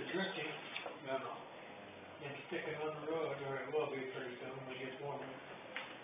I think it warmed up quite a bit. Yeah. Well, the snow blower I got from you is working pretty good. Good, good workout. The warranty's off now. Yeah. Yeah, I suppose you could use it once in a while, huh? Yeah, just or not, but yeah. Doesn't look like the expenditures changed a whole lot. What's that? Doesn't look like the expenditures changed a whole lot. No, you wanna get going, or? Yeah, go ahead. Gary, or, okay. Yeah. He can just, Okay. Well, yeah, I left everything pretty, I didn't add anything to it other than, yes, on the wages and so forth. All the other lines are pretty much the same. If you have any questions on that, there were 4 lines that we're not utilizing. I scratched them off. I think we can just eliminate them, but you won't leave them on there. One, I penciled in $500, but we haven't used, didn't use it, we haven't. We can take that off. Give it to mine. Yes, you can, sure. worth a try. Worth a try. I mentioned far more than that, and you said, no, not now. I'm just tired, you know, I got my little tin cup out. You have your guitar where you can play and sing too? My ukulele, I Oh. belong to the ukulele group. Oh, you do? Once a week, Presbyterian Church comes home. Oh, I got one, I should. Yeah, cool. I highly recommend retirement, so I don't want any more problems from.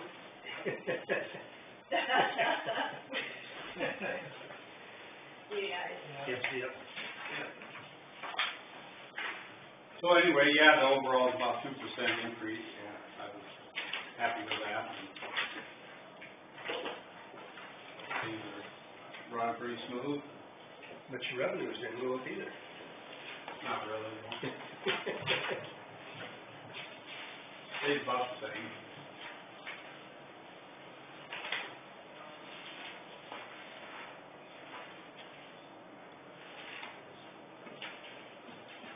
As you know, there we put some new flooring in the laundry area, in the kitchen, did some painting in the lower cell.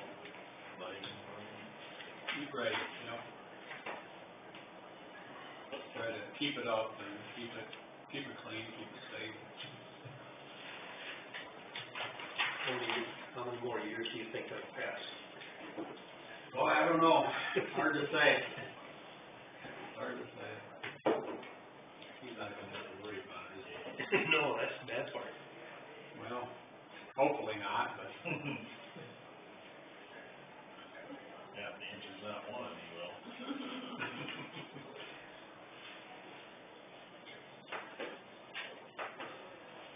Cause I know that day when you had the house down, that we went through it. Yeah. I kinda wondered about it at that time, how long it was gonna pass. Oh, that makes all the difference.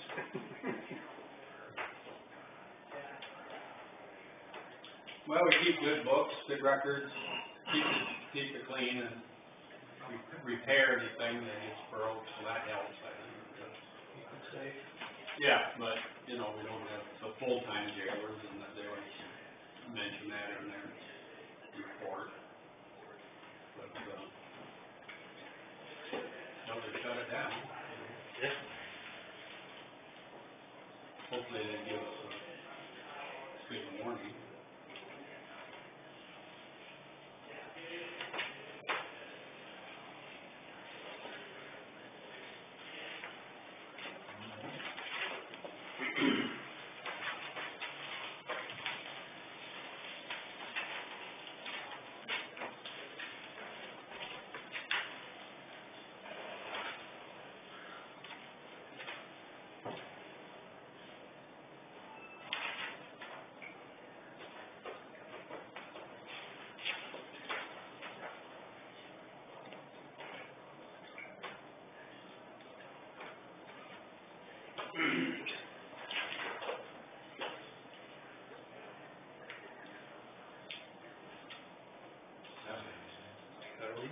We have 4 in right now, 2 male and 2 female, of course, that fluctuates a lot.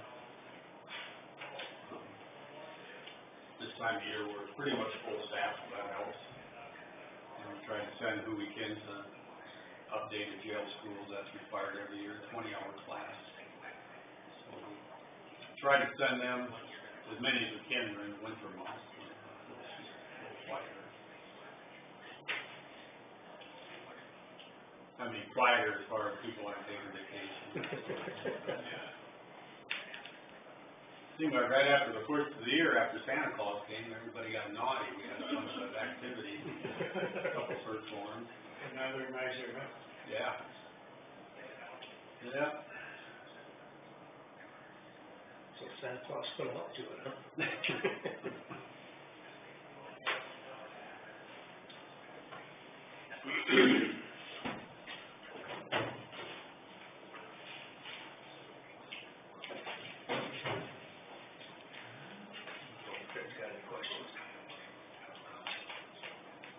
What do you think? Should take those lines out of that budget there, or does it matter? I can make them inactive, that's no problem. Yeah, I mean, we didn't use them last year.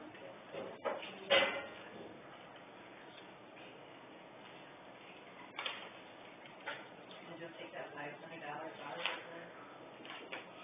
Could you have $500 in it? Yeah, I penciled that one in there, but yeah, Remove it? remove this one. Which line are you talking? It's on page 3, down, it's the third from the bottom up, $500 for cleaning on uniform, mop and raise, $500. Clean it, clean it. Okay. Yeah, cleaning of, uniforms and mop. Just the second one up, the gym, I believe. Yep, Yep. Okay. it'll be taken out. $500. The 2 open ones above it, and the open one below it. Make those inactive.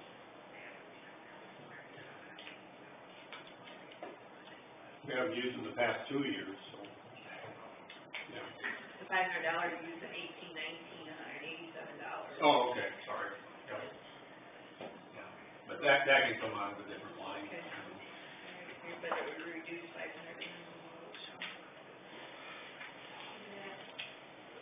Yeah, make it too easy on you. I appreciate that, I like it. Should I ask you any questions? Yeah.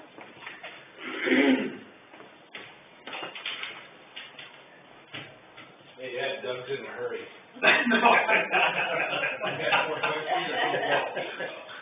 He said you could go. Throw me in there, Mark. I think Jerry's in here. You're right. You're right, yeah. I always try to pass the buck. Yeah. Some of them don't. Now's the chance. He said it's okay. Oh, he doesn't have nothing, okay. Yeah, matter, yes, What was it's that? departmental, public safety funding.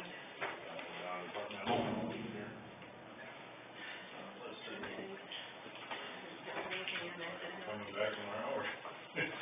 What do you have tomorrow? I guess I didn't see that. No, it's not listed here. Oh. As far as the Oh, that's your guys' deal. You're gonna talk about tomorrow, you mean, or? I don't know. Oh, okay. Well, let me know if you need something from me. Okay. I did figure out where that reserve is too. Yeah, turns out You pretty figured good. that out too? She's really cooking the books Yeah, over she there. is. I just couldn't believe it. I walked over and said, I don't believe it. I really couldn't I either. know, like, can't believe what a fund balance he has, how good it's been. We wanted to know, everybody wanted to know what the reserve is, there's not a line item for, Just reserves, Just whatever in reserves. his fund balance, and his reserves and operating. What was on that form, but I thought, well, I can't, well, I said that night, Yeah. it's in this fund balance, and everybody went, I don't Can't be think so. that. Next year it'll be 600, and some, and then finally 700 for 2021, and estimating if everybody contributes what. And, you don't, Voted to not increase Yeah, the so like, contribution. you don't go over the budget, yeah, Yeah. And typically, just a little extra, Oh, yeah. Some of them went up a little bit, some of them went down a little bit. $160 Counts. somewhere in there. So it's gonna last, I have it in here. We're over 30% reserves, or new fund balance. Yeah, I mean, 15, 16, we were giving them all the general basics money, because they didn't have enough money to operate, so that's, and then, his budget for 2021 is $1,294,000, so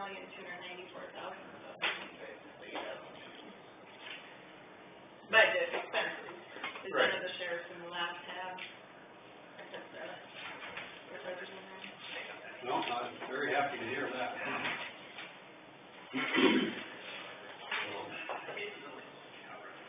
Better that way than having it the other way and in the hole. yeah, now what we do. Yeah. Health insurance and health. That's a big one, yeah, that's big. Okay. Thanks, Don. See you guys.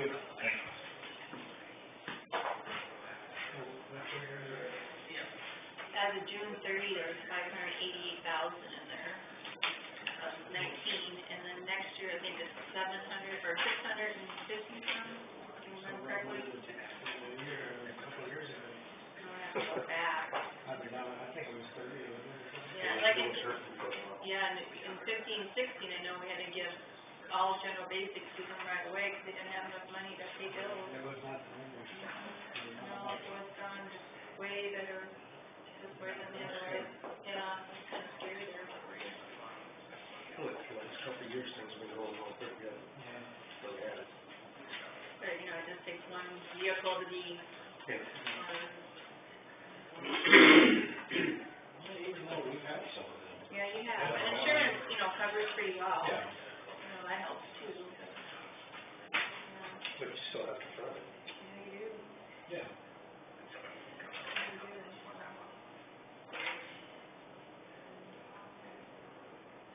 Geez, I remember when Phil and I first got on over the general budget stuff. Yeah, we were in the red a lot of times, we were cutting awful. Terrible how much we were cutting this and that, make it work. I think the general estimated 1.6 million, but nothing's out of public safety, so I, I know that, I can't. We were going down the wrong path. Yeah. Don't wanna do that again. Easier than that. Unless the state keeps cutting in. Would you mind, I know that fund balance, we have to wait till chief, or there won't, nobody, anybody else for general assistance, or what? We are gonna designate the chair to stay and see if anybody shows up.